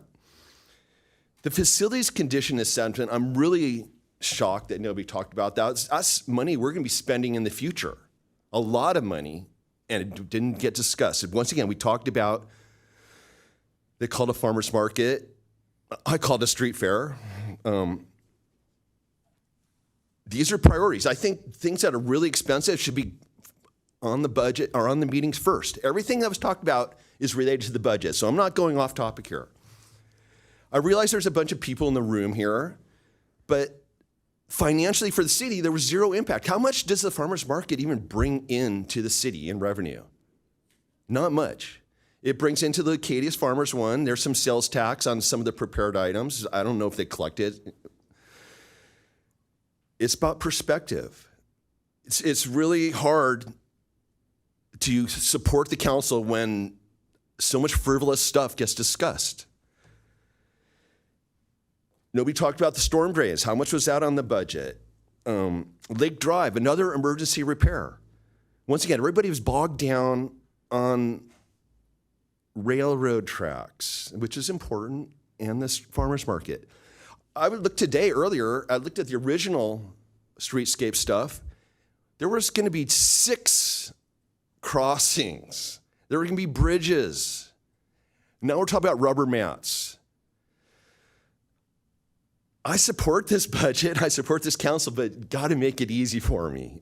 Let's get on with this, and let's go before tomorrow. Okay, I'll hop in here. I think that was it, right? So this has been discussed before. We've been briefed on it. We've spent quite a bit of time with 4 times, yeah.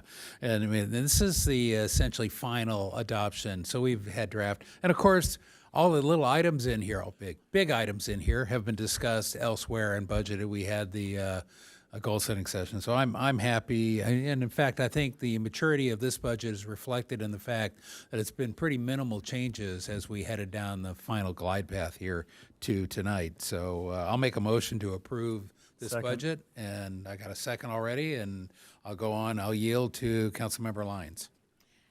I'm going to withdraw my request to speak. Okay, and Deputy Mayor O'Hara. I think this is. We've all worked pretty hard on this. It's come this far, and I think there's not, as you can see, we all feel like we've discussed it pretty deeply at this point, and it's a pretty easy matter. I think it's important if we are talking about this should be talked about that we've seen this several times just for that specific purpose, and so this is just the ratification of it basically. So after public input, staff input, and council input, so I'm excited to see this go forward. Councilmember And Schaefer. I just wanted to triple down that we have been talking about this. This was just later in the evening because of all the other items that have come up and all the stuff we've deferred to the end of the month. So it had nothing to do with not talking about anything we talk about tonight wasn't going to get changed because we have to have this in by July 1st. So I yield. Okay, with that, I have no further speakers. Let's call the question. That motion carries unanimously. Okay, thank you. Thank you for all the hard work on the budget. I know there have been a lot of detailed questions. Okay, this is item 10G, which is a memorandum of understanding between the City of Encinitas and the Encinitas project, and the contact person is Director Knopp.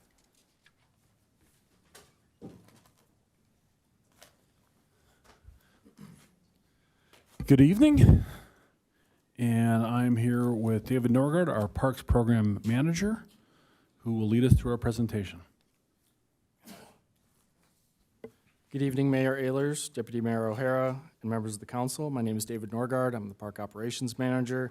As Director Knott mentioned, I'm here this evening to present a memorandum of understanding between the City of Encinitas and the Encinitas project. The Encinitas Project is a 501c3 nonprofit charitable organization in good standing, registered with both state and federal governments.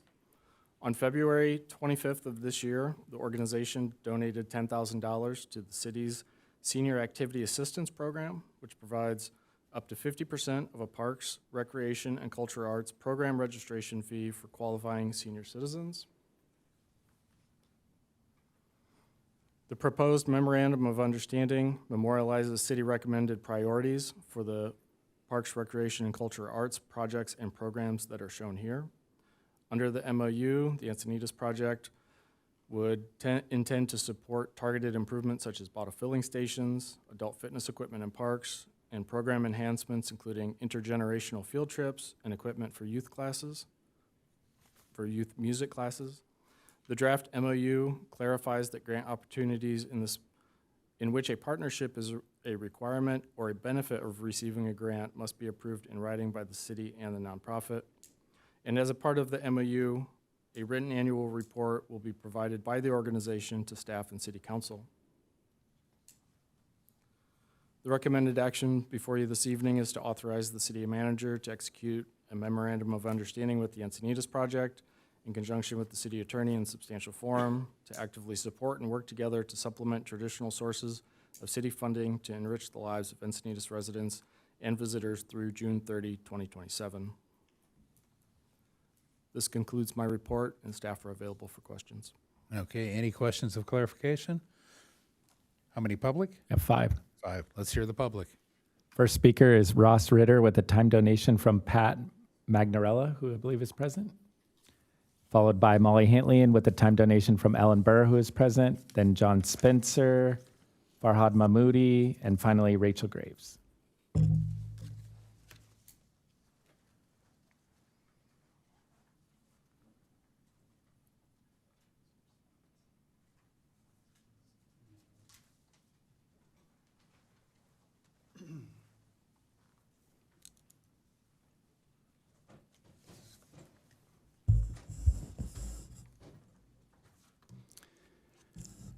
Good evening, Honorable Mayor, Deputy Mayor, City Council.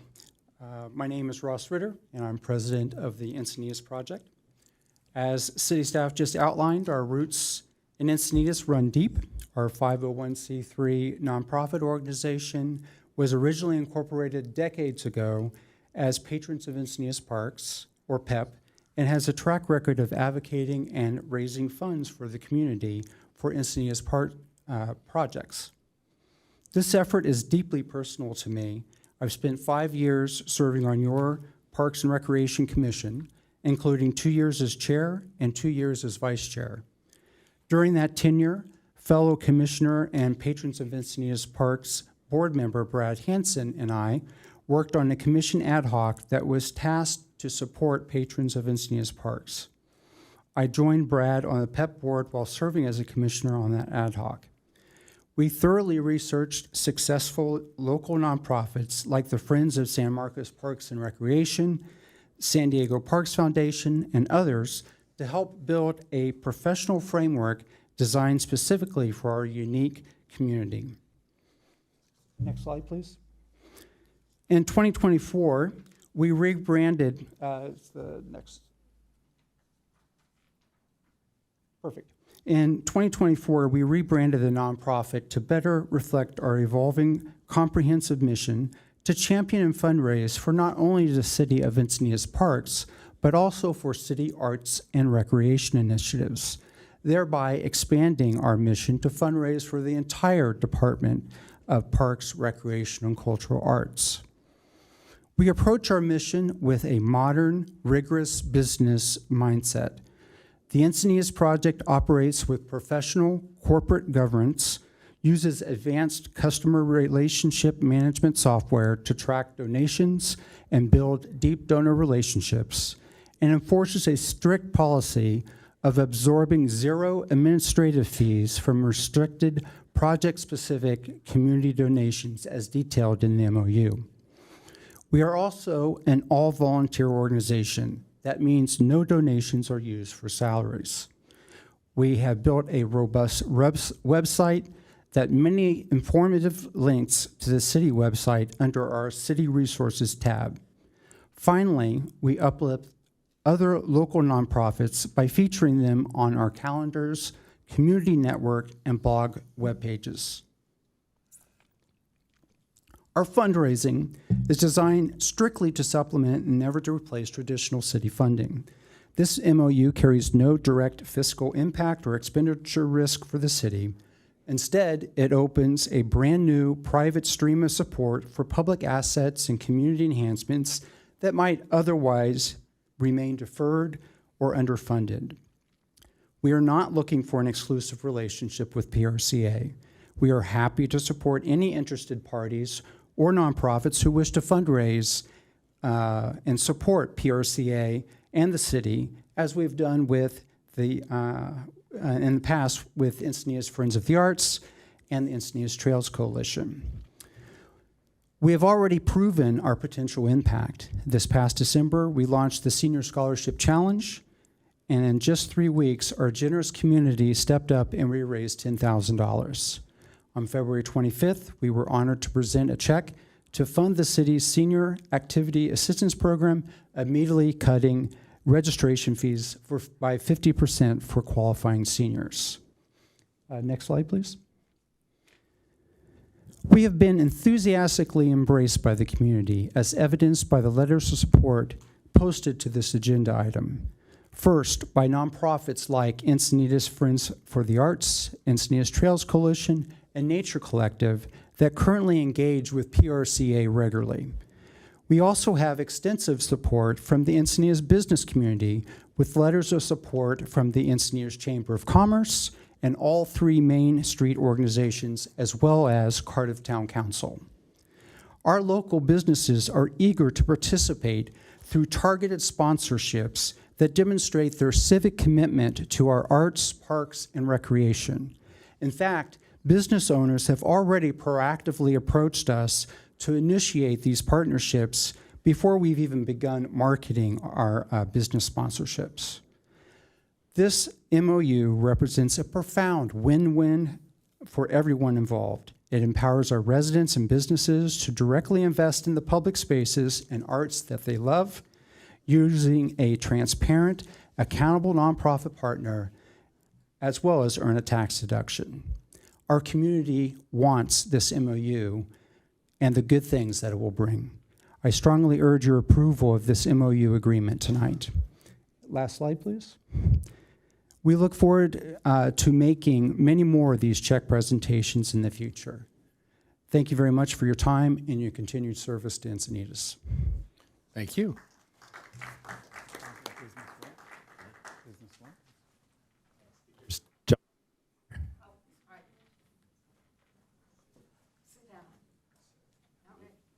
Who is it? John Spencer, are you here?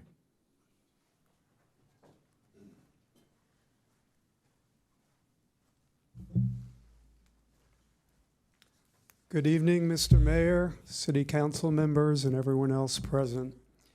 My name is John Spencer, and I'm a proud Encinitas resident for 32 years. I'm even more proud that I'm married to Ross Ritter, and I've shared my life with him for 35 years.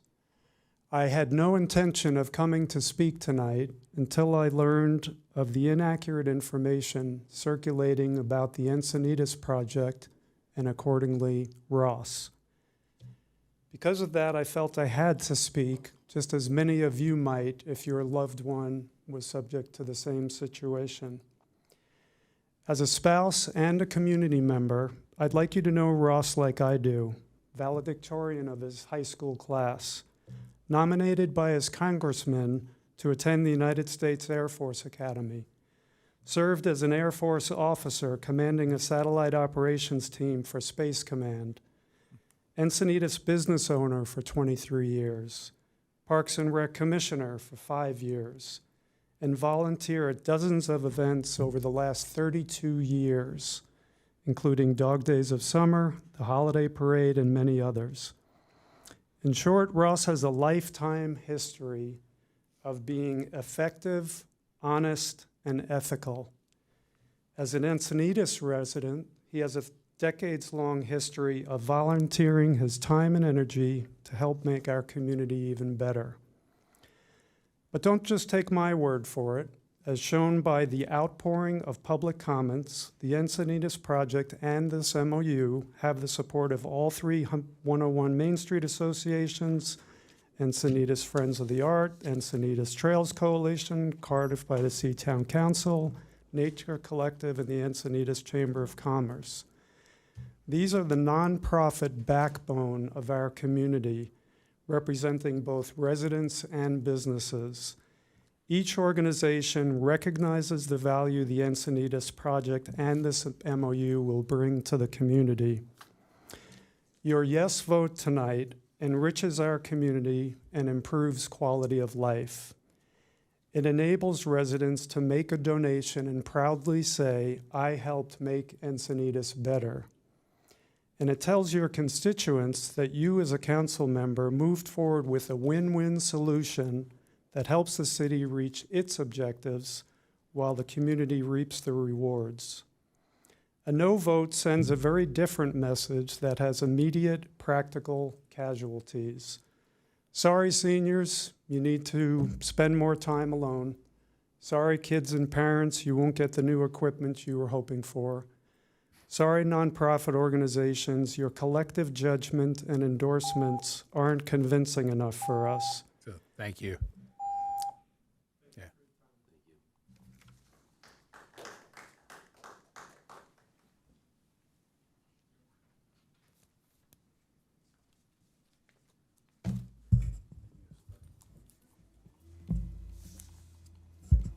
Good evening, Council. Molly Hitlian. So, I'm not against the MOU.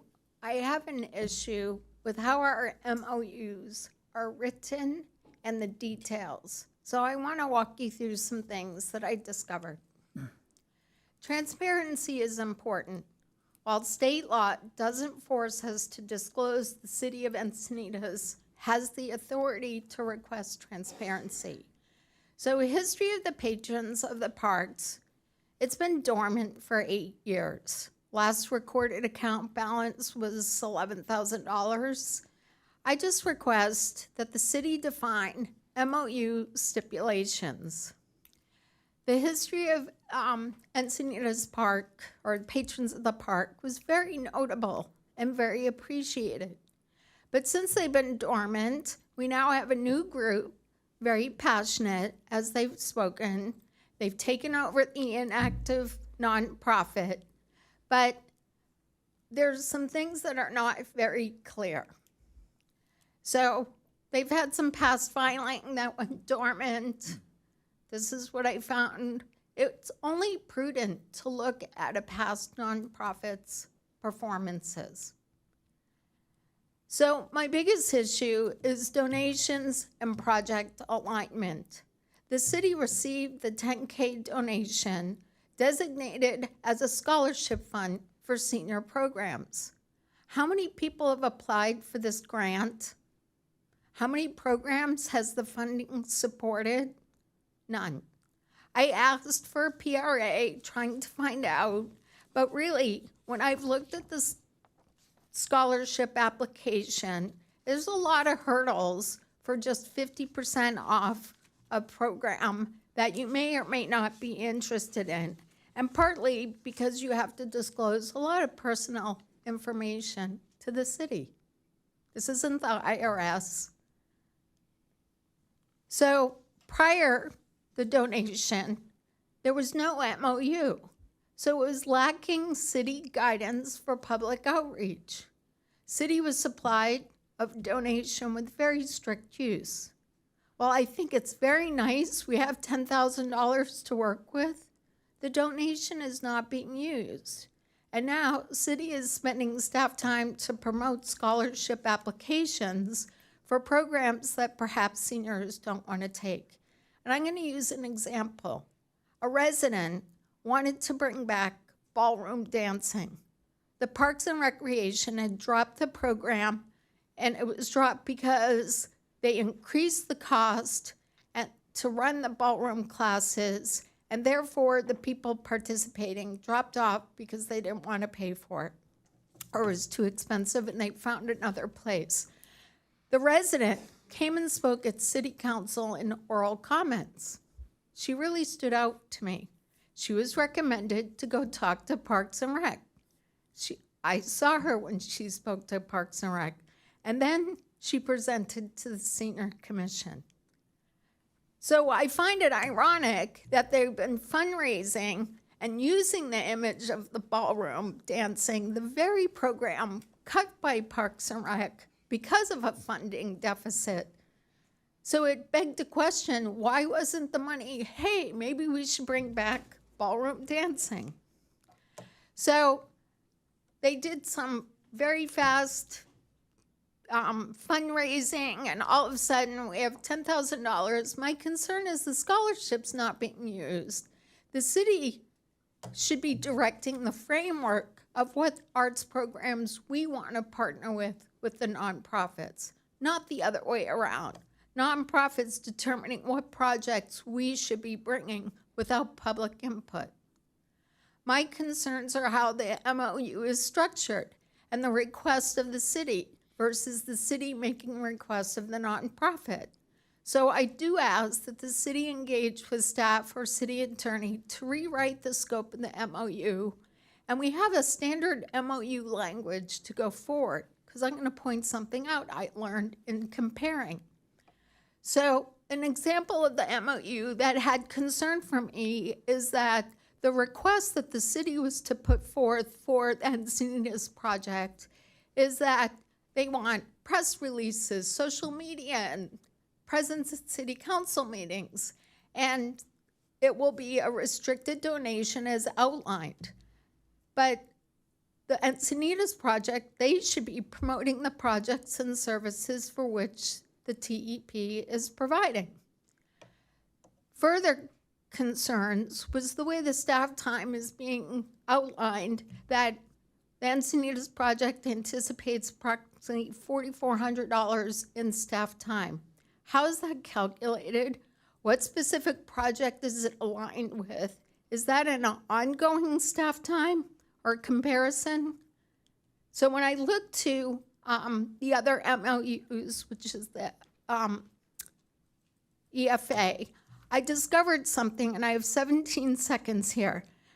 The MOU for the EFA needs to be changed because it says that the city provides a list of the email subscribers for the EFA.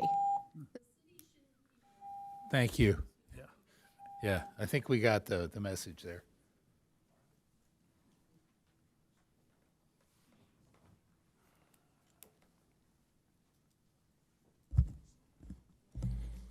Good evening, Council. My name is Farhad Mahmoudi. I am the treasurer of the Encinitas project. I took over that role from Brad Hansen, to whom we're very appreciative for his continuity between the PEP organization leading into the rebrand of the Encinitas project. He resigned from our board in the last year because he had a new grandbaby that he wanted to spend more time with, and so I took over that role. I wanted to speak tonight for a couple reasons. One, in reviewing written public comments, and I think John alluded to this a little bit earlier, there was unfortunately a comment in there that made some allegations about our organization, and I just wanted to make sure I clarified on those points. One of the points that it brought up was some questions about what happened with our community block development grant application last year, which that was roughly a month after I joined the board of the Encinitas project. I can kind of walk through it very quickly. The allegation is that we used misleading language in our application. The application was to use funds to get a paleta truck and some food trucks for the 3 PRCA city events that are run. The city actually initially, staff recommendations were to give $2,500 to us for that grant. And we came back to the city and had conversations with them and thought that it didn't make a lot of sense for the city to give a grant to us that then funds something for the city, because that's not really what the mission of our organization is to raise funds from the community and bring it to the city. And so that's why the application was withdrawn.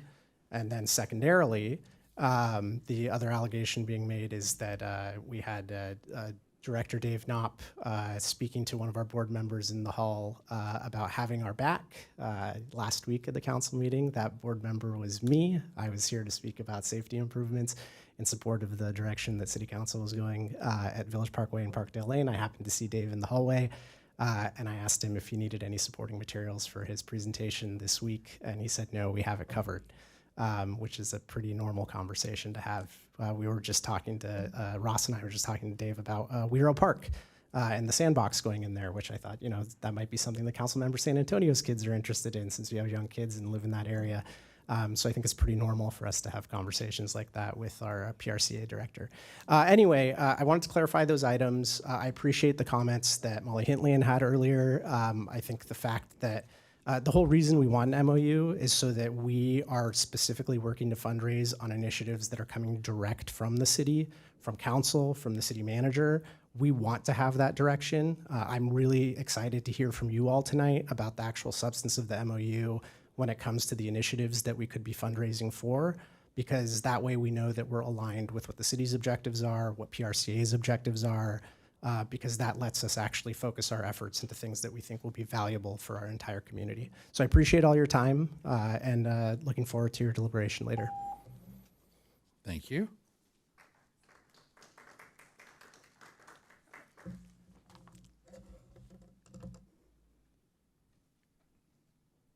Jesus.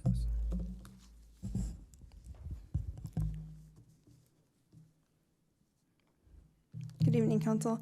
I urge you to reject the proposed MOU with this newly formed nonprofit. It is a significant risk to enter into a broad agreement with an organization that lacks proven fundraising track record.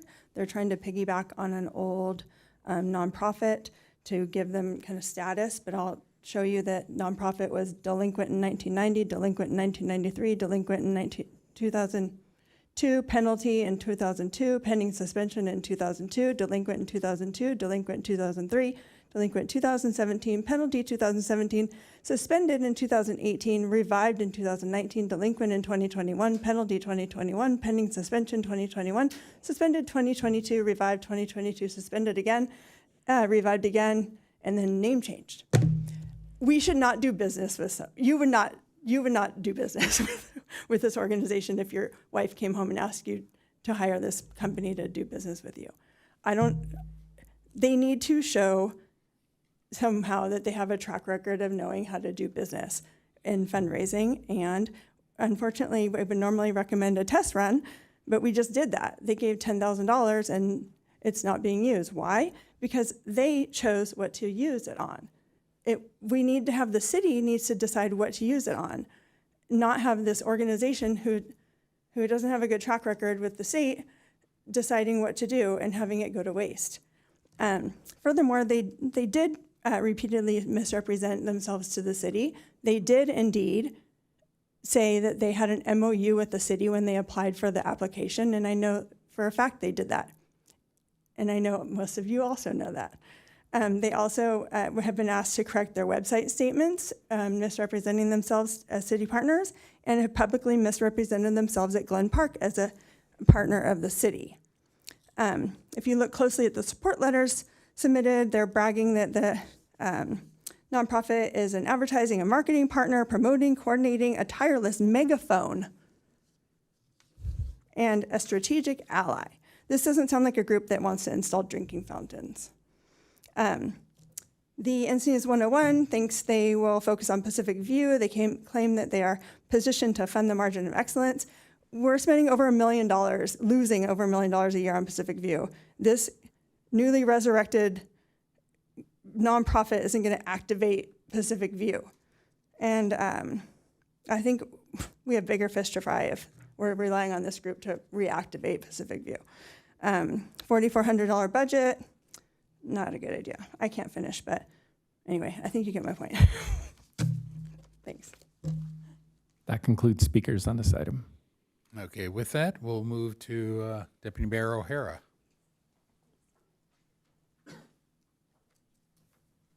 Oh, this is a messy one. It shouldn't be messy.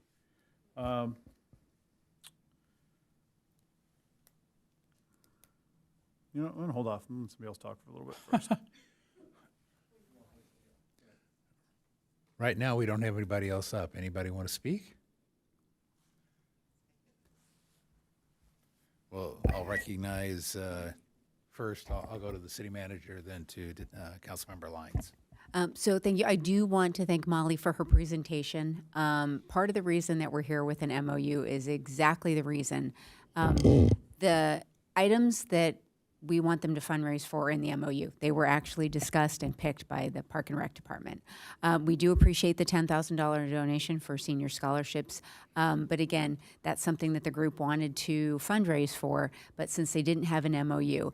One of the reasons that we like something in place is for that very reason, because we may get approached by, it might be someone like Encinitas Project, it could be another nonprofit, that they're going to come to us and want to give money for something that we didn't ask for.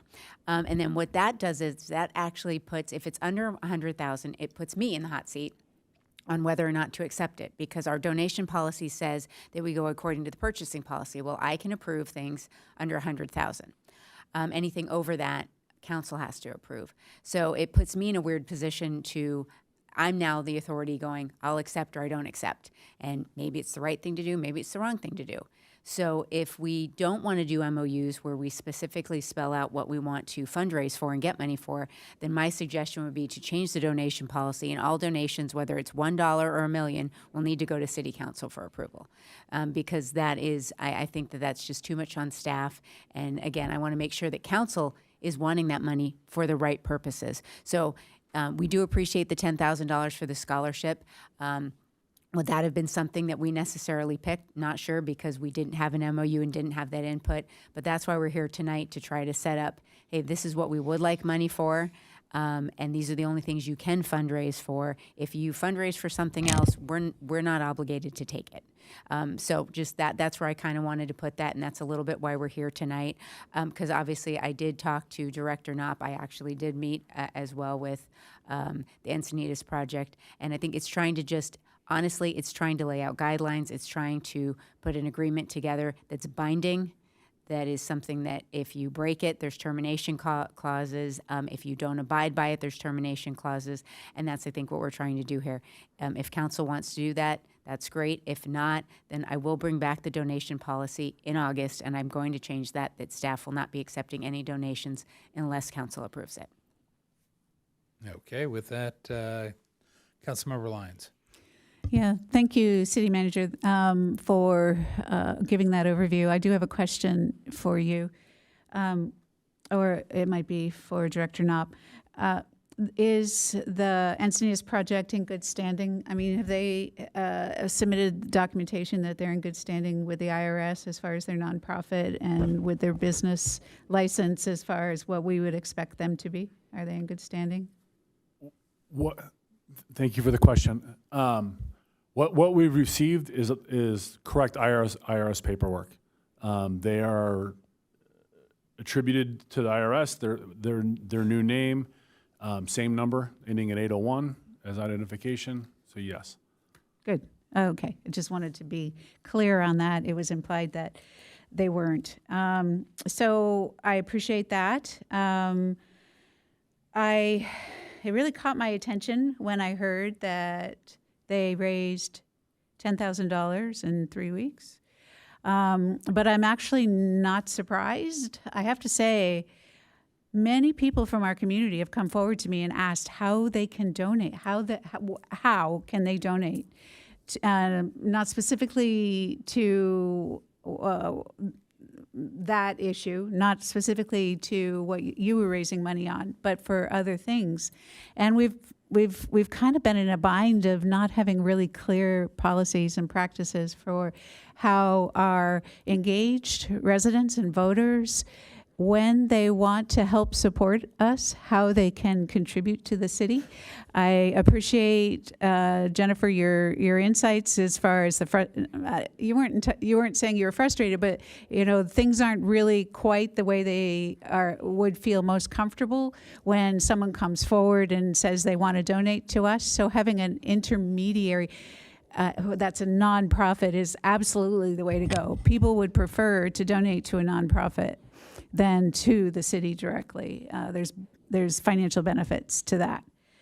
So given that we have a community that does want to donate, given that they're in good standing, I think a memorandum of understanding right now is the right thing at the right time. What they need now is to coordinate better with our Parks and Rec department so that they can be responsive to what Parks and Rec needs as far as additional money and additional donation.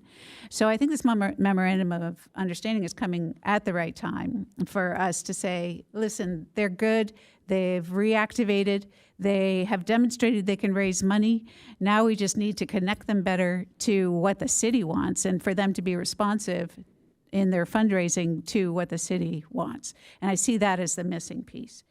I also see that they conform, this memorandum of understanding conforms with our policy F007, which encourages donations. It conforms with our policy C032, which supports collaborative partnerships. It conforms with policy PC01, which is our purchasing policy. I think we've put our ducks in a row in the right way to say that we should approve this relationship through this MOU.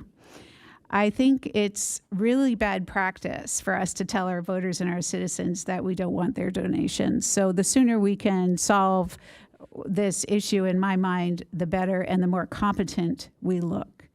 I'm going to move approval of the MOU.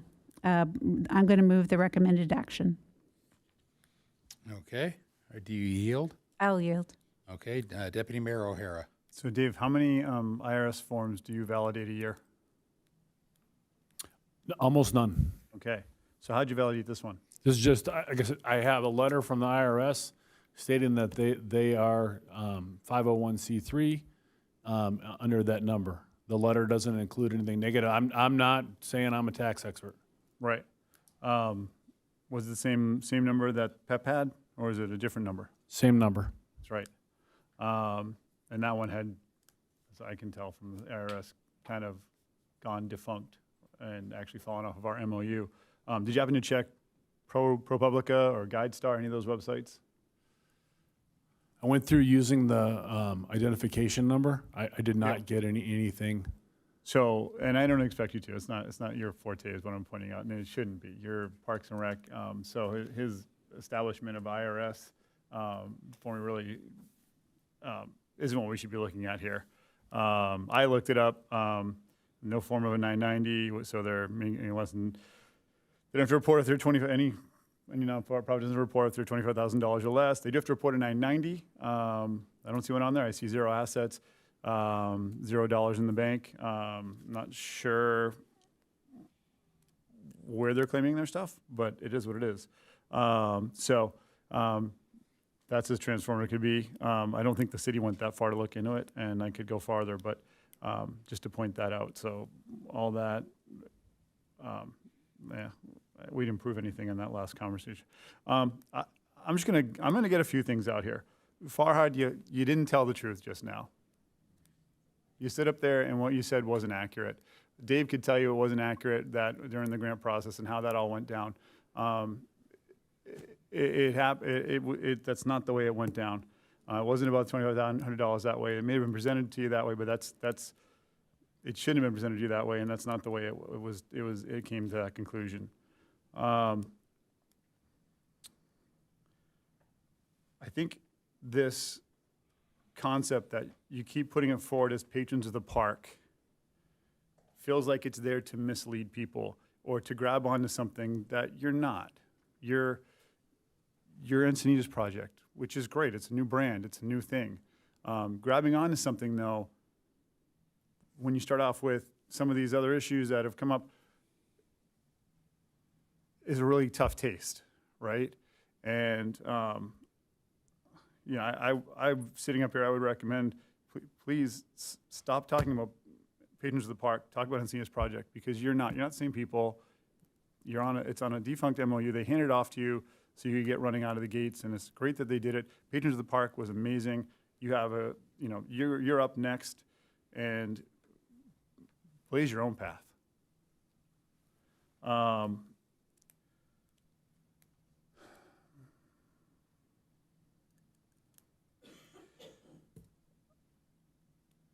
I'm going to go through, just keep it simple. Substitute motion, because I know that the motion maker won't accept these.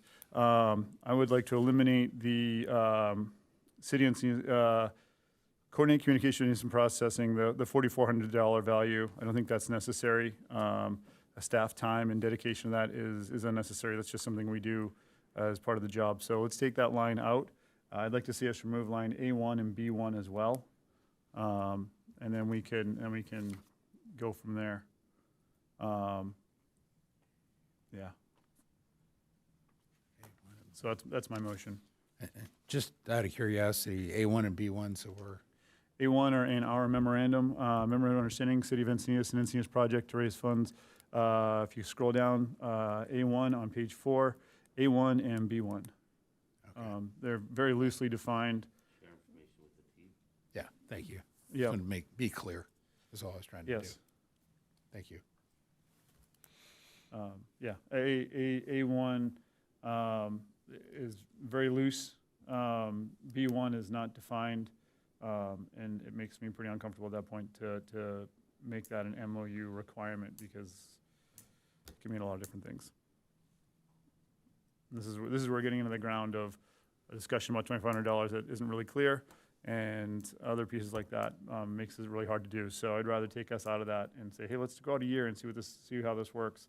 Get on good standing with each other, and knock out these two item numbers and knock out the staff time, and then I think we've got a decent MOU.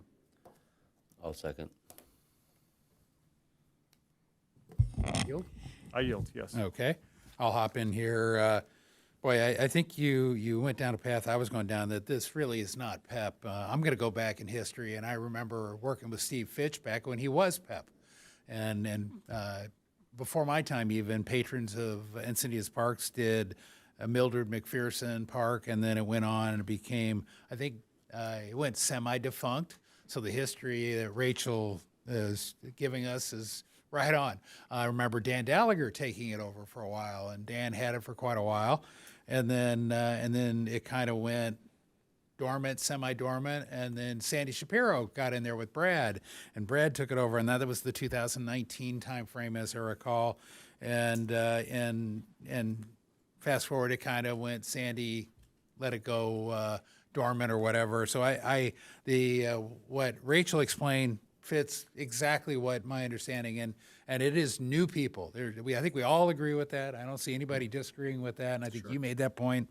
And so this is a new entity, and it's I guess I could get to ask the same question, kind of like you did. How many people have been CFOs of nonprofits? Yeah. And how many, I'm married to one that's been a CFO of 2 nonprofits, and I filed the S-100s a whole bit, and And I've even been tardy in filing an S-100. It's because it gets beyond you at times. There are things, when you're doing these volunteer organizations, stuff happens. I'll just leave it at that. So I'm not as worried about the fact that you took a 501c3. I've formed them. I've gone through that legal work. It's $3,000 to $5,000 that if you have a built structure there, take it over, go do it. I'm okay with that. I don't have a problem.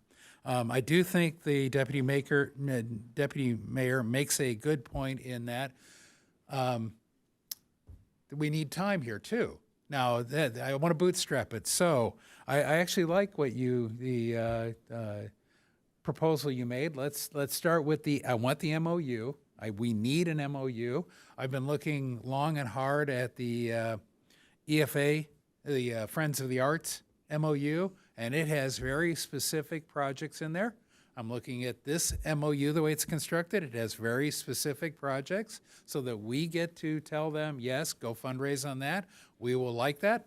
We do that with the Friends of the Arts. I haven't looked whether we have anything similar with the Encinitas Preservation Society.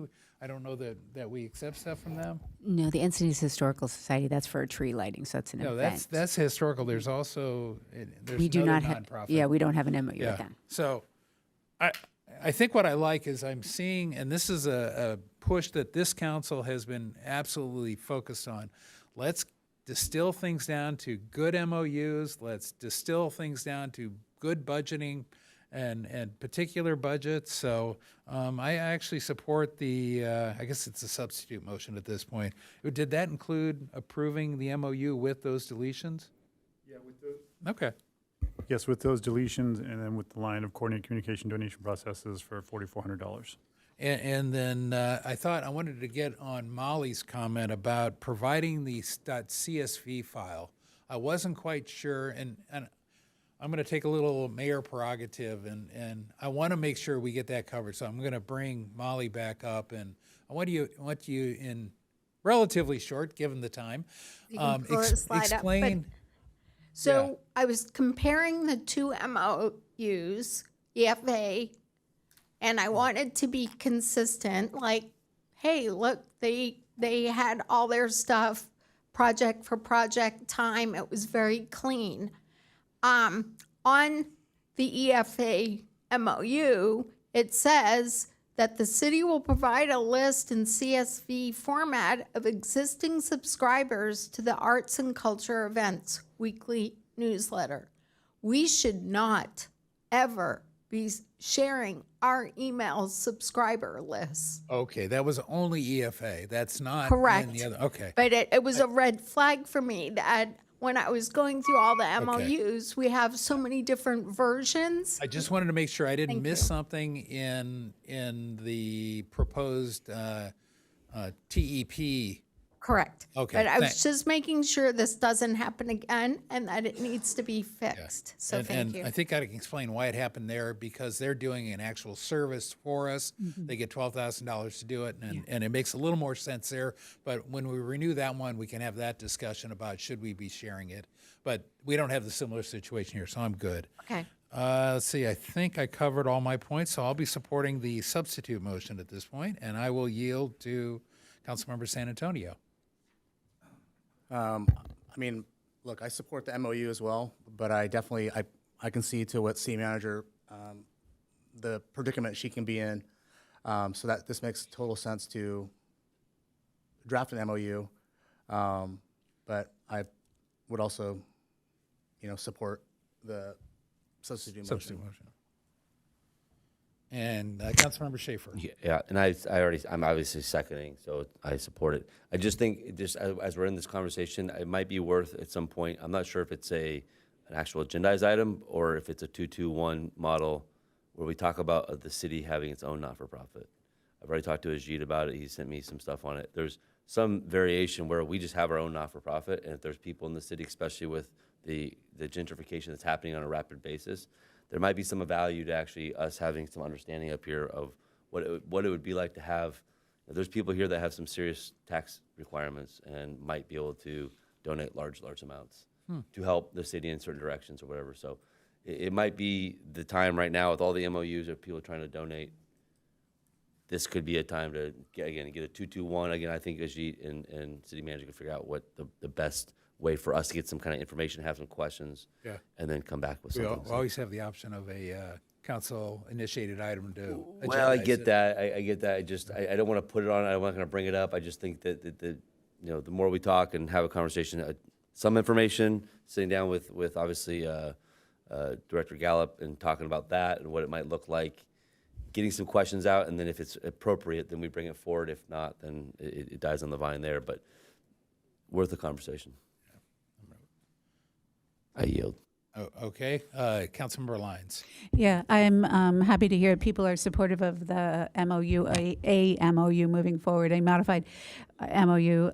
As far as the motion maker, I was wondering if you could help clarify what your edits are.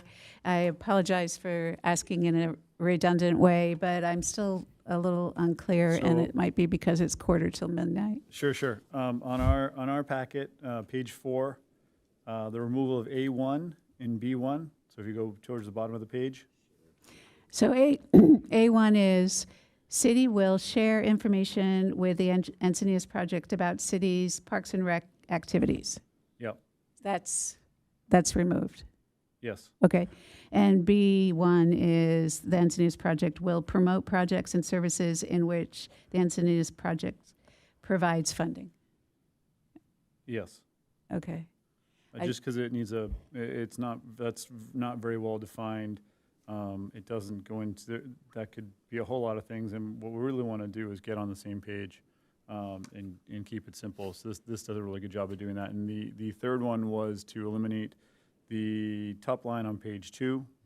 It starts on page 1, but it finishes with coordinate communication of donation processing between the city and Encinitas project, anticipated to be approximately $4,400. So Okay, good. I understand. Thank That's you. a revision of the staff report? Yes. Yes. Not of the staff report. You're saying of The first allocation one was of a the memorandum. resources. So the first one is the memorandum. The second one is to take out that dollar value. So I don't know where it is in the actual memorandum. I but it's don't mentioned believe in the it's staff actually report. listed. Yeah, it's not in the memorandum. So whatever the equivalent is, and I'm not sure why something's mentioned in the staff report, not in the memorandum, or vice versa. But that language should be removed. But are you looking for it being removed from the staff report, or are you looking? It's in the staff report. It's not in the memorandum, I guess, but somewhere it's quantified. The number didn't come out of thin air. Yeah, I thought what you were saying is by taking out A1 and B2, that we would eliminate that cost. No, I mean, it does part of it, but we shouldn't have any cost, staff time cost associated. Staff time is staff time. They're paid to be here, and this is part of their job. I understand what Deputy Mayor's saying. So what we were asked for, if you look at the MOU that we took with Cardiff last week, and if you look at the MOU with EFA, there were tables. And I think, and Director Knopp can speak to it, we wanted to try to put a cost of, like, talking to them. Right. How many? I think Director Knopp did so many hours a month. But to Deputy Mayor's point, it's our general job. I mean, we do things, and we manage these MOUs. So to be honest, I think it could have been up to $4,400. If it's only 1 hour a month, it could be 1 hour a month. Well, yeah, and it's just, again, setting these agendas these MOUs going forward. I'm sorry. We don't want to be slipping back to dollar values, because eventually somebody's going to say, oh, well, you owe us staff time in that dollar amount that you promised on the staff report, remember? And then all of a sudden we're having to have that discussion. And so let's just take it off. Take it out of the conversation and make it clear, whether it's part of it or not, that there's no dollar amount of staff time dedicated to this specifically. Yeah, let's see. Good. And Councilmember Lyons, were you done? Yeah. Yes, I yield. Okay. And if you're done, okay. I think we're not allocating any money or staff time per this staff report. It was just, as we have asked in previous discussions on EcoFest, we said, hey, we want a detailed understanding of what your estimate is, and that's all it is. But there's no authority granted by the staff report and the $4,400 to say that that has to be used for that. It is just an estimate to keep us informed with the total cost of ownership, if you will, of implementing this MOU. with everything in it, now that we take it out, I agree, the number should be smaller. And it doesn't commit, in my opinion, and I'll look for city manager to agree, since it's not an appropriation, it doesn't commit anything, and it's just a part of the informational packet that tells us what it could cost. Yeah, to your point and to Deputy Mayor's point, if you look at, what is it, like you had said, 1A, yeah, I mean, that talks about having to share information. Again, these are just things that each of our departments do when we talk to people or have, for instance, they've got MOUs with, several different things, tree lighting, Cardiff, exactly. I mean, it's just kind of part of everyday business. So it doesn't mean that we are specifically, and we didn't earmark a specific 4,400 for. And I actually appreciate staff venturing forward to put a estimate in there. I think consistently, I'd like to see that like we saw with the previous MOUs that we'd gone through. I think it's just more forthright. I want to know bottom line total worst case costs, or at least typical worst case costs when I'm approving these kind of things. But I do understand we're not allocating it in any way, shape, or form. So I'll amend how I said it. A1 and B1, and then adding to the MOU that there is no fiscal amount of staff time Committed. committed. And Luke, did you hear that? Do you agree to the amendment that instead of just say it again? So the staff report, the amount was on the staff report, so we're going to add and amend the MOU to say no committed amount of dollar value of staff time or money. Correct. Yes. Okay. So we have a motion and a second. And let's see, this is on a substitute motion right now, so we'll handle the substitute motion first. You want me to read it back? Yes, please. Sure. On the substitute motion, it's to approve the MOU with the removal of A1 and B1 from the agreement, and then also adding to the MOU no fiscal staff time committed to the MOU. Right. Or dollars. Okay. So we have a motion and a second. No further questions? Call the question. That motion carries unanimously and takes us to item 10H. Cool. So the primary motion is invalid at this point. Thank you. At 11:50. Okay, now we're on to our last one, item 10H, which is approved changes to the City Council Policy C003, Policies and Protocols of Council Meetings. Contact person is City Clerk. Thank you. Good evening. The item before you tonight, I'll try to run through this as quickly as possible. This is basically kind of trying to get everything into alignment with the looming SB 707 going into effect July 1st, 2027. We took a look at the City Council Policy C003, and we just wanted to make some updates pertaining to time donations and how digital speakers were handled. And this is just going to allow us to have consistent and equal application for public speakers. And I'd be remiss if I didn't get assistance from the city attorney and our IT department to kind of tighten this up. And the proposed changes are in attachment 2 of this report, and we're here to answer any questions. Okay, Councilmember Lyons.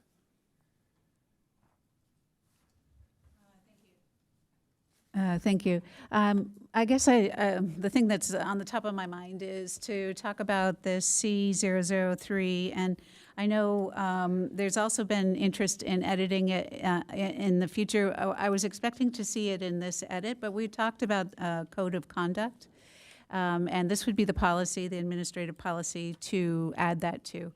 The mayor's informed me that that will come before us sometime very soon as a separate version, a separate editing of this same policy, C003.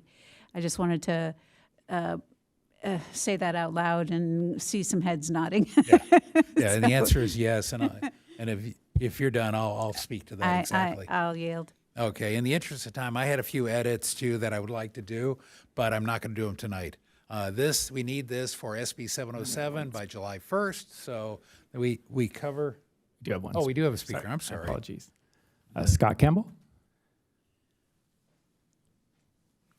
Thank you. Do you really think you're going to get out of here before midnight? Who do I write the check out to? I happen to have one with me. It's kind of weird. So I did some review on this, and I have three questions. The first one is remote speakers are going to be audio only. It doesn't explicitly say that there's no presentations. It says no screen sharing, but is there going to be no presentations? Okay, excellent. For those remote speakers, as a user here in the audience, what's our user experience going to be? Are we just going to have to listen to them? Will there be closed captions? Will it say their name, like on a normal Zoom meetings? What's the user experience going to be? Okay, maybe you can discuss that, maybe not. I have 3 minutes. I can ask for time donation too. And the third question is, I found something that's really interesting on this, and I don't think I've ever seen it done. The public can pull consent items and have them discussed. The policy says that the public can pull agenda items and put them on the consent calendar. So has this ever been done? And what is the process for doing this? We'll talk to it. Okay. All done? If you have any more questions, I'll come back up. Okay. So I'm up next. I'm gonna go straight to user experience. So I probably get to experience this the most at Sandag, and I think the clerk met with Sandag. Yes, we did, and we did have a productive meeting with them and kind of took some of the guidance that what works for them, the experience.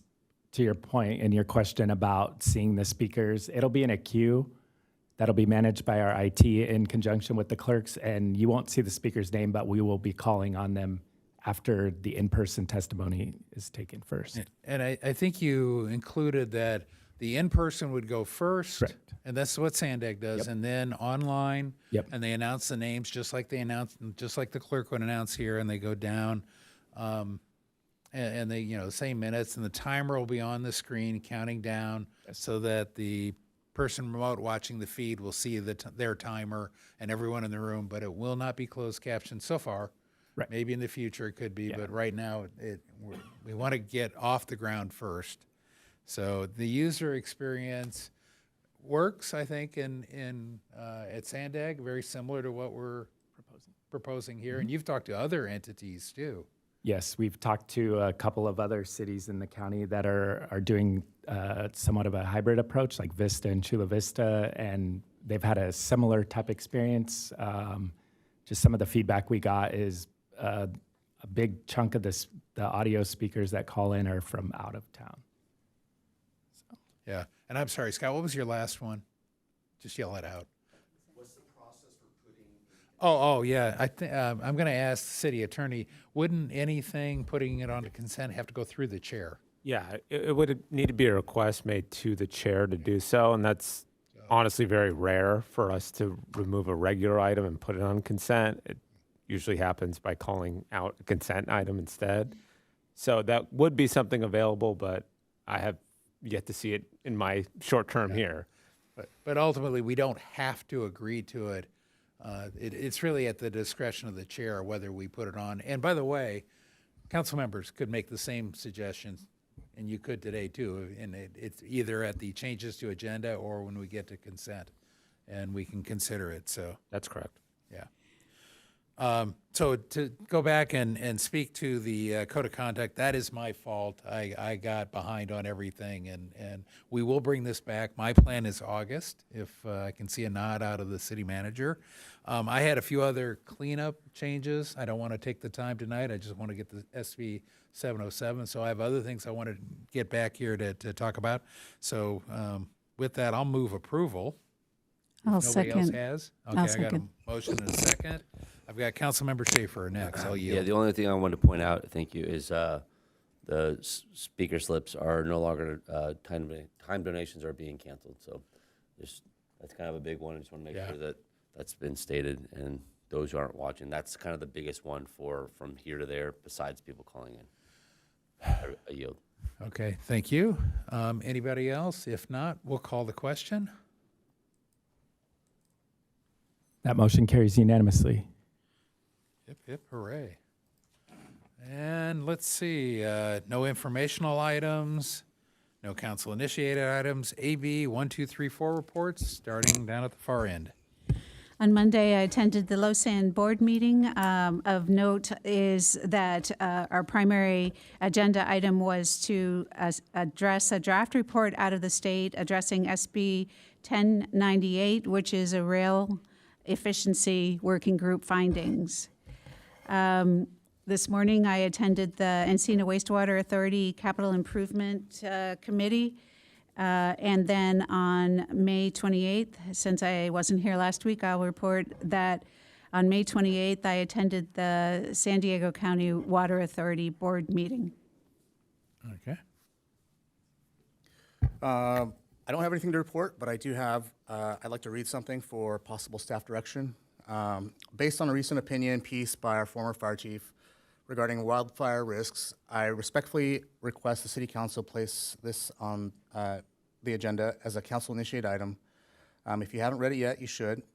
The action is simple. Adopt a resolution asking the state of California to allow fire chief directed removal or reduction of dead flammable vegetation and hazardous brush within habitat, preserve open space, and wildland-urban interface areas when necessary to protect public safety, home, evacuation routes, natural resources, and firefighter safety.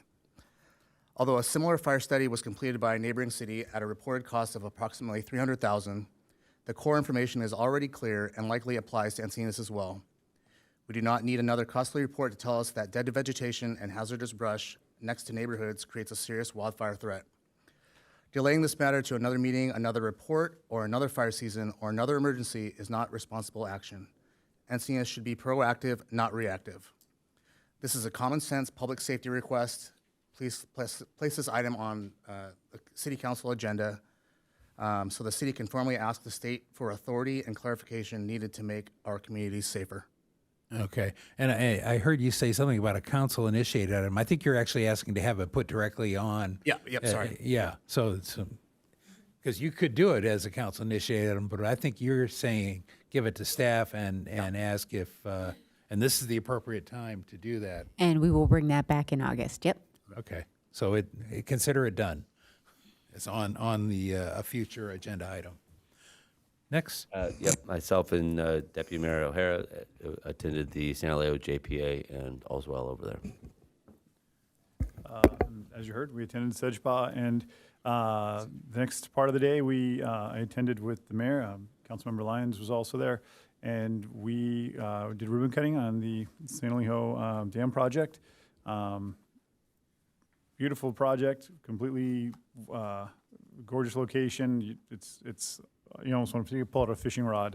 Probably not the right thing to do there, but it's a beautiful spot. Remind you how beautiful this area is and what it would have been like to be here, 50 years ago. It's just an incredible spot to be in, a great resource, and an example of collaboration between both San Diego Water District and Santa Fe Irrigation District. So a great project. Really excited to have it completed and all it offers the community.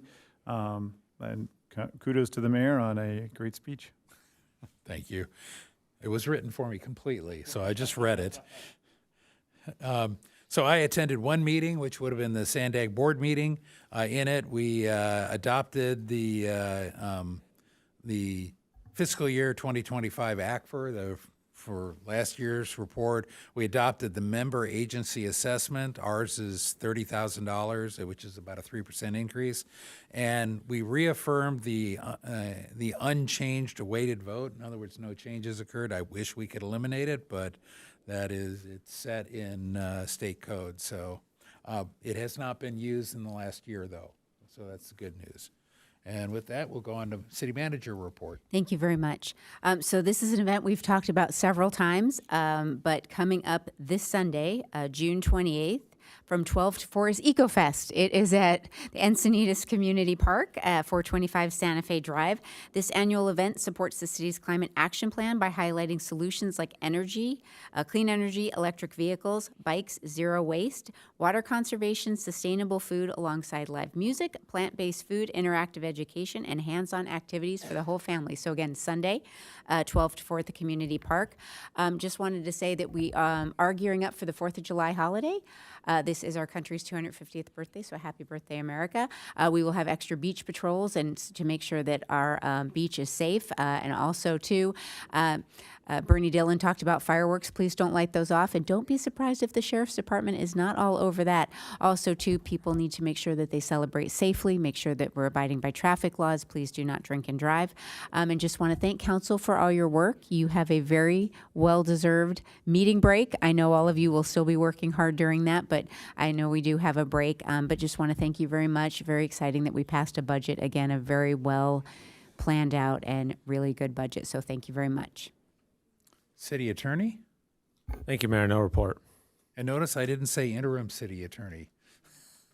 Because although we haven't signed the contract, but we did announce reporting out a closed session that we unanimously agreed to go forward with making Ajit our permanent city attorney, I believe is what we called it. Thank you, Mayor. Yeah, thank you, yeah.